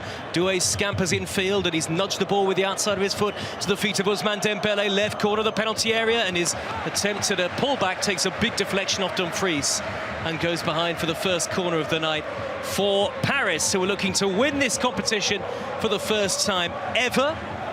And Marseille, the only other French club with a UEFA Champions League title, back in '93, but for Paris it really would be history tonight, and that's where they're heading. I'm sure Marseille fans would love that if Paris managed to draw level with them. It could happen. It looks like it's going to happen. Nuno Mendes will take the corner.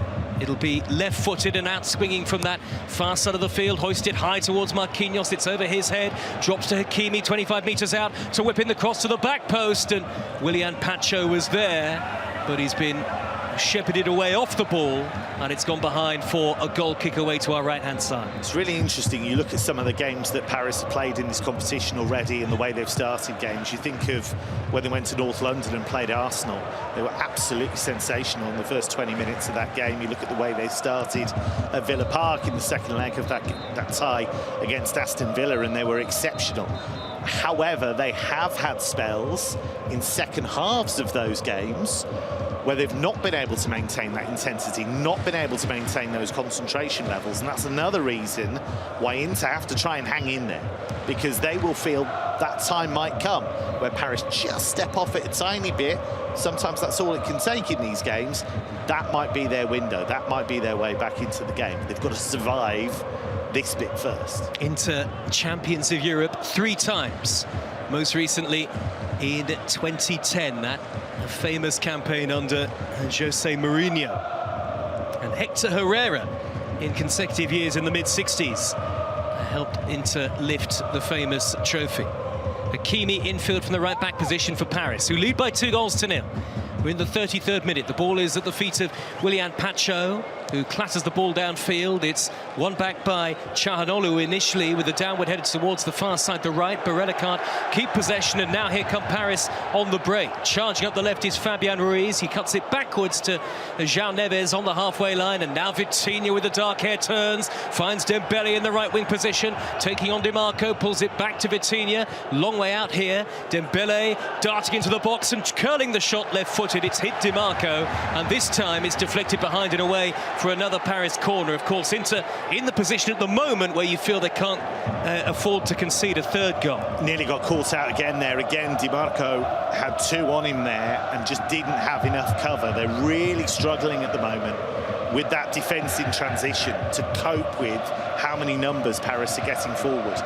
That's something Simone Inzaghi is going to have to tweak, going to have to work on, because at the moment Di Marco on that left-hand side for Inter is not getting enough help. Dark skies overhead in Munich on a warm night here in southern Germany. A corner to Paris. Nuno Mendes standing over it, right in front of the Inter supporters. It looks like he's going to curl this one in, swinging towards goal. He does towards the back post. Marquinhos gets up with the header, but the captain nods the ball well wide. It was a difficult position right at the far edge of the penalty area, and he couldn't direct it anywhere near the target. 11 minutes of a first half that Paris have thoroughly enjoyed. They lead into 2-0. I have to give credit to Pacho and Marquinhos at the heart of that Paris rearguard as well. We've talked about the attacking players for Paris, but how often have we mentioned Thuram and Martinez? Barely at all. And they've been winning those duels, winning those headers, and they've not allowed those two to really get into the game. And Thuram, of course, could be such a threat running in behind. He's not had the service either. Good ball by Di Marco up the inside left after an excellent run by Mkhitaryan, who crosses into the penalty area, and it's cleared away by Pacho. Interesting ball in from the left-hand side, and a good flick touch by Pacho, otherwise it might have reached Thuram. And there again, Pacho finding the right angle, just stopping that ball reaching Thuram in exactly the right place. He has been such an important signing for this club. Rightly, people talk about Dway, they talk about Kvaratskhelia, they talk about the players who've come in, João Neves, but Pacho, as a partner for Marquinhos, has been an incredible recruit. And again, his debut season in the UEFA Champions League. He started every game of this season's competition, Willian Pacho. Dembele retreats to collect possession for Paris. Midway inside his own half the field, and no need at the moment for Paris to force the issue whatsoever. There'll be a party in the French capital tonight as it stands, and they lead 2-0. Fabian Ruiz about 10 metres shy of the halfway line, and now plays it square to Marquinhos, who hammers a raking ball downfield. There's too much on it, and it's gathered after one bounce by Jan Sommer. You could see the intent with the diagonal ball towards Kvaratskhelia, but Inter now have it back with the giant central defender Bastoni. Back to Sommer again.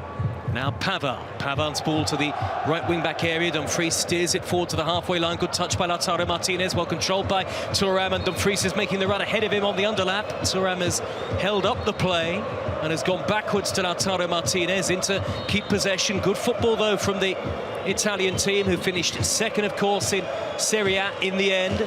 Lovely reverse ball by Barella down the right, crossing by Çalhanoğlu, and it nearly reached Thuram. What a piece of defending again by Pacho to turn it behind for a corner. Same again. He picks exactly the right angle to attack. He knows where to be, because if he misses that ball, Thuram's in, and it could easily be 2-1.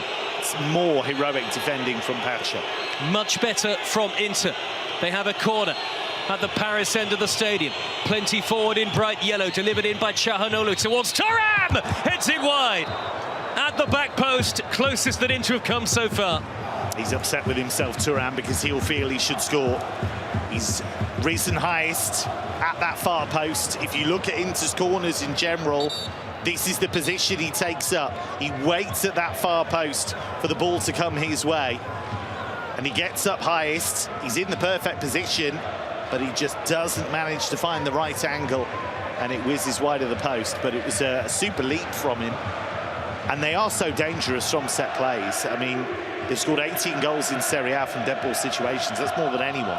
So this is what they do. The challenge is going to be, how do you get enough free kicks, enough corners to actually put genuine pressure on this Paris team? Well, that's certainly got the Inter fans going away to the right-hand side. Arms above their heads, clapping and cheering. There's a Paris player down inside the penalty area at the moment.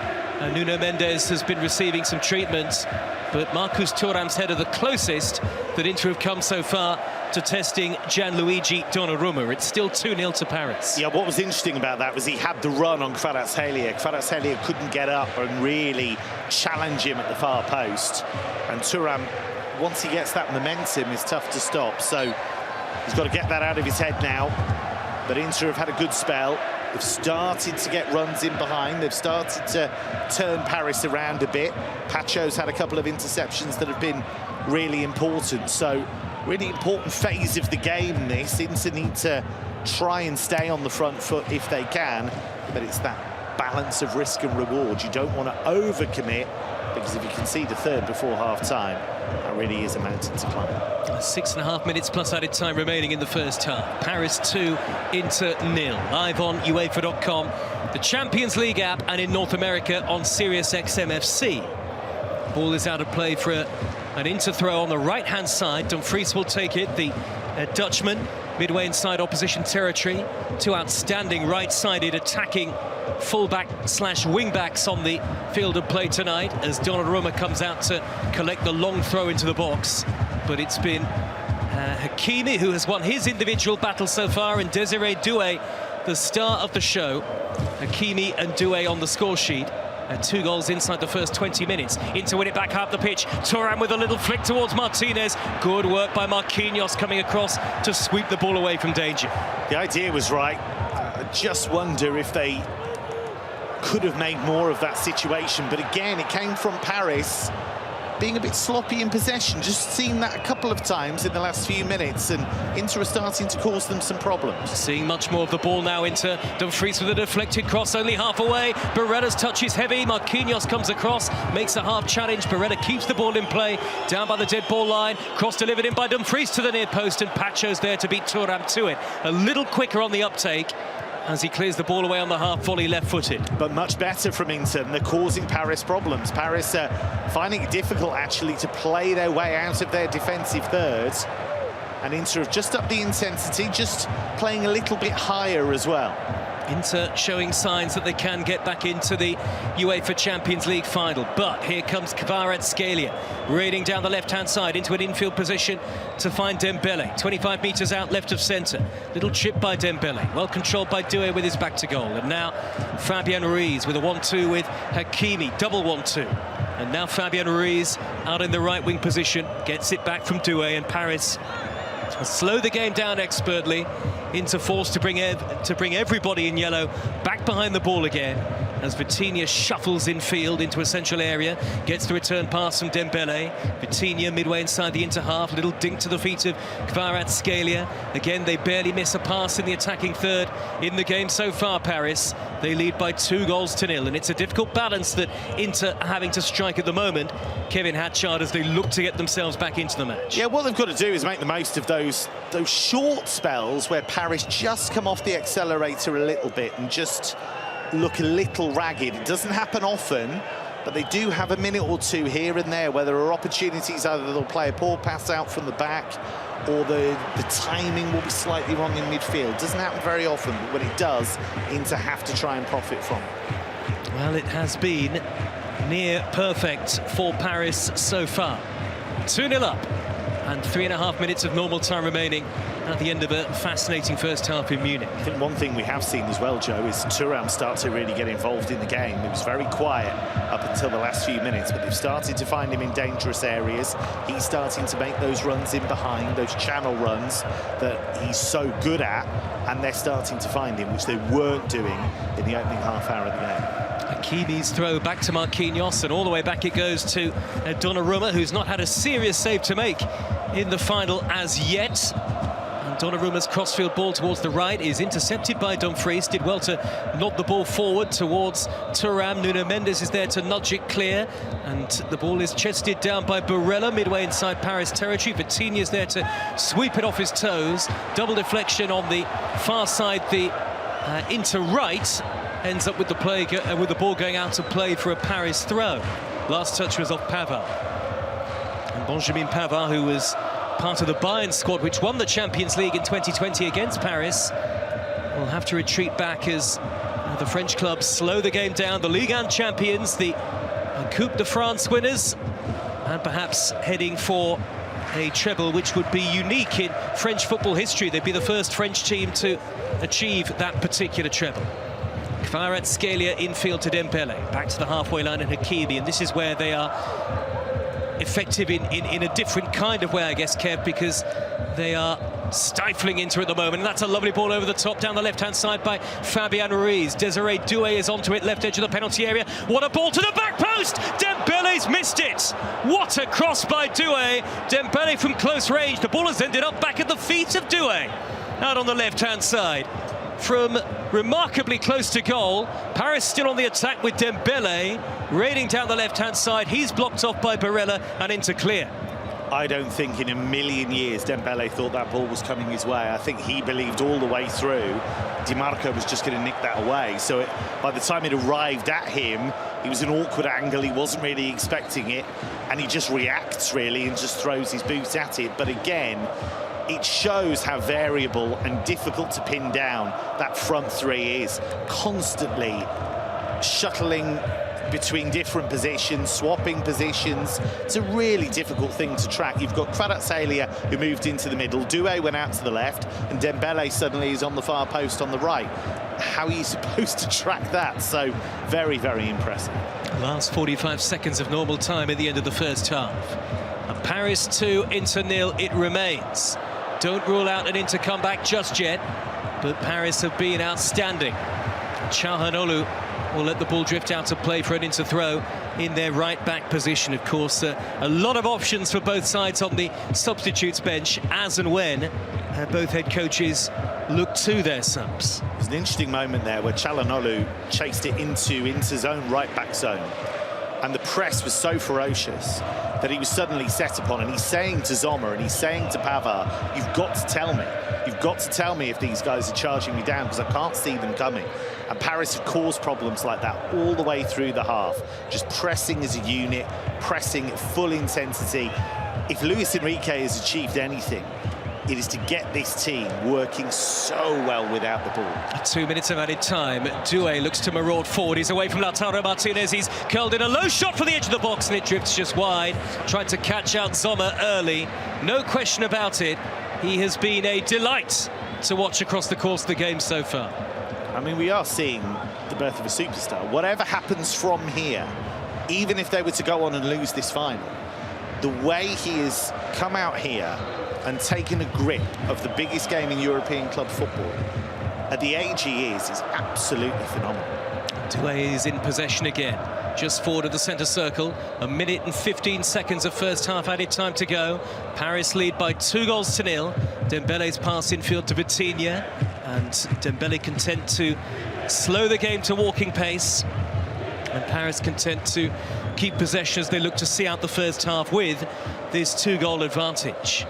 Simone Inzaghi's got rid of his suit jacket on the near side touchline, and important half-time team talk coming up for him. Inter beaten finalists in 2023. Dembele's heavy touch in field, but João Neves is there to intercept the attempt of a pass from Di Marco. And in to go back to Marquinhos, and now Willian Pacho midway inside his own half. I think the message from Inzaghi at half-time will be, you need to hang in there, but there will be chances for you to win that ball in midfield and break. They will come, but you have to be patient and you have to keep your shape. Kvaratskhelia taking on Dumfries. This is dangerous for Inter. Kvaratskhelia into the penalty area, cuts back onto his left side and takes a deflected shot, and that drifts just a couple of metres wide. Sommer looked wrong-footed and off balance. It could easily have been a second deflected goal of the night for Paris. He is so good in those one-on-one situations. Poor old Pavard nearly needed a pass to get back into the stadium. I mean, the turn back out onto his left was extraordinary. I mean, he's got this incredible ease in possession, like trusts himself. Everything is really, really straightforward for him, natural for him. It flows brilliantly. We've had the minimum 2 minutes added time. Corner taken by Ousmane Dembele, and the header over the top from Kvaratskhelia. Met it well, but couldn't keep the effort down. And that is the last action of the first half. Paris halfway to history, and Désiré Doué has been their star so far. Set up the first for Achraf Hakimi.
straight forward, and Giroud shoots! What a hit and what a goal! The super sub has done it again! He just can't stop scoring!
New format, all changed, no group stage. We had the new league phase, we had extra knockout rounds, which meant essentially we've kind of had non-stop Champions League football from September all the way until tonight. It's been brilliant, isn't it? It's been a tremendous success. I was a fan of the old group stage and wondered, okay, this is interesting, how's it going to work out? And I think what you've had is a situation where you've still got all those fabulous stories, but what you get that's really stood out to me is jeopardy all the way through. You think of that crazy final match night where we had loads of different 18 matches kicking off at the same time. Exactly. So you had loads of different combinations, loads of different stories to be told. You had a situation where you thought one of the big clubs, big hitters, Manchester City, might be tumbling out. It looks as though they would at one stage. Paris could have mathematically gone out that night. They could have. And so you've seen that as well. You've seen the jeopardy of some of the clubs with real track records in this competition. They could have gone out. You've seen some big hitters that did go out, actually. You've seen RB Leipzig, for example. They went out in the league phase. And then what you've seen is just brilliant knockout football all the way through. And the quality from the quarterfinals onwards. I mean, before that was great, but it's just leapt again. And year after year after year, this competition in those final few games delivers. It's done it again. Type of nights when your phone lights up, everyone is chatting about what has happened in the Champions League, irrespective of if you support the teams involved in the two matches. Very quickly, top goal scorers with 45 minutes left. Serhou Guirassy of Borussia Dortmund and Rafinha on 13 goals. They may well be finishing at the top scorers this season. The Paris players have exited their dressing room. They are 45 minutes away from history.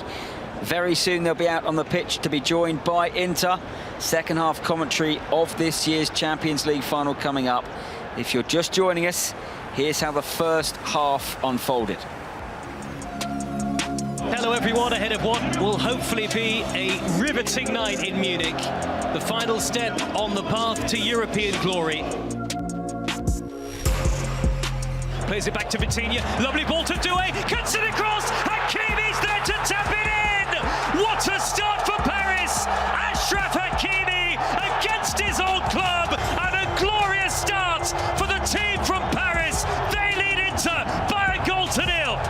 Dembele down the inside left. He can cut it back across towards the edge of the box. Dway's controlled it on his chest. And it's deflected in. It's 2. What a night for Desiree Dway. And what a night this is turning into for Paris. Lovely reverse ball by Barella down the right, crossing by Çalhanoğlu, and it nearly reached Thuram. What a piece of defending again by Pacho to turn it behind for a corner. Plenty forward in bright yellow, delivered in by Çalhanoğlu towards Thuram. Heads it wide. At the back post, closest that Inter have come so far. Desiree Dway is onto it, left edge of the penalty area. What a ball to the back post! Dembele's missed it!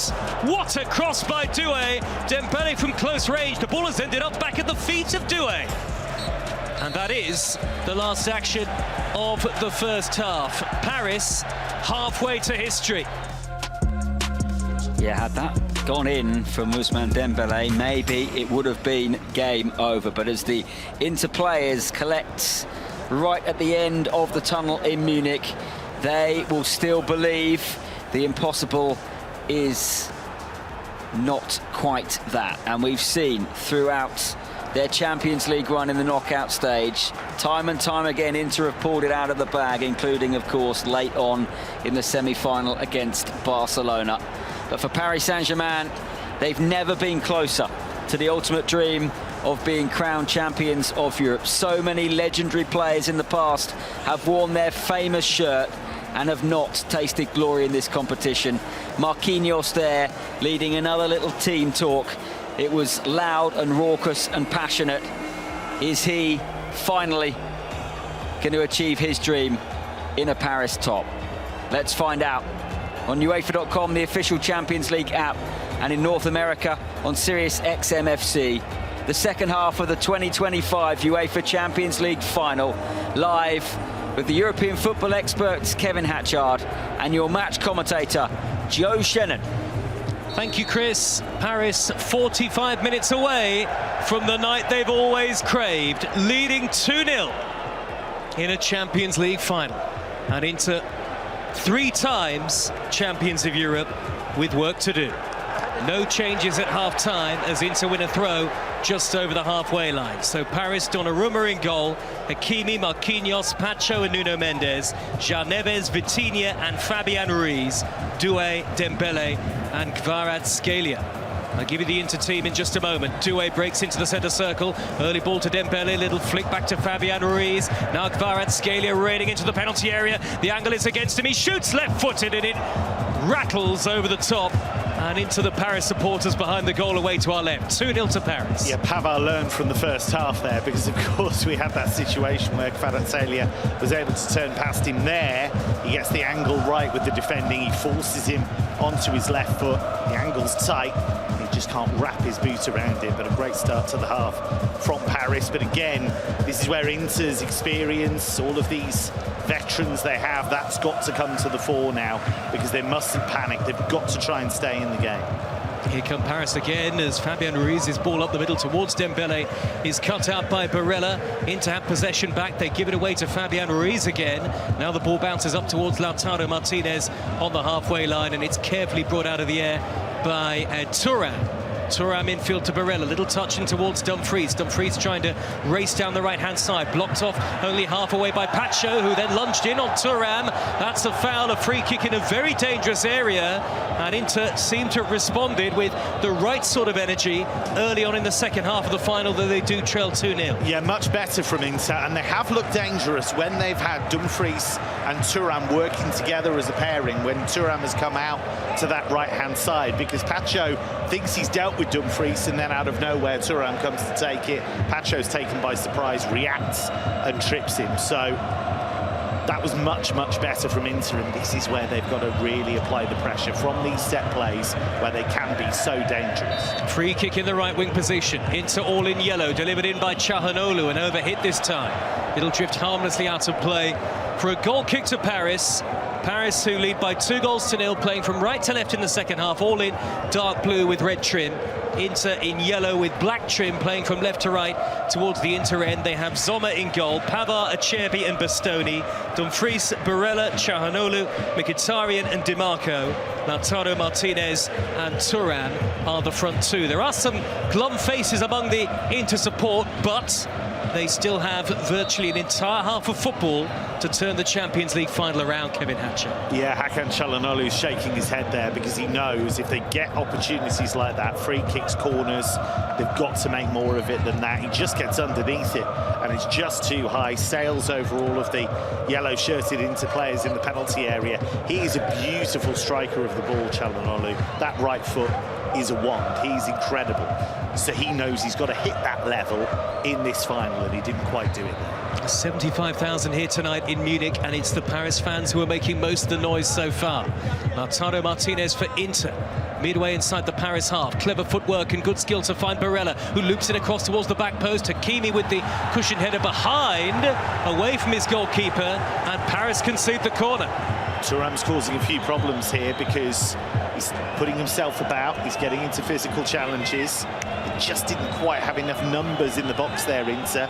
This is a good start to the half from them. As they look to fight back, delivered in the corner by Di Marco into the near post, only half away. It's played back towards Pavard, who had a swing at it. Now it's steered wide towards the left, but the referee spotted an infringement in the penalty area anyway. And Paris can breathe a sigh of relief. They have a free kick. Yeah, I think he's saying there's an Inter handball in there in the penalty area, and that's why it came off Marquinhos first, and then it hit the hand of Lautaro Martinez. That's why the play was whistled dead before Pavard had the shot on the follow-up. This is good from Inter. A good start, front foot, getting Thuram into dangerous areas. But of course, as we've seen, Paris is such danger on the counter, so Inter will try and get back into the game, will try and push high in numbers if they can, but they know that Paris have that threat going the other way. A second European Cup final between a French club and an Italian side. Here is Kvaratskhelia down the inside left for Paris, sets up Fabian Ruiz on the overlap, cross cleared only as far as Kvaratskhelia, who could only hammer it over the top. He might have been slightly off balance, but that could so easily have been 3-0. And it would virtually have put Paris's name on the trophy. He's falling as he hits it, and it's on his left foot. He can't get control in the shot, but that all comes from Paris attacking with such pace. One of the things that Inter are generally really good at is getting that midfield cover to help the defenders out, but they just haven't been able to keep up with them. Barella there, he's busting a gut to try and get back. He just can't get back quickly enough because Fabian Ruiz has joined the attack. You've got Kvaratskhelia in there. They attack with so much pace, and Inter at times have just not been able to live with them. Ball is out to play on the far side. It'll be an Inter free kick anyway for a foul on Di Marco. The Inter substitutes, Di Gennaro and Martinez, the goalkeepers. De Vrij, Zielinski, Arnautovic, Fratesi, who scored the winner in the semi-final. Aslani, Augusto, Bisek, Darmian, Zalewski and Mehdi Taremi. I'll give you the Paris bench as well. 6 minutes into the second half, 2-0 they lead as Jan Sommer clears upfield for Inter. Paris have it back now with Fabian Ruiz, 25 metres out, onto the left foot, nudges it wide to Dembele with a curling right-footed shot, which is wide. Goal kick to Inter. Safarov and Tenyas are the two Paris substitute goalkeepers. Kimpembe, Gonçalo Ramos, Lee, Hernandez, Mayulu, Barcola, Zaire Emery, Lucas Beraldo and Mbaye. complete Luis Enrique's substitutes bench. They've had the chances, Kev, to have increased their lead. Yes, big chance for Dembele, player of his quality and the kind of form he's been in 2025, but it's just the wrong type of finish. He's hit it quite flat, and it's ended up going well wide of that far post. If he manages to bend that, then he's got an opportunity to beat Jan Sommer, but he just didn't quite get the right finish. His best ever goal-scoring season this season for Ousmane Dembele. High ball over the top by Di Marco, down the middle. Too much on it for Thuram. Willian Pacho is there to roll it back to his goalkeeper. Yeah, Thuram's just turned back to glare at Di Marco because it needed to be a better ball. He hadn't quite got the timing right there. But they are getting opportunities to get Thuram running in behind, running those channels. If they can find him with the right service, then he can do some damage. Paris heading for history, and for the first time ever, glory in Europe's most thrilling cup club competition. Out on the halfway line for Inter is Dumfries, about now 10 metres into the Paris half as he gallops forward. He's fouled by the retreating Kvaratskhelia, and it's another free kick to Inter in a relatively dangerous position. This one slightly further back. It's not quite level with the edge of the penalty area, but it is certainly within range for Çalhanoğlu's delivery. Yeah, and we're starting to see Dumfries get involved down that right-hand side as well. He's causing a few issues. We're also going to see a double substitution. Benjamin Pavard leaves the field. Jan Bissek, the central defender who was outstanding in the semi-final, is going to come on. So that's the first of the Inter substitutions. And Di Marco is also coming off. And he's been replaced by Nikola Zalewski, who only joined the club in February. Delivered in by Çalhanoğlu from the free kick. Donnarumma went up for the punch. Marquinhos was with his goalkeeper, and there was a touch off one of them. It has gone behind for an Inter corner. Donnarumma has stayed down. Inter will be able to take the corner in a few moments anyway. They trail 2-0, 9 minutes into the second half. Live here on UEFA.com, the Champions League app. And hello to our listeners in North America on Sirius XM FC. It was brave goalkeeping from Donnarumma, who took a clattering from Marquinhos. He's now back on his feet as Paris look to defend the corner. That would encourage Inter, I think, that moment, because Donnarumma, if he has an area where he's not so strong, it's coming through traffic, and he basically ran into his own man there. Çalhanoğlu with a corner. Donnarumma flaps at it, only half away. It'll be hit by Barella. Cleared away by Marquinhos before it could get anywhere near the goal. Paris trying to break. Zalewski is there to send it all the way back to Sommer. And Sommer with a slightly tame touch to Mkhitaryan on the halfway line. In to come forward again. The ball scooped down the inside left channel. Cherby is still forward and chasing after it, but Marquinhos, with all of the determination that he's got, there to hook it away from danger again. Great example of what we were just talking about with Donnarumma, though. Came for that, got nowhere near it, really. Just a tiny touch on the ball. Again, Inter will be encouraged that if they can get enough set plays, they can apply some pressure. Header infield by Barella is intercepted by Fabian Ruiz, but he's given it straight to Lautaro Martinez, who nods the ball forward. Barella plucks it out of the air neatly. He's got support on his outside. It's Zalewski into the penalty area, having just come on with a right-footed shot, which is blocked. Had a second swing at it, and in doing so, caught the onrushing Fabian Ruiz. That'll be a free kick, and it'll be a yellow card for Zalewski, who has only just come onto the pitch. We see that so often when a player just has a slightly heavy touch and then stretches for it, and he does just catch Fabian Ruiz. It was good instinct from Fabian Ruiz to just toe end that ball away. He knew the contact was coming from Zalewski. Wants to make an impression, wants to make an impact, having just come on, and he's that type of player. He wants to be involved. He's very active. He wants to attack. But on that occasion, I think the adrenaline just got the better of him. Well, they were staring defeat in the face, weren't they?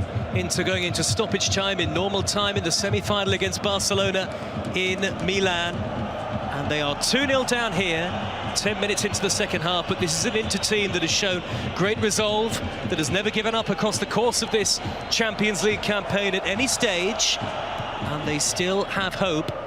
And certainly there feels a greater intensity about the attacking display in the second half so far, Ken. Yeah, these are the 11 minutes that Simone Inzaghi would have asked for at half-time. He would have said, we want to be more active, we want to try and get a bit higher up the pitch if we can, try and force them back a little more, and let's try and get Marcus Thuram involved, because he was a peripheral figure largely in that first half, and Dumfries has got forward. I can understand why they made the change with DiMarco as well to try and make something happen on the left. So Inter is still very much in this game.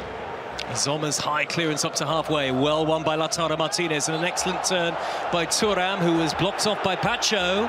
That'll be a free kick to Inter on the halfway line, just inside the Paris half. Istvan Kovac is the match referee.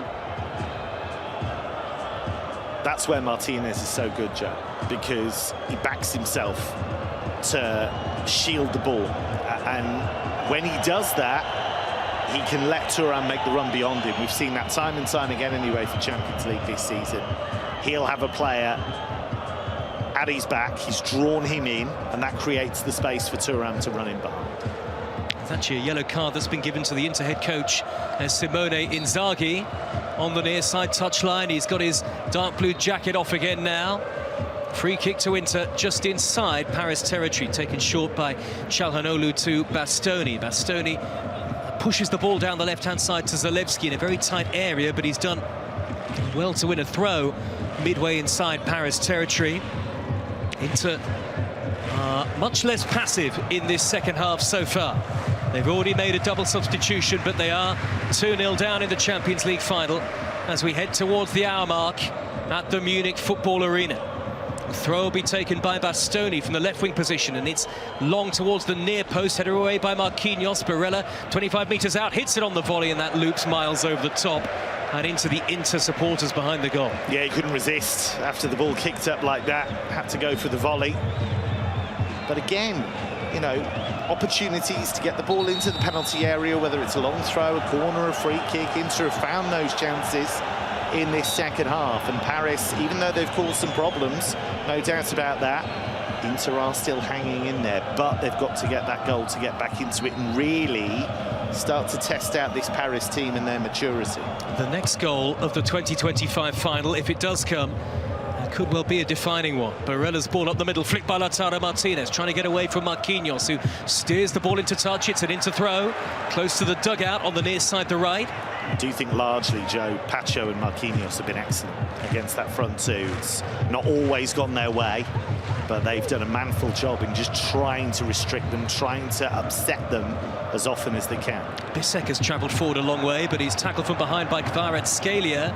Bissek has then, I think, hurt himself on the follow-through, sliding in front of Hakimi. I think he might have just slipped in to keep possession anyway with Zalewski. Bissek still down on his knees as a deflected cross loops into the box, and it's gathered by Donnarumma at his near post. And Jan Bissek's evening might be over here. It looks like a hamstring injury at first glance, and perhaps Inter are going to be forced into a change that they wouldn't want to make.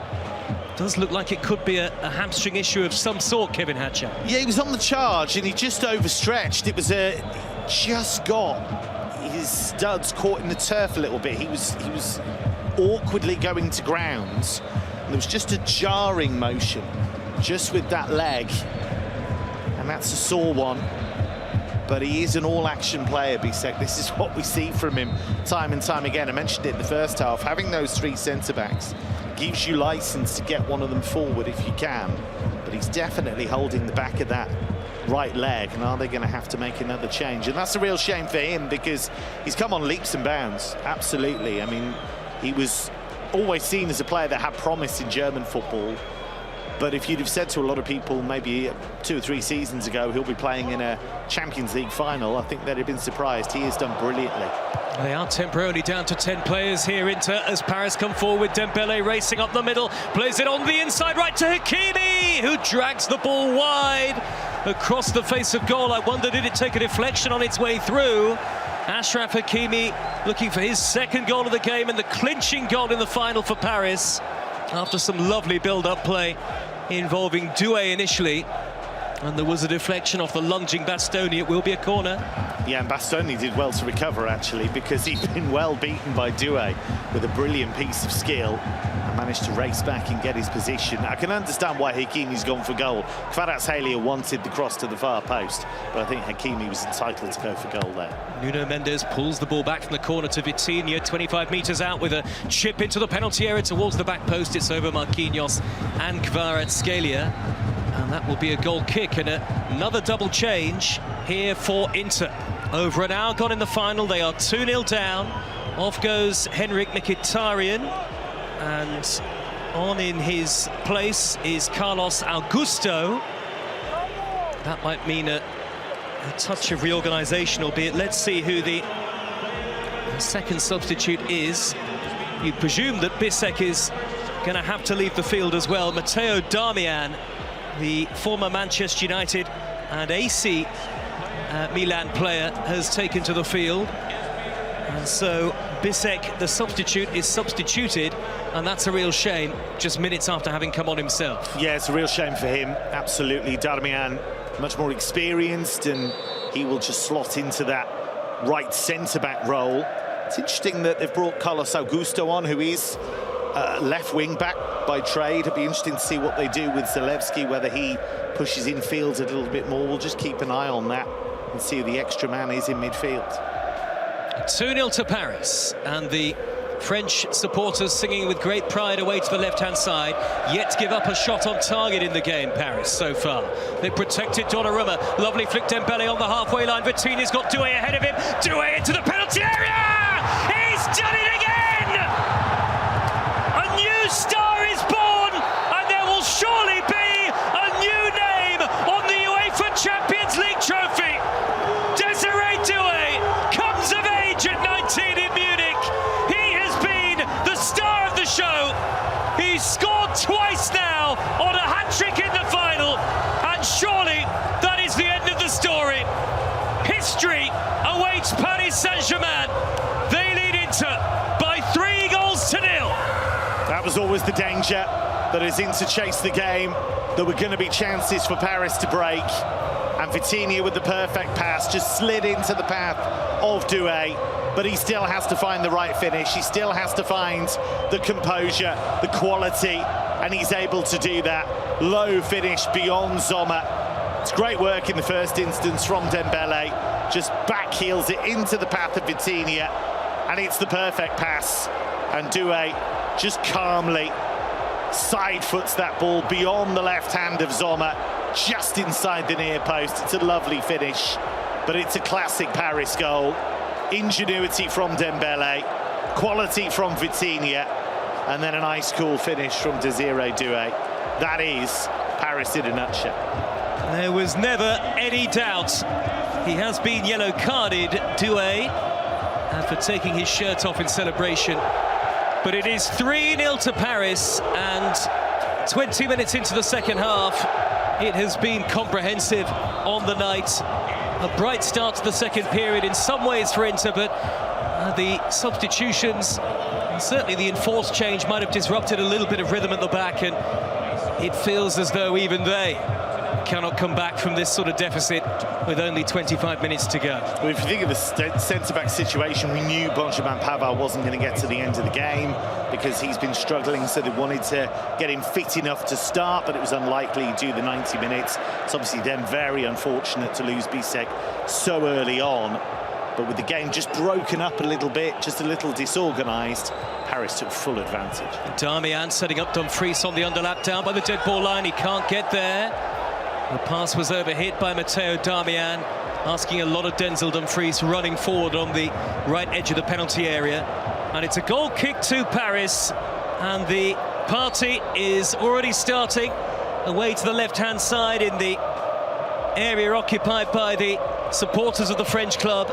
And for Desiree Dway, a night where his name really will be shining in lights all across Europe and all across the watching and the listening world.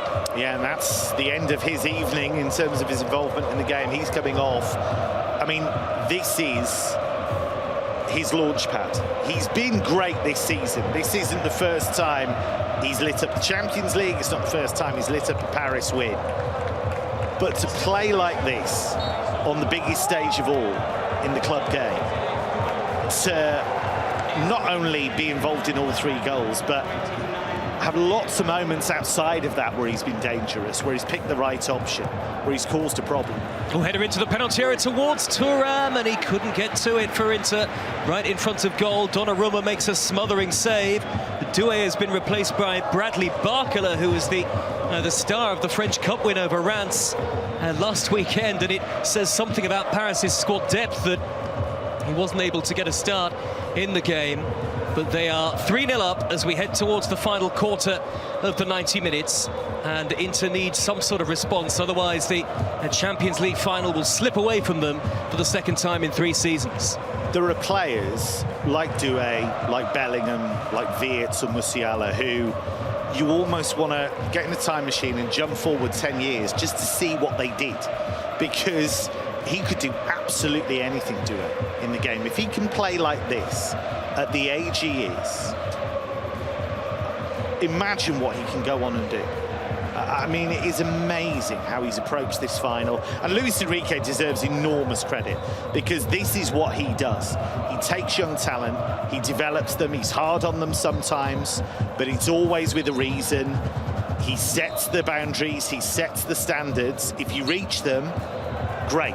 If you don't, then you won't get in the team, and that pressure, done in a kind of fatherly way, not in a necessarily an overly strict way, but that way just gets them on the right track. And think of the performances he's had from some of these young players in this tournament. João Neves has come in and looked like he's played in this tournament for 15 years. Vitinha, who, you know, took him a while to get going, maybe went the long way round in his career, but he has been phenomenal as well.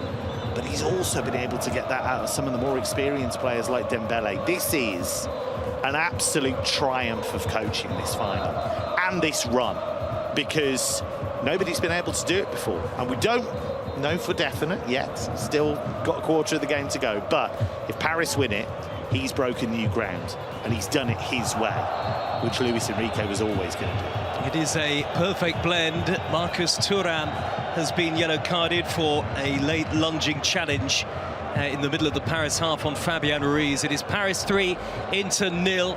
Just over 20 minutes to go in the UEFA Champions League final. Live on UEFA.com, the official Champions League app, and in North America on SiriusXM FC. Paris are now cruising towards victory, and already, no doubt, in anticipation of the final whistle, and it could get even better here. Barcola in down the inside right, can pull it across. Nuno Mendes tried to flick it goalwards, he couldn't get a touch, otherwise he'd have scored. Fabian Ruiz with a whip ball in from the left-hand side. Barcola hammers it over the top. And they are going in search of more goals. They are hungry for more tonight, Paris. They nearly had another. Sat up perfectly for Barcola. That's the kind of chance you dream of. He just got right underneath it, sent it flying over the top, but this could get ugly for Inter. This is a really difficult scenario, isn't it? Because Inter will want to get back into the game, will want to push hard, but they know if they leave gaps at the other end, Paris could add a 4th or 5th. So it is a really difficult one. Stat that Chris has just made me aware of. Yeah. Dway, would you believe, the first player to be involved in 3 goals in a Champions League final. That's extraordinary. That is absolutely unbelievable when you think how early he is in his journey. And he was always seen as a talented player. He was always seen as somebody that was going to go up the ladder. At Rennes, you could see some of those performances, you could see some of the magic. But even from then, he's made such a leap. And here they come again. Kvaratskhelia with a good little ding down the inside left. Fabian Ruiz was herring after it. He couldn't get there, but the referee has spotted something. And there's a yellow card for Francesco Acerbi. I think, is he going to pull the play back here? The referee, Istvan Kovac, for a free kick to Paris. Good spot from the referee as Acerbi is yellow carded. 19 minutes plus added time to go.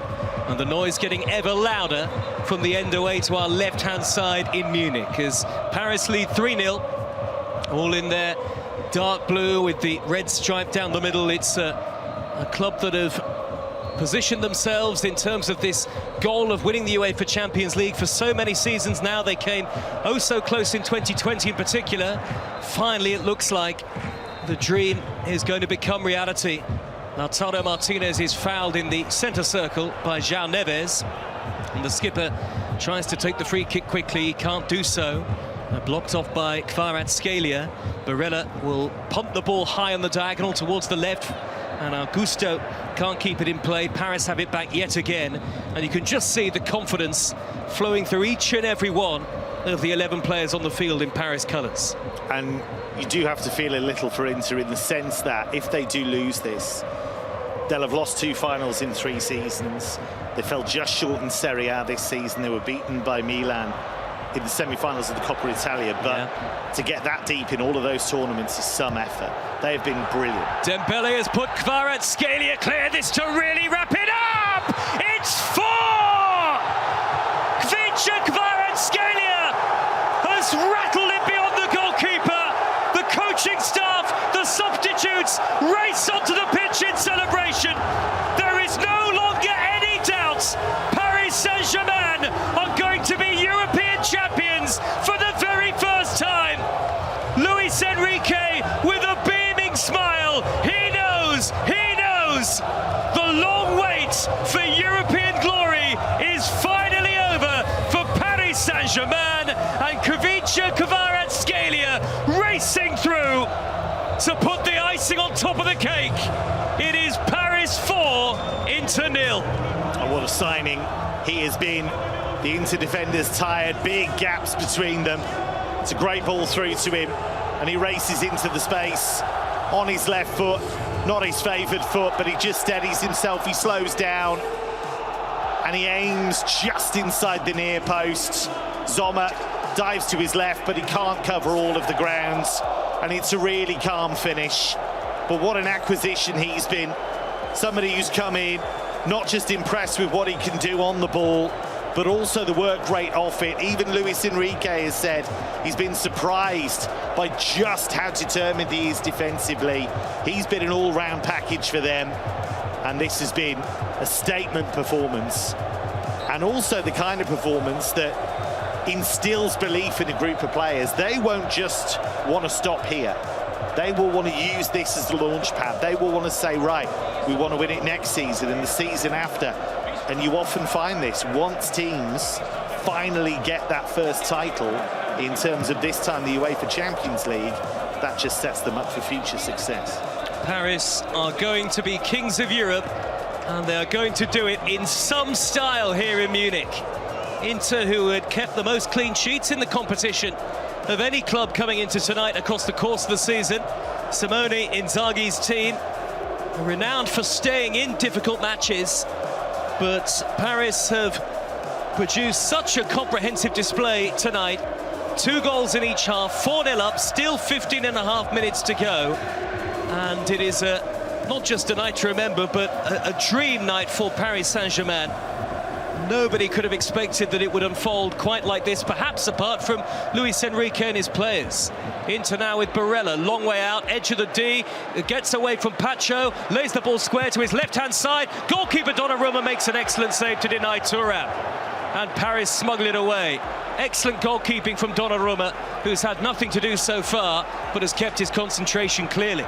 Yeah, Thuram in the area where he wants to be, in that inside left channel on his favoured right foot, just trying to fire that inside the far post, but Donnarumma does that so well. It's an excellent shot stopper. He just reads the body language of the opponent. He knows where that ball's going to go, and he's able to hurl himself to his left and make the save. I hope in the fullness of time, when Inter fans look back on this season, they'll think about that titanic tussle against Barcelona. Yeah. They'll think about how the team knocked out Bayern in the quarters, because Bayern were determined to be in this stadium, of course, at home, but they were beaten by Inter. This is going to sting for a long, long time, but I hope that Inter fans can think about that journey, think about the joyful moments they've had. It's always horrible to lose a final, but this has been an amazing run by Simone Inzaghi's team. It certainly has. And they are certainly not giving up in terms of effort to try and get themselves a goal here as the corner's taken by the substitute Christian Aslani, who's replaced Hakan Çalhanoğlu. Loose ball bouncing around the Paris penalty area. Donnarumma trying to punch the ball clear from the dead ball line. It's gone out for another Inter corner. And credit to the determination of those Inter players, but it surely is going to be Paris's night. 4-0 up with 14 minutes remaining. Aslani will take another corner at the Inter end. Plenty forward in bright yellow, right-footed and in swinging, and Donnarumma will collect that high above his head, almost on the goal line. I think one of the most impressive things about Paris's run has been how they have dealt with adversity, but tonight has been very different because they haven't had those tricky spells, they haven't had those things to come through. They've just completely imposed their game on Inter, who are such a dogged team, such a well-organised team, but they've played with such belief, such tenacity and such quality, unbelievable quality, to just overwhelm a top team. On the halfway line is Acerbi, centre circle for Inter. Strokes the ball to the right-hand side, and Darmian back from Aslani to the goalkeeper. Sommer drives the ball upfield. It's offside against Zalewski, and Paris are going to make another substitution, and this time it'll be Lucas Hernandez onto the field, and he'll replace Nuno Mendes. Hernandez, who was an unused substitute for the 2020 final when he was at Bayern München, who beat Paris that year, and he's going to end up on the winning side again. This time he's going to get some time on the field of play, and Luis Enrique still a ball of energy on the near side touchline, and demands yet more from his players, and they have produced a performance that for a UEFA Champions League final must go down as near perfection really tonight. There's been nothing to complain about from a Paris perspective, and they're still coming forward, perhaps in search of further goals. Hakimi out to the right, and Dembele. With 12 minutes left, there is still time for more goals. As Dumfries surges forward for Inter. Over the halfway line, Kvaratskhelia at his back, tracking back to win it back with great authority and tenacity. And he's been fouled by the retreating Dumfries, and that'll be a free kick. I mean, if you wanted a few moments just to sum up what I was saying about Kvaratskhelia and Luis Enrique, that's it. I mean, they're 4-0 up, and he's raced all the way back with Dumfries to make that challenge, to win that free kick, and to keep the clean sheet. And that's the collective, that's the tenacity, that's the desire Luis Enrique has imprinted on these players. And it's quite an encouraging message in a way when you think that Paris have tried this in all different types of ways. They've tried to have superstars at the top of the team. They've tried to have Messi and Neymar and Mbappe, who are all individually outstanding. But this has been a real collective. Kvaratskhelia trying to race through the middle. Good sliding challenge from Barella to send it back to goalkeeper Jan Sommer. And sheer, unadulterated joy in the Paris end to the left-hand side, with their team 4-0 in front in the final of the UEFA Champions League in 2024-2025. On UEFA.com, the official Champions League app, and on SiriusXM FC in North America. Ball is played back to Marquinhos, who will roll a pass forward to the halfway line. It's cleared away only as far as Zalewski with a low shot, and it's well handled by Donnarumma. One bounce and into the chest of the goalkeeper. Dembele a little bit profligate there in possession in his own half. He's had some really nice tricks and flicks, some nice moments in this final.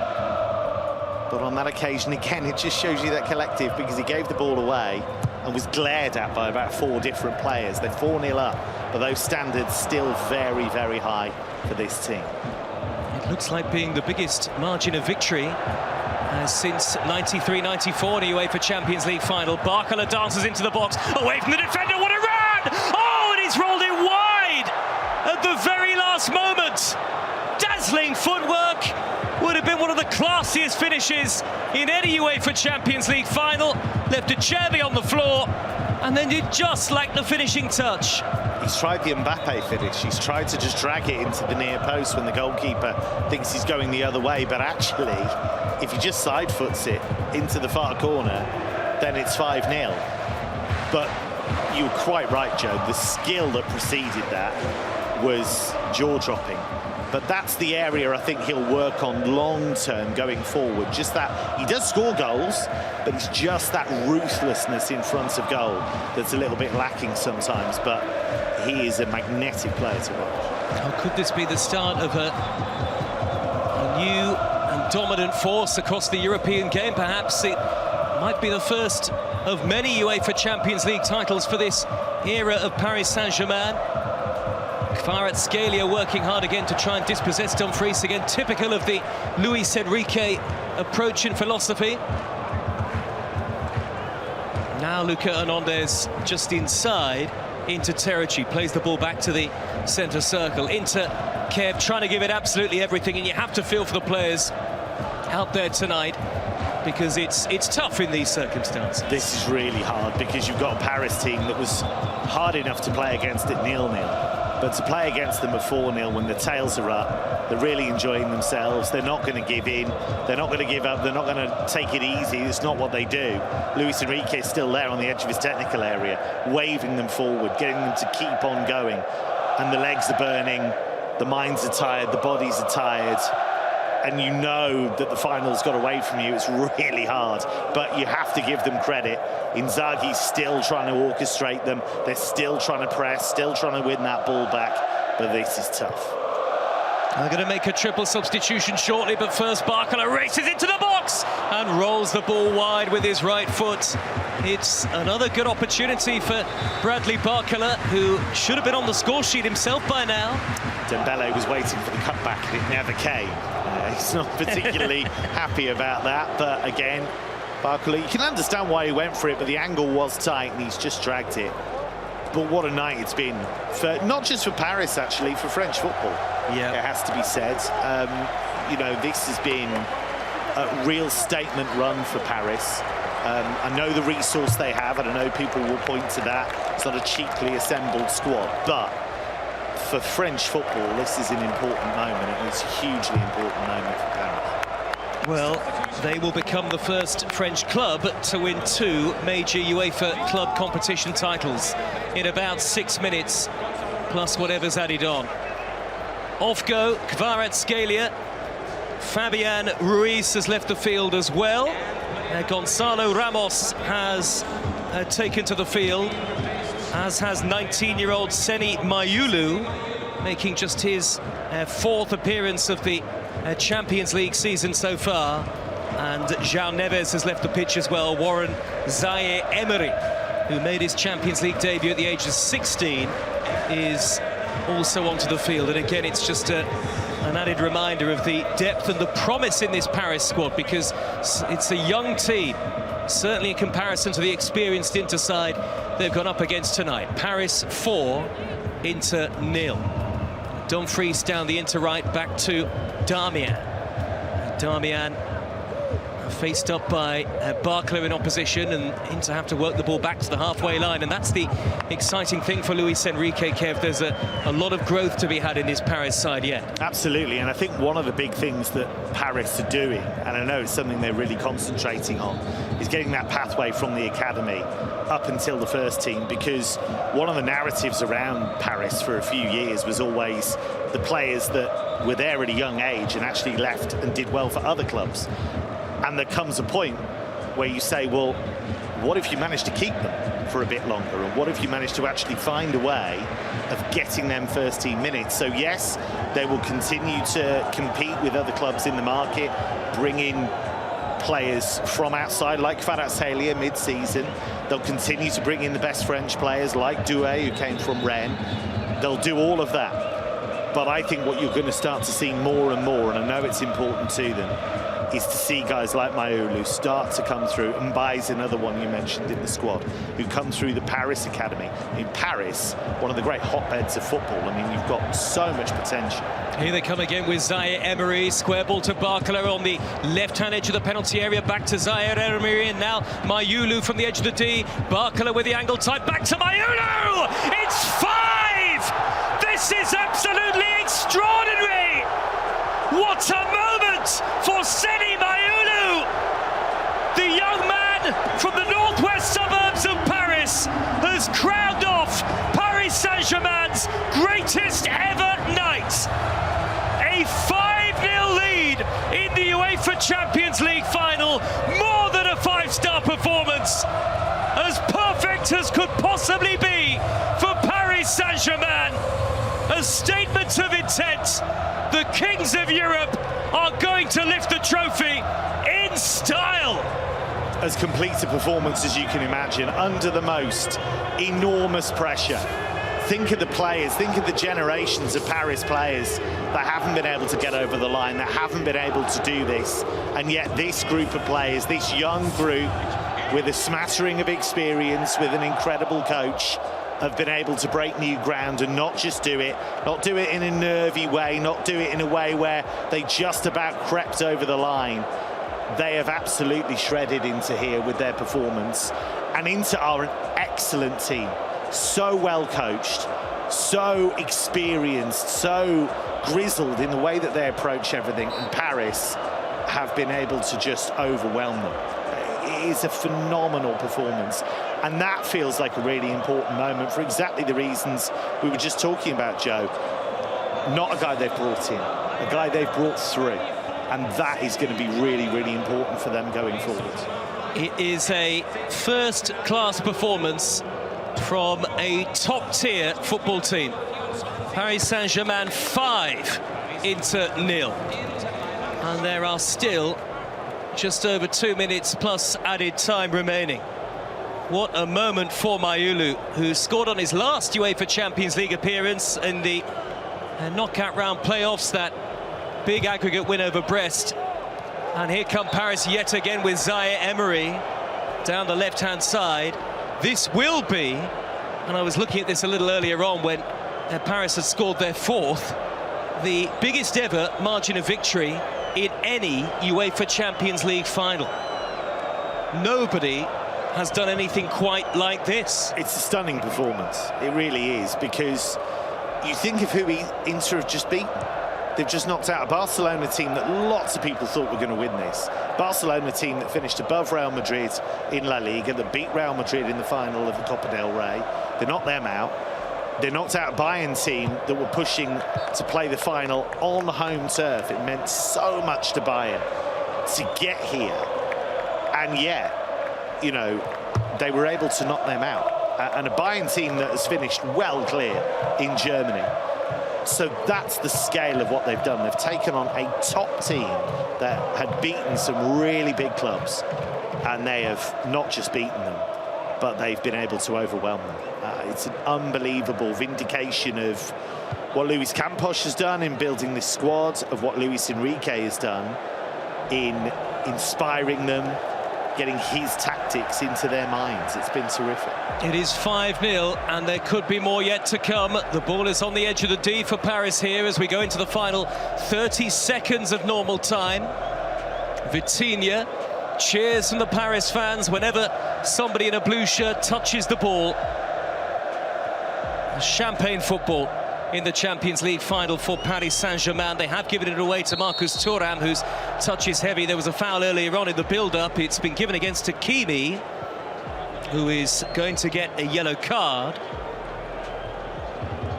But the celebrations that we'll see from the Paris players and staff that are already somewhat taking place as the final whistle is blown and the Champions League trophy is finally heading to Paris. One of the greatest, most complete performances in Champions League final history. Luis Enrique dancing with his staff on the pitch. His team have cleared that last remaining hurdle. Europe's greatest prize is Paris Saint-Germain's. the one they have all